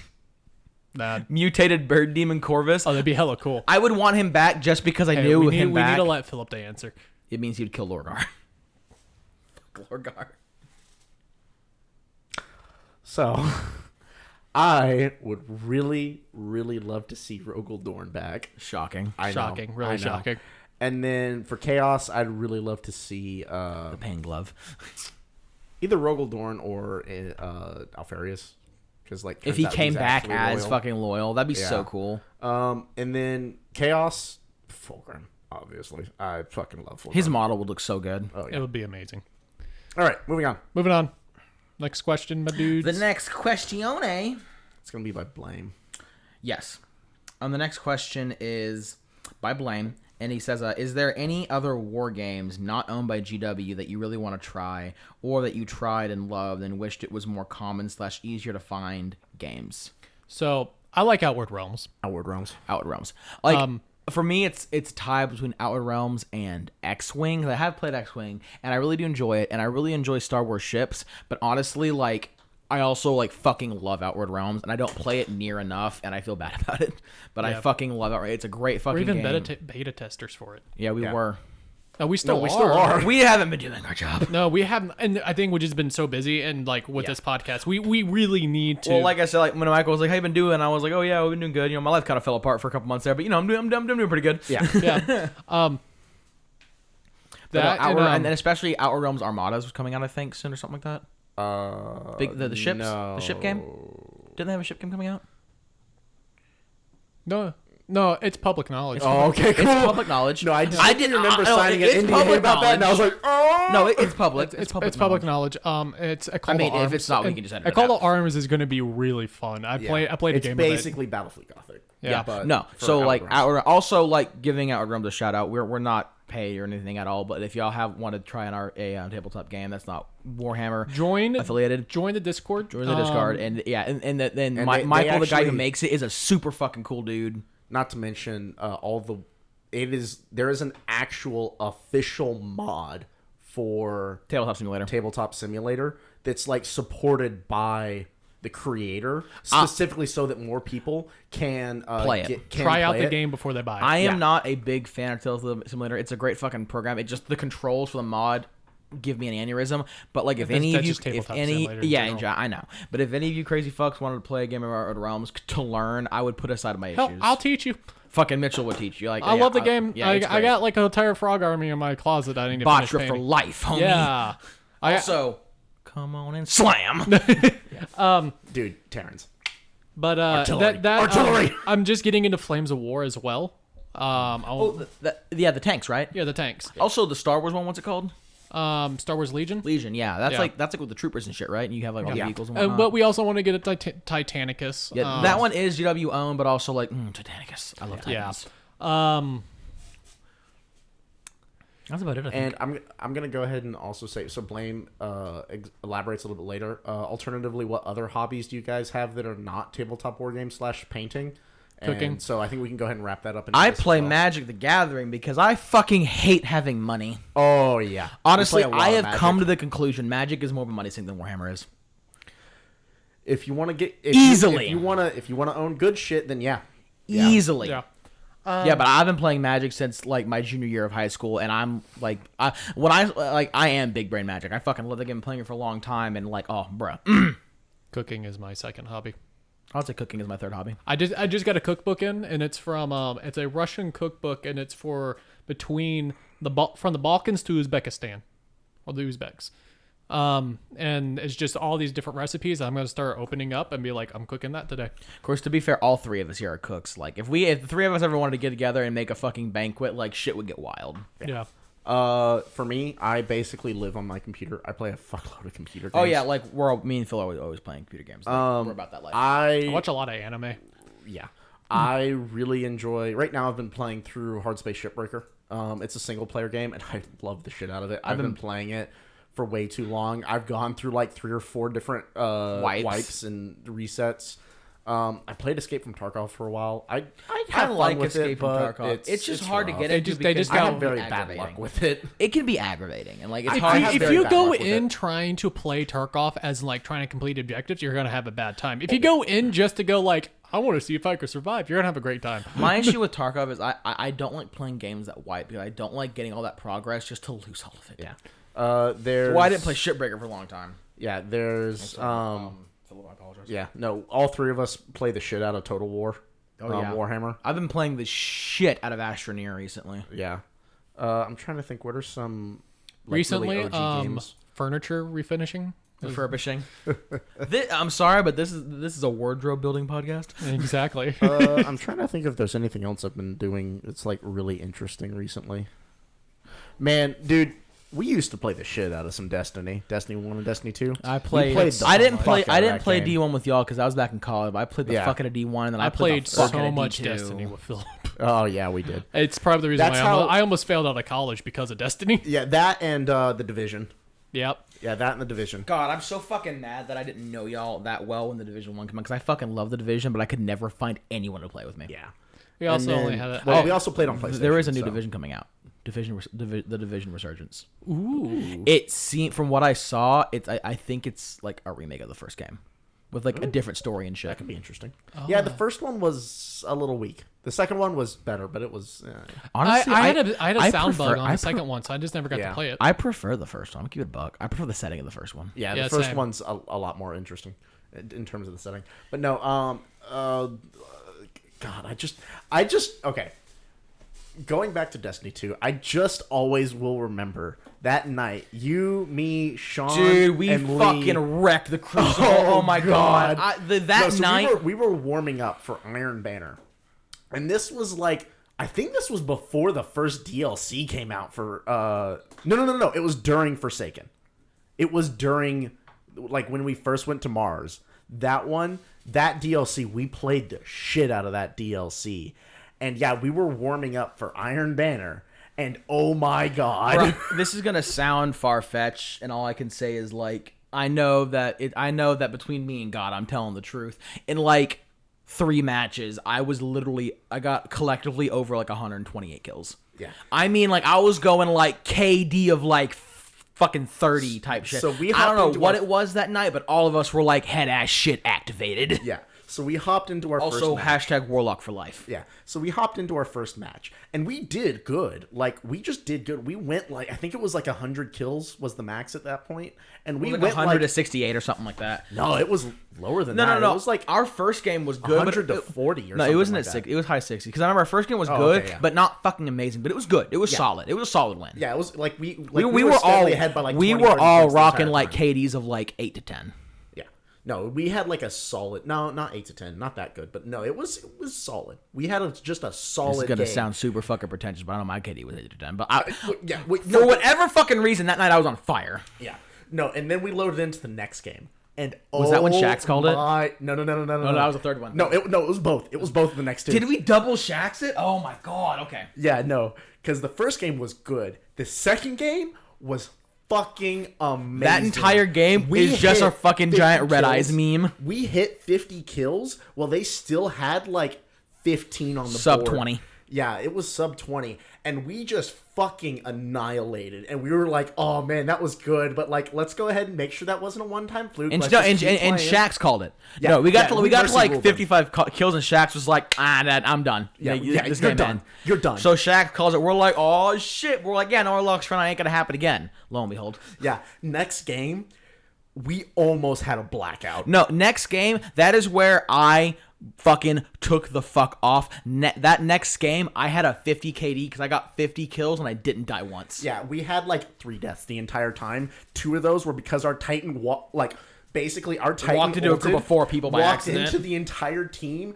and ulted to like draw all of their fire, and they were like, "Ah!" and kills him. And then like me and Lee, who were both running gunslingers at the time, walked around the corner, dual golden gun, and just went, "Wah, wah, wah, wah, wah." Oh, look, the entire team's dead. And it was during that game because I remember that I got the kills that called Shax to call it because it was captured the flag, I think. Yeah. And it was I had hopped over. No, it was it was just kills. It was just kills. Yeah, it was. It was Yeah. Anyway, I had hopped. I had my ult up and I was a void lock, and I hopped this little outcropping, and the entire team was there, and I straight ulted them and bombed all 4 of them, and they all died. And Shax was like, "And that's game." Yeah. And I looked at my KD, and my KD was fucking 50, and I was like, "I'm done. I can't play anymore." Like I lost my fucking mind. I was like, "That's it.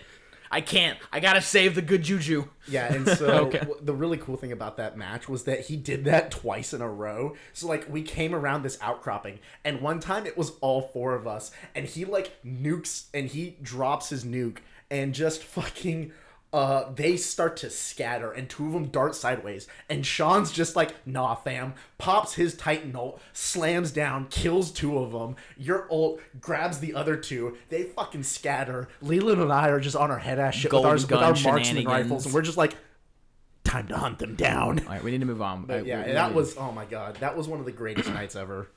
It was super fucking hot. Next question. I'm sorry, but that was a whole ass rant. We apologize. Yeah. Mitchell was giving us the evil eye. I wasn't part of that situation, so I'm just sitting here and quiet. I'm sorry. Next question is by Johnny Doe. He says, why are all skeletons human skeletons? Why don't we ever see orc or goblin skeletons, or beastman skeletons, or ogre skeletons, or gargant skeletons? Gargant should be a soul blight unit. Skeleton guardians, yeah. So I'm Butter dog. Well, there is a really simple answer for the human thing, or for the orc thing. It's because orcs don't have bones. Orcs grow from fungus. So, like, whenever they die, they just kind of disintegrate. In terms of, like, humans, dude, in They're literally fucking everywhere. every fantasy setting, humans fuck like rabbits and are the most populous race, basically, ever. So, like, with the exception of Mass Effect. As far, right? Oh, yeah. Sorry. Yeah, exactly. As far as, like, beastmen, ogres, and gargants, Butterdog. Yeah. Next is by Blame. He says, have any of you guys ever participated in a tournament? If so, what was your placing, army used, strategy, and how the games So we don't actually have to Butterdog this one because the answer is we've never participated in a tournament. Like I said, I've been into an MTG We've tournament. been in leagues. We've been in leagues, like, in our local, and locally, but never any tournaments. Casual, yeah. So, never. We want that to change, but, like, right now, it's nothing. Continuing? Yup. This one is by... I'm sorry. One more time. Falzer, right? Close enough. For Falzer? Falzer. I'm sorry I keep fucking into it, but I apologize. Are cat girls real? They are in 40K. They are real in Felonids. 40. Oh, yeah. Nope. Yep, they are real. Are they one of the accepted mutations, or are they, like, kill on sight? They're an accepted mutation. Gotcha. They're I forget what the technical designation. It's like abomina something or another. Or abominus. So they are on 40K. There you go. This one's by Ozzy. Is water wet? No. Butterdog. The next one is by Falzer. Is lava wet? Butterdog. I'm sorry, guys. Next one is by Bones of Smite. If GW was to bring back the Emperor, would that say they are done with 40K? No. If they had to bring back the Emperor, that would just mean they were getting ready to ramp up some dumbass shit. We are starting to push forward on time. Let's go ahead and start skipping over 40K questions. Okay. Unless they're, like, super juicy. Yeah. He would purge all of humanity. Yeah, that's pretty fucking accurate. All right. Next one is by Blame. Any future plans for the podcast itself? Like, how long you guys think you can go with it? What equipment you plan to buy or software to improve it? And where did you hide the bodies? Well, in terms of bodies, Butterdog. Yeah, we're not going to tell our secrets. Confirm nor deny anything about any theoretical bodies. Yep. As far as like equipment and software and things like that, I mean, like we're always looking to improve. Just right now, our setup's pretty good for what we have. A lot of it's going to come down to like, you know, when I have the money. When we have the money. Yeah. That's. I paid for half of that fucking soundboard. Don't give me that shit. That's just going to come down later. In terms of like future plans, I think we kind of addressed that. Like we're kind of just playing it by ear. At all this of point. That shit at the end of the day we're comes just here to down. have some fun. All of that shit at the end of the day comes down to how big, how if the community gets bigger. If we start, you know, as our size grows, so too will, you know, the equipment, the software, the things we have to do. Yeah, we're just having fun at it. Yep, playing it by ear. Another poser. Yep, another poser said, "What's your favorite Sigmarine Legion lore or game wise?" Excuse you, that is going to be a storm host. Thank you very much. That's the correct term. That's what they say though. So I'm just repeating what they say. The one's in purple armor. Honestly, I'm basic as fuck. Hammers of Sigmar. Yeah, Hammers of Sigmar. I just like the Golden Boys. Give me a moment. Isn't yours the fucking Blue Boys? No, not anymore. Not anymore. Did they lose your respect? No, he just found one he liked more. Gotcha. They have better character. Oh, this one's directly tied to the next one's directly tied to Lorecast. That's funny. Where are they? I can't find them. That's stupid. Astral Templars. Astral Templars. Yeah. Astral Templars. Next question by Bones of Smite. Do you guys seeing yourself reaching 100 episodes and killing the podcast? I feel like that's directly tied to Lorecast because that's what they did. We'll see. None. Like yeah. we've decided. We'll see what the future holds. We've kind of decided that we're gonna do this until it's no longer fun. Yep. And then when it's no longer fun, just go to 40K. Yeah. Or when it's no longer fun, 30K just whatever. Just take another break and then come back to it later. Yeah. Like realistically, like as far as I'm aware, our plans are to stay in the area more or less for the foreseeable future. So like we're gonna do it as long as we want to do it. You know what I mean? Yeah. As long as there's lore and as long as there's fun, and as long as you guys to chat with and whatnot, you know, we'll just keep on trucking. Yep. Next question is by Legate Relius. Okay, so this is so I'm gonna ask you this also involves AOS. Yeah. It's what are your thoughts on 30K, and do you think it's taking away time GW could use to improve 40K and AOS? No. I like 30K. No, it's not taking away time. Like GW has like 9 games that it owns that it's running right now. It's all based off different teams. Yeah, so different teams. GW is so fucking large that they can just delegate. Yeah, that's the thing. Is like whenever Games Workshop, if they're run like any other Did business, you just say James Workshop? Shut up. Whenever Games Workshop starts a new project, they don't just pull people from other teams. Like they'll pull some people from other teams, but then they'll hire new people. So like that's how businesses work. Is whenever they start a new project, they don't just carve people off from their pre-existing IPs because that jeopardizes that IP. They just hire a new team. Yeah, they just hire new people. And especially with how much money they made with COVID and whatnot, like they fucking GW's huge. They have the money. So no, I like 30K a lot, and no, I don't think it's detracting from 40K or AOS. Yeah. I hope they don't have another lore hammer. Blame actually asks if we're filming while answering or if we're gonna make a script. No, we're doing this live. We're doing this shit live. You get all of the raw, unedited autism, or slightly unedited. Yeah, technically it's as Johnny Doe was asking. No, technically we're recording. We're not doing a YouTube thing. Legate Rylis is asking, have we listened to Quest Ward on Spotify? They do an AOS D&D campaign. No, we don't. But that, as far as I'm aware, but sounds interesting. That sounds interesting. Yeah, that sounds nice. What was that? Quest Ward? Quest Ward, yes. As in the save. As in like I'm warding you against danger. WARD. Yeah. Or like a ward save.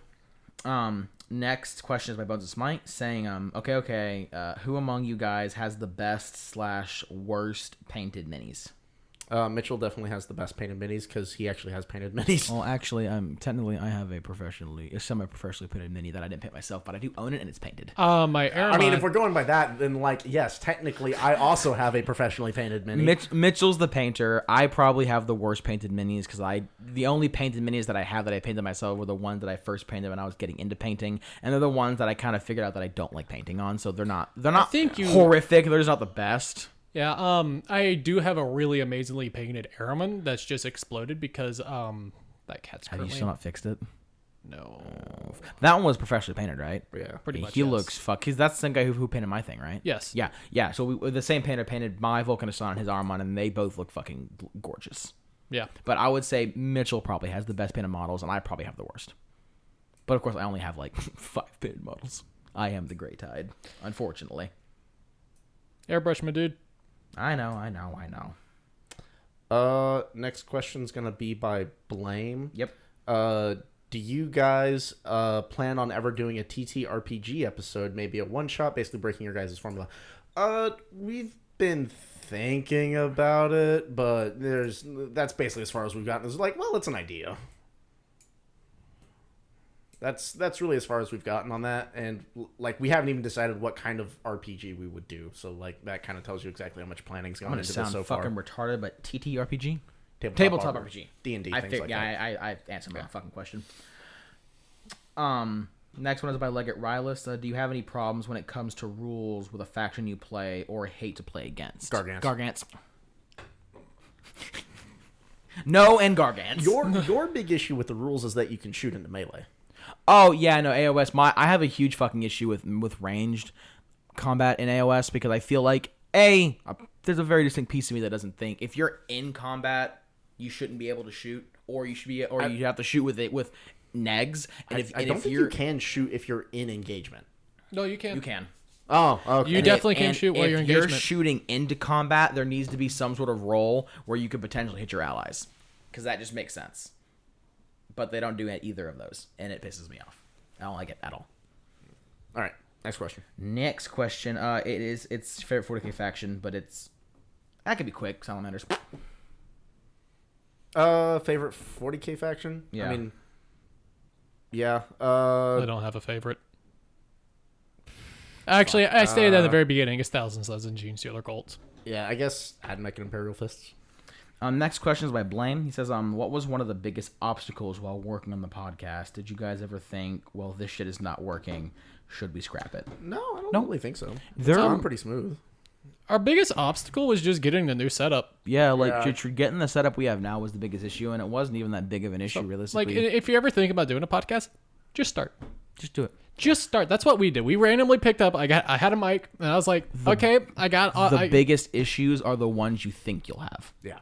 It's your own. Basically, you will become your own worst enemy because you think there's gonna be all these issues. Because I did too. And realistically, it's just like throw some fucking blankets on some walls, get a mic, and just talk. Because that's how we started. And like we have all you dumb fucks in our Discord now and having a great time. So like there you go. Yeah. Like for our first 15 episodes, it was one mic and blankets on the walls. Yeah. And like that's it. So just we got luck. We had pretty good luck. Didn't have anything too rough, and just do it. Nike check, just do it. Yeah. Another posier. Have you guys come up with any other ideas for a Patreon? What's your favorite alliance as a whole? We're just jumping around. I figured to make things easier. So in terms of ideas for a Patreon, we're still bouncing around the idea of maybe even doing a Patreon. So that's kind of about as much planning as we've put into that. But we're still not sure yet. So what? No.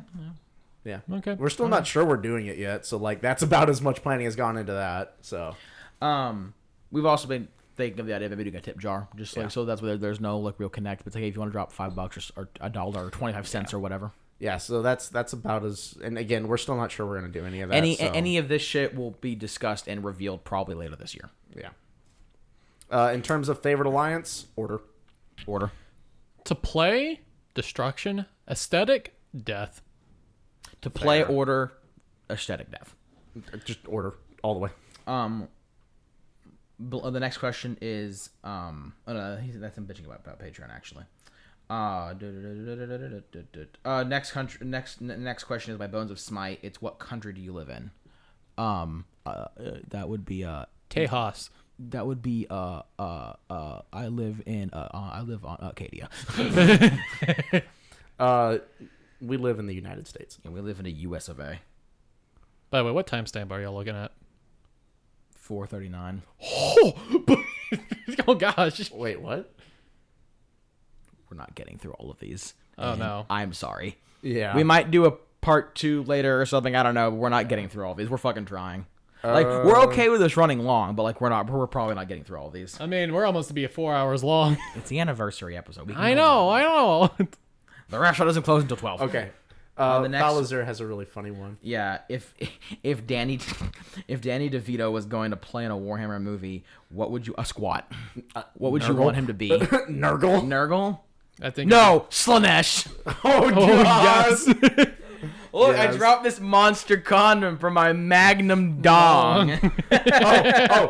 Who would Henry Cavill play by Bones of Smite? Valdor. Yes. Yeah. He would be Constantine Valdor. Like, there you go. Carl Franz, maybe. No. Wait. No, in a Warhammer movie? Yeah, okay. Constantine Valdor. That is my only... I guess it doesn't technically specify 40k or Sanguine is the only option. Sir, you are incorrect. Excuse you. I think you meant to say, shit, I just blanked on his name. Moving on. Next one is by Falzer. How much alcohol does it take to fill the void in whatever your army may be lacking? To be determined. Butterdog. Butterdog. I'd rather not reveal that. A little too personal. If you could have any... Oh, by blame, if you could have any special guest you want, who would you invite? Could or could not be related to Warhammer? Dude. I would love... Henry Cavill. Like, I can't Honestly, I would love to interview Lorecast guys. Yeah, I really enjoy them, and they know what they're doing, and I think it'd be a really cool experience. Yeah, we totally know what we're doing. Because you said the Lorecast guys. God damn it! Lore Hammer! Fuck! Lore Hammer. Jesus, we shouldn't have made our names so similar. Lore Hammer guys. I was like, is this a joke? This is the second time I've done this shit. The Lore Hammer guys, because they had a very successful podcast. They're really cool dudes. They've already helped us out before, and I think it'd be a really good learning experience for us just to sit them down and just talk to them, and also just shoot the shit because they seem like they're really cool guys. You know what I mean? Here's in that the second part of the question. Second part of the question is, why do we like Hammer? What makes you like it? So I think this goes back to like how we got started. I got started in the role playing with CRC under Dark Heresy and 40k, and my issue with I grew up playing D&D. I grew up playing D&D, and the thing about D&D is, to a certain extent, you're always locked into those alignment charts, which I know a lot of people who don't really follow them anymore. But they're there, and when you're new, you feel like you have to use them. Yeah, you have to use them. And so, like, I've always really enjoyed, like, the anti-hero. Like, if you've seen the show Altered Carbon, fucking love Takeshi Kovacs. Like, Season 1. How he basically does... There are some things he does purely because he's, like, a good person at heart, even if he doesn't show it very often. And there's other things that he does because he's like, yeah, no, this is some seriously fucked up shit, but I need to accomplish my goal. And I always respected that. So I always ended up playing, like, true neutral characters, and people were like, oh, that's such a cop-out. And it's like... But that's really who I am, though. But, like yeah, because, like, I've always enjoyed playing characters that more were just like, look, I'm going to choose to be whoever I want to be. And so whenever I started playing Dark Heresy, it's like, okay, so where's my alignment chart? Everything's and Jacob was like, there isn't one. We don't do that here. Yeah, and I was like, oh, that's like really cool. So like what exactly can you do in Dark Heresy then? And he was like, you can do literally anything you want. You just have to understand there are consequences to your actions, whether they be good or bad. And another thing to note is that whenever I first started, Jacob was my game master. I am the Dark Heresy Forever DM. Yeah, and he made it very clear. He was like, look, you can do literally anything. Any fucked up shit that you can imagine, like, yeah, you can do it because all of the players at my table understand that, like, everything is on the board because Dark Heresy Warhammer 40k is not a nice place to be. But that doesn't mean you have to be a bad guy. You can be a good guy too. You can attempt to be a good human being. Just understand that in the world of Dark Heresy, like, there will be people who will just, like, try and fuck you over just because they want to fuck you over. And, like, I always really appreciated that. And so, yeah, there's some, like, super fucked up shit that we did in Dark Heresy because, like, we very much decided that our goals justified our means. But there are also times where, like, we'd go out of our way. I'd go out of my way just to be like a decent human being, basically, so my character could prove to himself that he isn't just an absolute fucking monster. And so that was the thing that really drove me to Warhammer and really got me hooked, is because I could do literally anything. And it wasn't so much of a moral, like, oh, you always have to be the good person, as I felt like I was always pushed to in Dark Heresy. You in Dark Heresy? Or in D&D. Is you do what you feel your character truly would do without the unnecessary shackles of an alignment chart. Yeah. At the end of the day. Yeah. And and sometimes you can leave sometimes you can leave that up to a roll if you wanted to. Like if your character was truly split on something, like cool, willpower check. Yep. And just to give you all an idea of like why I don't care for the alignment chart so much, is in D&D, if you're playing a paladin, you have to be lawful good. My issue with that is, and this is... Oh my gosh, this is our Waffle House conversation all over again. Yeah, it is. No, but... Fuck both of you. This is 4 o'clock in the morning Waffle House fuck trip. Both of you. This is a very extreme... Go play with the goddamn cats. This is a very extreme scenario. But, like, let's say you're playing a lawful good paladin, and your lawful good paladin comes from a very backwards nation where slavery is accepted. I know this example. And as a lawful good paladin from a nation where slavery is lawful, then technically a lawful good paladin who comes across a runaway slave should return that slave to its owner. Like, now, I would like to make this explicitly clear. I do not support slavery in any regard. This is just a theoretical scenario. But in this example, from that paladin's perspective, slavery is both good and lawful. Yep.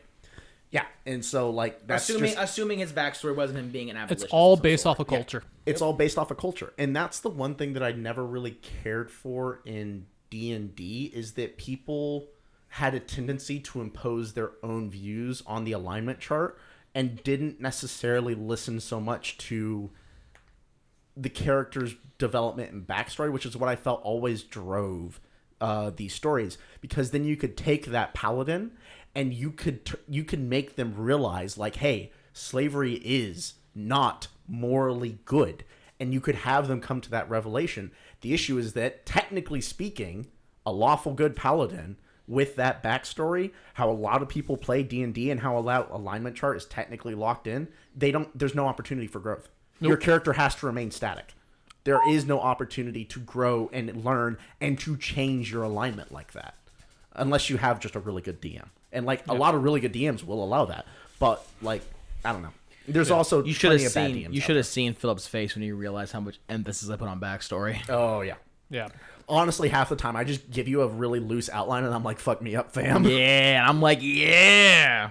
Okay, next one. Would you have any thing you want to add to that? Because it's the question was what got us started in Warhammer? Yeah, what got us started in Warhammer. I mean, I feel like we kind of explained that. We did. So 2019 was a very rough year for me. And this might get a little personal. Warhammer just allowed me to blanket out, like, just to wipe out the depression. Build through the pain. I build through the pain. It allowed me to just deep dive and forget about it.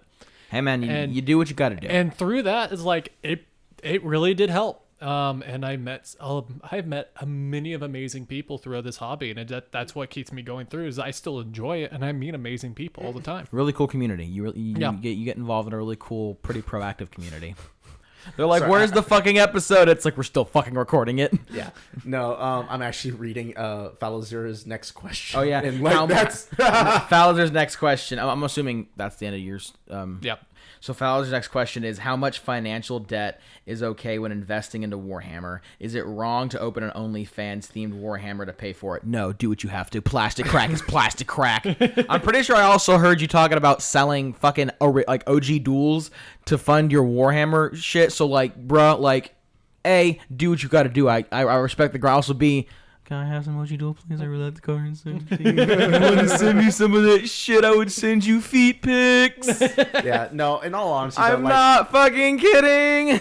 In all honesty, this is not a your hobby. feet, okay? This is a hobby. My feet look fucking spectacular, you goddamn troglodyte. Actually, I think the implication is that you're the troglodyte. But I'm not, though. No, in all honesty, though, like, Fucking guys, sandals are coming apart. Leave me alone. Get some new ones. No, they're fucking my dad's, and I love them. guys, don't lose the roof over your head over Warhammer. Like, please, we like talking to you about this. Be responsible. Obviously, be responsible. Like, it's a fun hobby. Don't bust your bank. Like, if you're comfortable selling some of your shit, some of your nerd shit you're not using, or you want to put a little extra cash towards, that's fine. If you want to sell videos and pictures of your body to fund your habit, like that's it. That's what you do when you're completely comfortable. That's fine. But don't put yourself in any precarious situations that you can't get yourself out of for pieces of plastic. Yeah. Next question. Next question is by Blame, and it's, what's your favorite video game set in Warhammer? Any setting, 40k, old world, etc. Total Warhammer. Oh, maybe it's Vermintide. No, I would say Total War. They're both pretty close. Vermintide 2 and Total War Warhammer 2 and 3 are like, yeah, no, we've. That's a hard question. Hours. That's a hard question because I've put over 3,000 hours. In Total War Saga. I really enjoyed Necromunda Hired Gun. Necromunda is really fun. Oh yeah, Hired Gun's good. That's a really hard question because I like them all the same. Yeah. Okay, there are some trash ones out there. Like 40k, a Demon Hunter Chaos Gate, the Grey Knight one that came out. Oh god, yes. Total War, Vermintide, Darktide's coming out, Battle Sector, Dawn of War 1 and 2. Like there's dude, Gothic Armada 1 and 2. Yeah. There's so many that are good. There's also a lot that are really fucking bad. But honestly, like, it's hard for me to choose. Necromunda Under Hive Wars. Oh god, that was so bad. Garbage. God, I regret buying that game. I wish that they would make a Gene Stealer cult game. Bruh, could you imagine if Gene Stealer or Tyranid in general, where you could like pick your mutations and like craft your own warriors and your own organisms? That'd be so dope.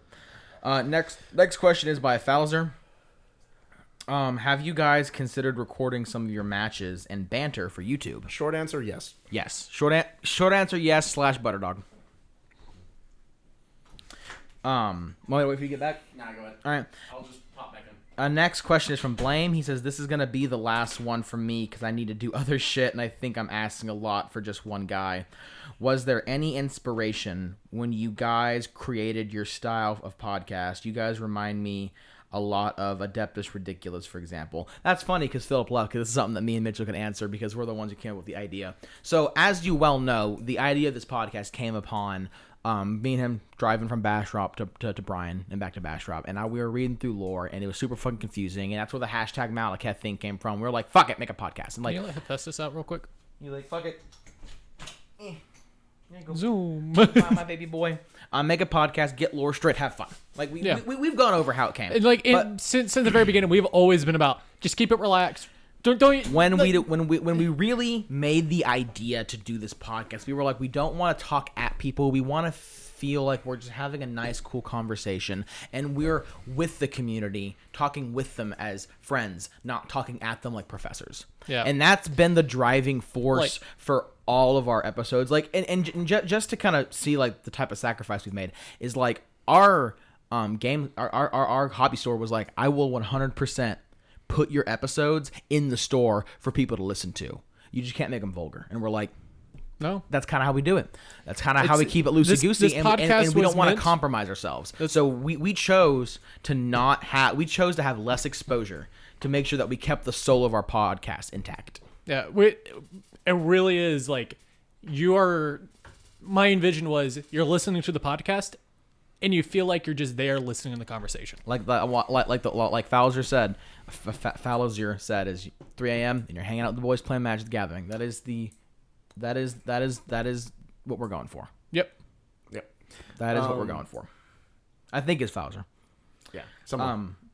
Next is gonna be, I think it's Elmsword. Server has a mascot, the Left Nut of Grimnir. Facts. Next one is Elm Sword. He says, are you guys thinking of doing t-shirts / merch to help support the podcast income? Short answer, we're thinking. Pretty sure it's short answer, yes. It's just we gotta find out how we go about it. Yeah, we need thing. But yeah, we would love to get like shirts and shit. We have plenty of things. Grimnir's it's just left not having cease and desists and shit. Yeah. Bones of Smite with the next question: who made y'all's logo? I can answer this question. So we all came up with the idea. So we workshopped what we wanted, and if you'll notice in the Discord, there is a person named Salt Superior. That's the Discord name. That's my girlfriend, and she drew the picture, and then we sent that picture off to a friend of Mitchell's to get it like digitized. Yes. Yeah. But she's the one who actually drew the picture. Shout out to Kiara, and she also had her own podcast, but I think she stopped a while ago, and it was called A Walk Down the Cereal Aisle. Nice. And it was about serial killers. Serial killers. Yeah. Shout out to her and shout out to my girlfriend. I don't really know if she won her name, put on her, so I'm not going to say it, but shout out to her as well. I really wish that she would redo her podcast again because it was just nice learning about people killing other people. Man, that sounded bad. Nice. Yeah, a little bit.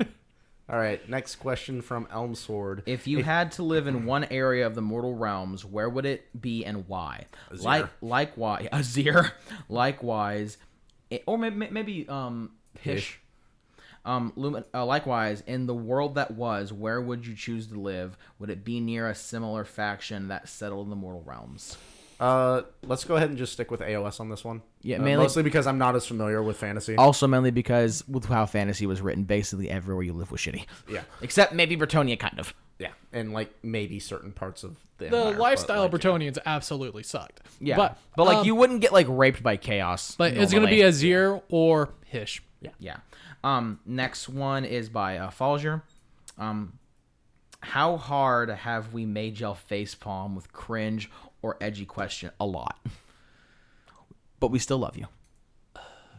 The next question is by Rejected Raptor. And what faction could kill off another faction?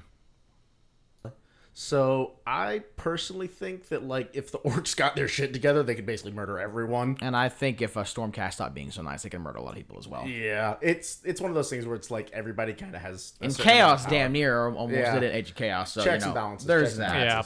Is Korn running a pyramid scheme? A little bit. That's from Fauser. That's Yeah. amazing. So I don't know if that's an intentional reference to the Gortide, but that's pretty funny, right? Gortide? Yes. Yeah. Yes. Next question is by Johnny Doe. He says, could you both be chaos aligned and not cartoonishly evil? Also, can humans join the Destruction Alliance?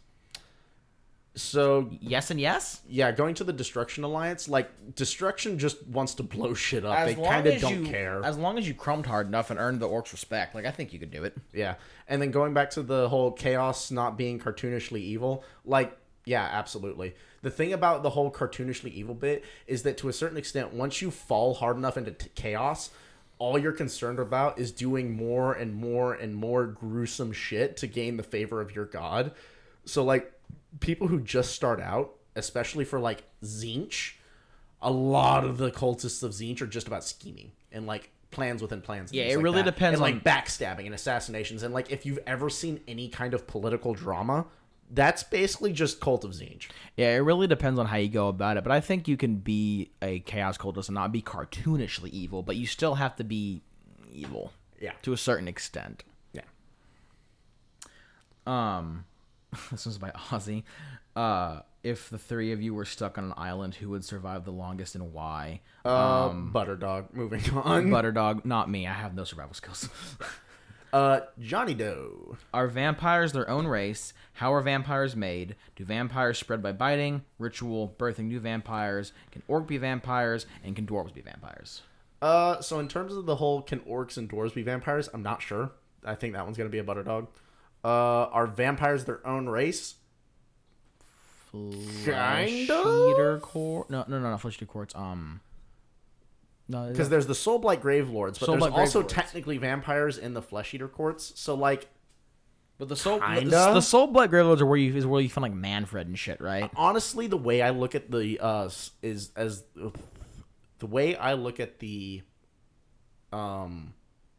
Flesh Eater Courts is that's kind of like the Flare virus for the Necrons. That's kind of how I see it. I see the Soulblight Gravelords and the Flesh Eater Courts are very similar in my mind. Two sides of the same coin. Yeah, almost. it's just the difference is that the Flesh Eater Courts have basically been corrupted, whereas the Soulblight Gravelords retain more of their pure vampiricness, if that makes sense. Right. No, I can get behind that. Mitchell, you want to add? No. No, you good, bud? I just blanked out on that one. No, you good. Don't worry about that. This one's by Leggett Riley. So this is a big one. He said, "What are your thoughts on buying bundle boxes like combat patrols compared to buying the individual boxes? Like, is the price worth it compared to the overall cost, or would it be better to get the individual boxes?" So the start collectings were a great thing. Like the Fire Slayer one, where like one singular model was basically the same price as the entire box, and you got the rest for free. The skink one, the skink box is really good with the skinks and the priest and the stegodon and the pterodons. Yeah. But on the other hand, if there you are some just garbage. want a singular box of like Croxigators or something like that, like realistically, you're gonna get your value out of whatever you want to buy. If you want just Croxigators and you want to pay for just Croxigators, then like that's fine. But also, if you're willing to drop the money to get like a whole start collecting box for 3 models because you think you can sell the rest of them, like go ahead. Like, yeah. Okay. I was having a conversation with Colt, who I play at my Age of Sigmar games up here, and he's like, "Yeah, I really want some Zangors," and I was like, "Dude, just get the 1,000 Sun start collecting and just sell the rest of it." Because you got 20 Zangors that come in a box, and that is $120, and it's $150 for the box. But is that 120 just in Zangors? Yes. Fuck. But you can sell the Terminators and the Infernal Master for like the Terminators. You can probably sell $80 in total, probably. I could say the Terminators can probably be sold for probably 40, and the Infernal Master for 20, and you're good. Yeah, exactly. Yeah. Also, when it comes to like pricing out, if you're just looking at it from a price point, whether like the bundles of the combat patrols are worth it, honestly, just look at how much the models cost individually, and then if you want those models, like the Daughters of Cain one, I do not want Doomfire Warlocks. Like I just do not like that model, so I don't want to get it. So their combat patrol, it's not worth it to me. Ooh, right. This is a really cool question. I figured we'd go till 4:30. Stop at 4.5. We got about 30 more minutes. Yeah, I think that'd be a fair time. Get a nice long. Next one is by Johnny Doe, and he says, "What are your guys' favorite movies? How do you feel about 3D printing?" Go figure. Do you guys have preferences for brushes or airbrushes? And if they bring back fantasy, do you want them to bring back the square bases? So, favorite movies, just real quick. John Wick. In any of the John Wicks, really. Shawshank Redemption. Yes. And The Green Mile. That's a really good one. It's a good movie. It's good, but it's not like all-time top favorites. There's another one I'm forgetting. A Bridge Too Far. I'm forgetting my third one. Sounds familiar. It's the British. Sounds familiar. It's got Sean Connery in it. It's nice. It's a World War II movie about Operation Market Garden. Thank you. The really funny thing is that they use Challengers in that movie. Like whenever you see all the tanks lined up in that one long shot, they've got like a few Shermans and Churchills in the front, and then like the entire second half is all fucking Challengers from the 80s, and it's like, hey, wait a second. wait, that's nobody's illegal? gonna look that hard in one the of these theater, things just doesn't belong here. Actually, it's like 10. So for me, for a favorite movie, it's kind of hard because like there's so many different metrics for what I call what my favorite movie would be depending on the genre. So normally how I would classify my favorite movie is The Thing. Oh, so good. Normally what I would classify as my favorite movie is like how much rewatchability it has. So this is what I would call my favorite movie. That being said, this is not the movie that gives me the most enjoyment, but this is the movie that I can basically watch on repeat for the rest of my fucking life and never get bored of it. And that'd be Forrest Gump. I fucking love that movie. It's not my favorite, but I could watch that movie all goddamn day long. I gotta add another one to my list, and it's The Claw. It's like a 1950s sci-fi movie. The Claw. It's not that, but it is. I know, but it is absolutely hilarious because you have a plane that like is coming down like at a 45-degree angle, and instantly goes back up at a 45-degree angle. And he goes, you're just like, what? That's not how physics work. No, it's so comical, but I just love it as a movie. That's amazing. All right. How do you feel about 3D printing? I mean. So you do you. You do you. And I'm actually not. I'm not going to consider 3D printing an inflammatory thing because it's related to the hobby. So like, yeah. it's like there's definitely people who come down on both sides of it, but it is very relevant to the hobby. So like, yeah, I think this one's very applicable for us to answer. Like, so I like G-Dub models, and I like how they look, and I like the fact that I know that's what they're supposed to look like in the lore. Yeah. And since I'm really big on the lore, that's what I want to paint. Yeah. Right. But now if GW actually started to sell the STL files, I'd be so happy. 3D I'd buy a all the 3D way. printer in like a heartbeat. yeah. That being said, you can make some really, really dope shit with 3D printers. Yes. Yeah. Like, it may not Like, be great for 100%. terrain. You can't be 100% lore accurate, but you can make them look cool as shit. Like the Crocs Gators.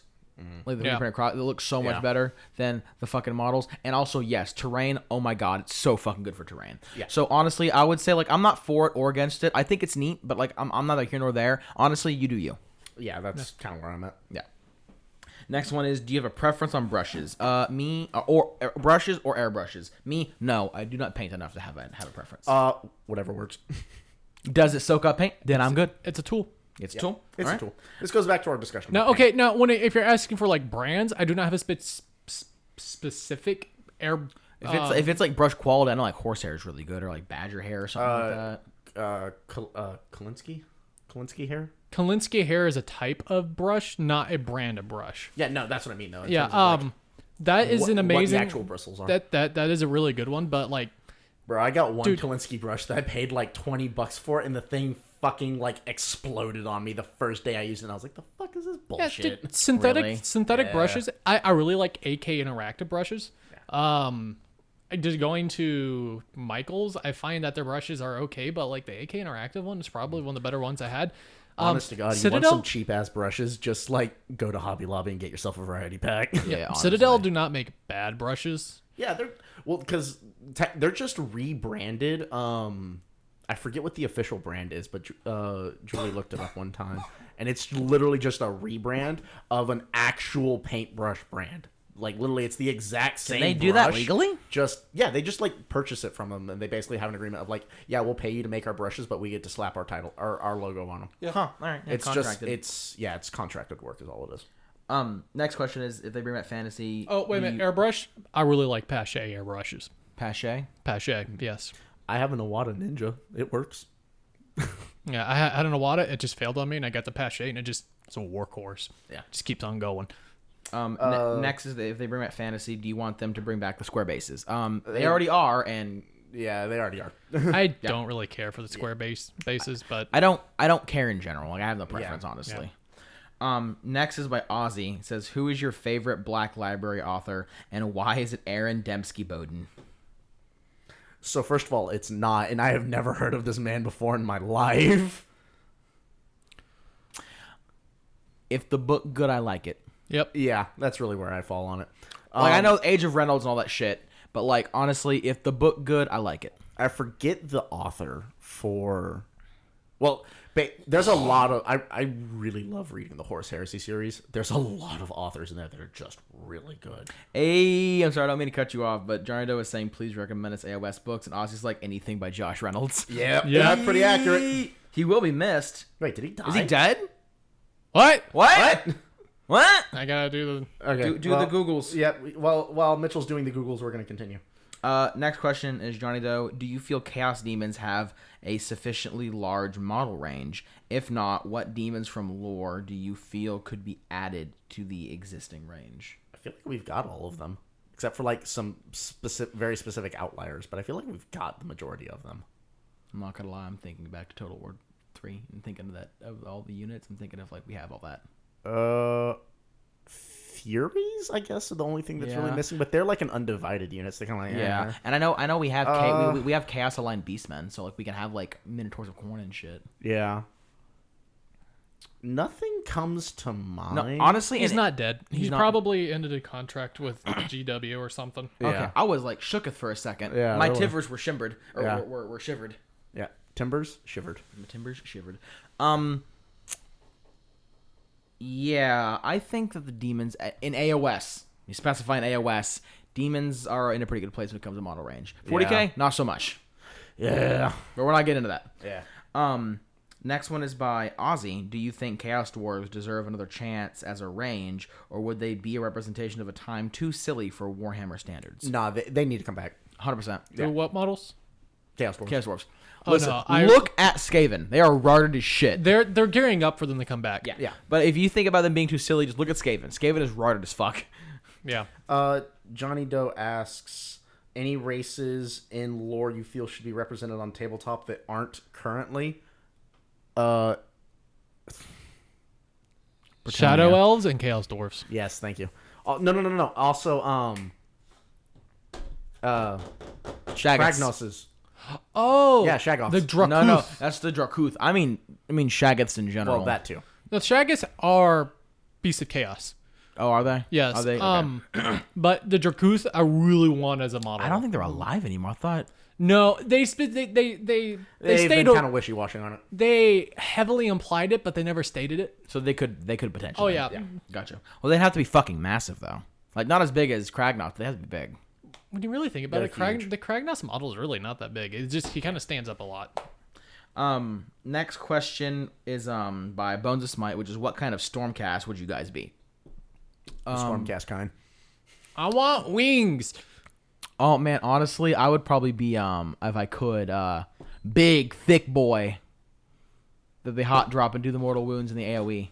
Oh, Annihilators. Yeah, big thick boy. Yeah. Either wings or riding the Almighty Thickness. the chocobos. That or a Dragon Rider, but I love Durgan, Yeah. so the chocobos, nice. Yeah. Yeah, if I had to pick one, oh man, dude. Okay, I would want to be what do they call them? It's their wizards, Lord Arcanum, specifically because they get the Taroks. Mm-hmm. Because how they wrangle Taroks is like the dumbest thing, and I love it. Literally, the way you wrangle a Tarok, or the way you get a Tarok to become your partner, is you basically play dodgeball with it with asteroids. Okay. What the fuck? Oh yeah, it's great. By the way, do we want to start wrapping this up? Yeah, I don't think we've got much left. We're honestly almost done. Oh my gosh. Yeah, no, we're almost caught up. We're almost done. I'm not even kidding. I'm kind of thinking let's just see it through because we're almost done. Yeah, we're almost done. Next is what are plants like in the Mortal Realms? You missed one, Johnny. Well, what kind of greenskins would you guys be? Orcs. It's right under. Yeah, Stormcast. I honestly, Cruel Boy. Ironjaw. Yeah, no, I straight up don't have that. Huh. Okay. What kind of Stormcast would you be? Trees? What are plants like in the Mortal Realms? Oh yeah, What I kind guess it just Plants. And then what? And then So plants are like plants. Okay. Plants are plants. But that- in Gur, they Except, tried hold on, some plants are caressed by Alariel's thick thighs, and that's like makes them better. Bones of Smite also Moistness, Mitchell, Banhammer, horny jail. Bones of Smite also asks, what kind of Bone Reaper would you guys be? The dead kind. Probably. Oh yeah, definitely. Did. I would want to have the dick skeleton. I'm not gonna lie. That just sounds hilarious. You can look down and be like, haha, eat a dick. So Yourself, actually. Bones of Smite is proceeding to ask a question about pie, and my immediate answer is Butterdog, and moving on. Yes. This is not the pie episode, Butterdog. But no, go back to what plants are like. In the realm of Gur, they actually do try to kill you because you have to constantly try to keep them knocking down trees, or they will just invade your city. They have Katachan energy. Oh yeah. Johnny Doe is, do conventional horses exist in the Mortal Realms? If so, how common are they? Unsure, honestly. No, I'm pretty sure they. I mean, they're probably there in bulk, but like, there's not really a defined we don't really know. Yeah. I really don't think there's that much. Yeah. Honest to God, there's still got to be beasts of burden and things like that. Yeah, no, there'd There's have to gotta be. That's your typical mount. Yeah. I can't think of any of the newer models. Like, because obviously there's going to be some fantasy models that have horses on them, but I'm not sure if that carries over. Much. Realistically, we would need to read some books. it's an unknown right now. Yeah. It's a Butterdog. Next one is, when do you guys start reading questions? Never. Should Archeon's horse monster get another head? I feel like it should have a Slaanesh head. It didn't have the Slaanesh head. There's a because reason Slaanesh was why captured. it doesn't. Yeah. Yeah, it's because Slaanesh was captured, and I feel like if it was going to get another head by now, it would have already. Yeah. Because Slaanesh greater demons are running around. We'll see what happens whenever Slaanesh breaks out, but as of right now, there's a good reason why it doesn't have one. Johnny Doe asks when we get episode when we're fucking done. Okay, we don't have to answer all these questions. Jesus, no, I'm just shitting on Johnny Doe. If Fowler, now we asked the good questions. So what are these good questions? They're just shitting around now. What is the true dichotomy of good and evil that vexes all humanity throughout the eons? Butterdog. Butterdog. Fuck you, Butterdog. That was Elmsword of Falzer, the corruption spawned from the human element. Creed. That's fair. Blame asked, what's your favorite BattleTech mech? Butterdog. The sad thing is I do actually play BattleTech online, or MechWarrior online. The issue is that I haven't played in a while, so I've forgotten what everything is called. Why isn't Nagash so angry? Because people keep stealing his fucking shit. Yeah. People keep stealing his souls, and he is his own worst enemy and refuses to acknowledge it. That's what I would say. I don't think you have anything to add to that. Yeah. Nagash very much sees all of death as his domain, and then so when literally anyone is like, no, you don't get that soul, Nagash is like, and I took that personally. Blame. How do I talk to girls? With your mouth, hopefully. Unless you're mute for some reason, in which case you do it with your fingers. Or some people with your eyes. Single look. Shut the fuck up. Shut the fuck up. I'm going to die alone, probably. Yes, you are. Thank you. Let's see. What else do we got here? If you can throw hands with God, maybe it's okay. No, that's more shenanigans. Didn't Nagash suck up the soul of the old death god by Elmsword? Yes. He's actually sucked up the souls of multiple death gods. Yeah, no, he showed up in fucking Shaiish, and he was like, I'm gonna fucking eat all of you, and then he did. Yeah. Oof. We're done. We read all the questions, you motherfuckers. Ha! We got every single one. Suck my nuts. Close this. Okay, we're done. That was the fucking anniversary episode. This is 4.5 hours long. You fucking owe us. Holy shit, my throat hurts. Oh, yeah. All right, see all you fuckers next time. Fuck all of you. We will see you later. Love y'all. Bye. Bye. Love you.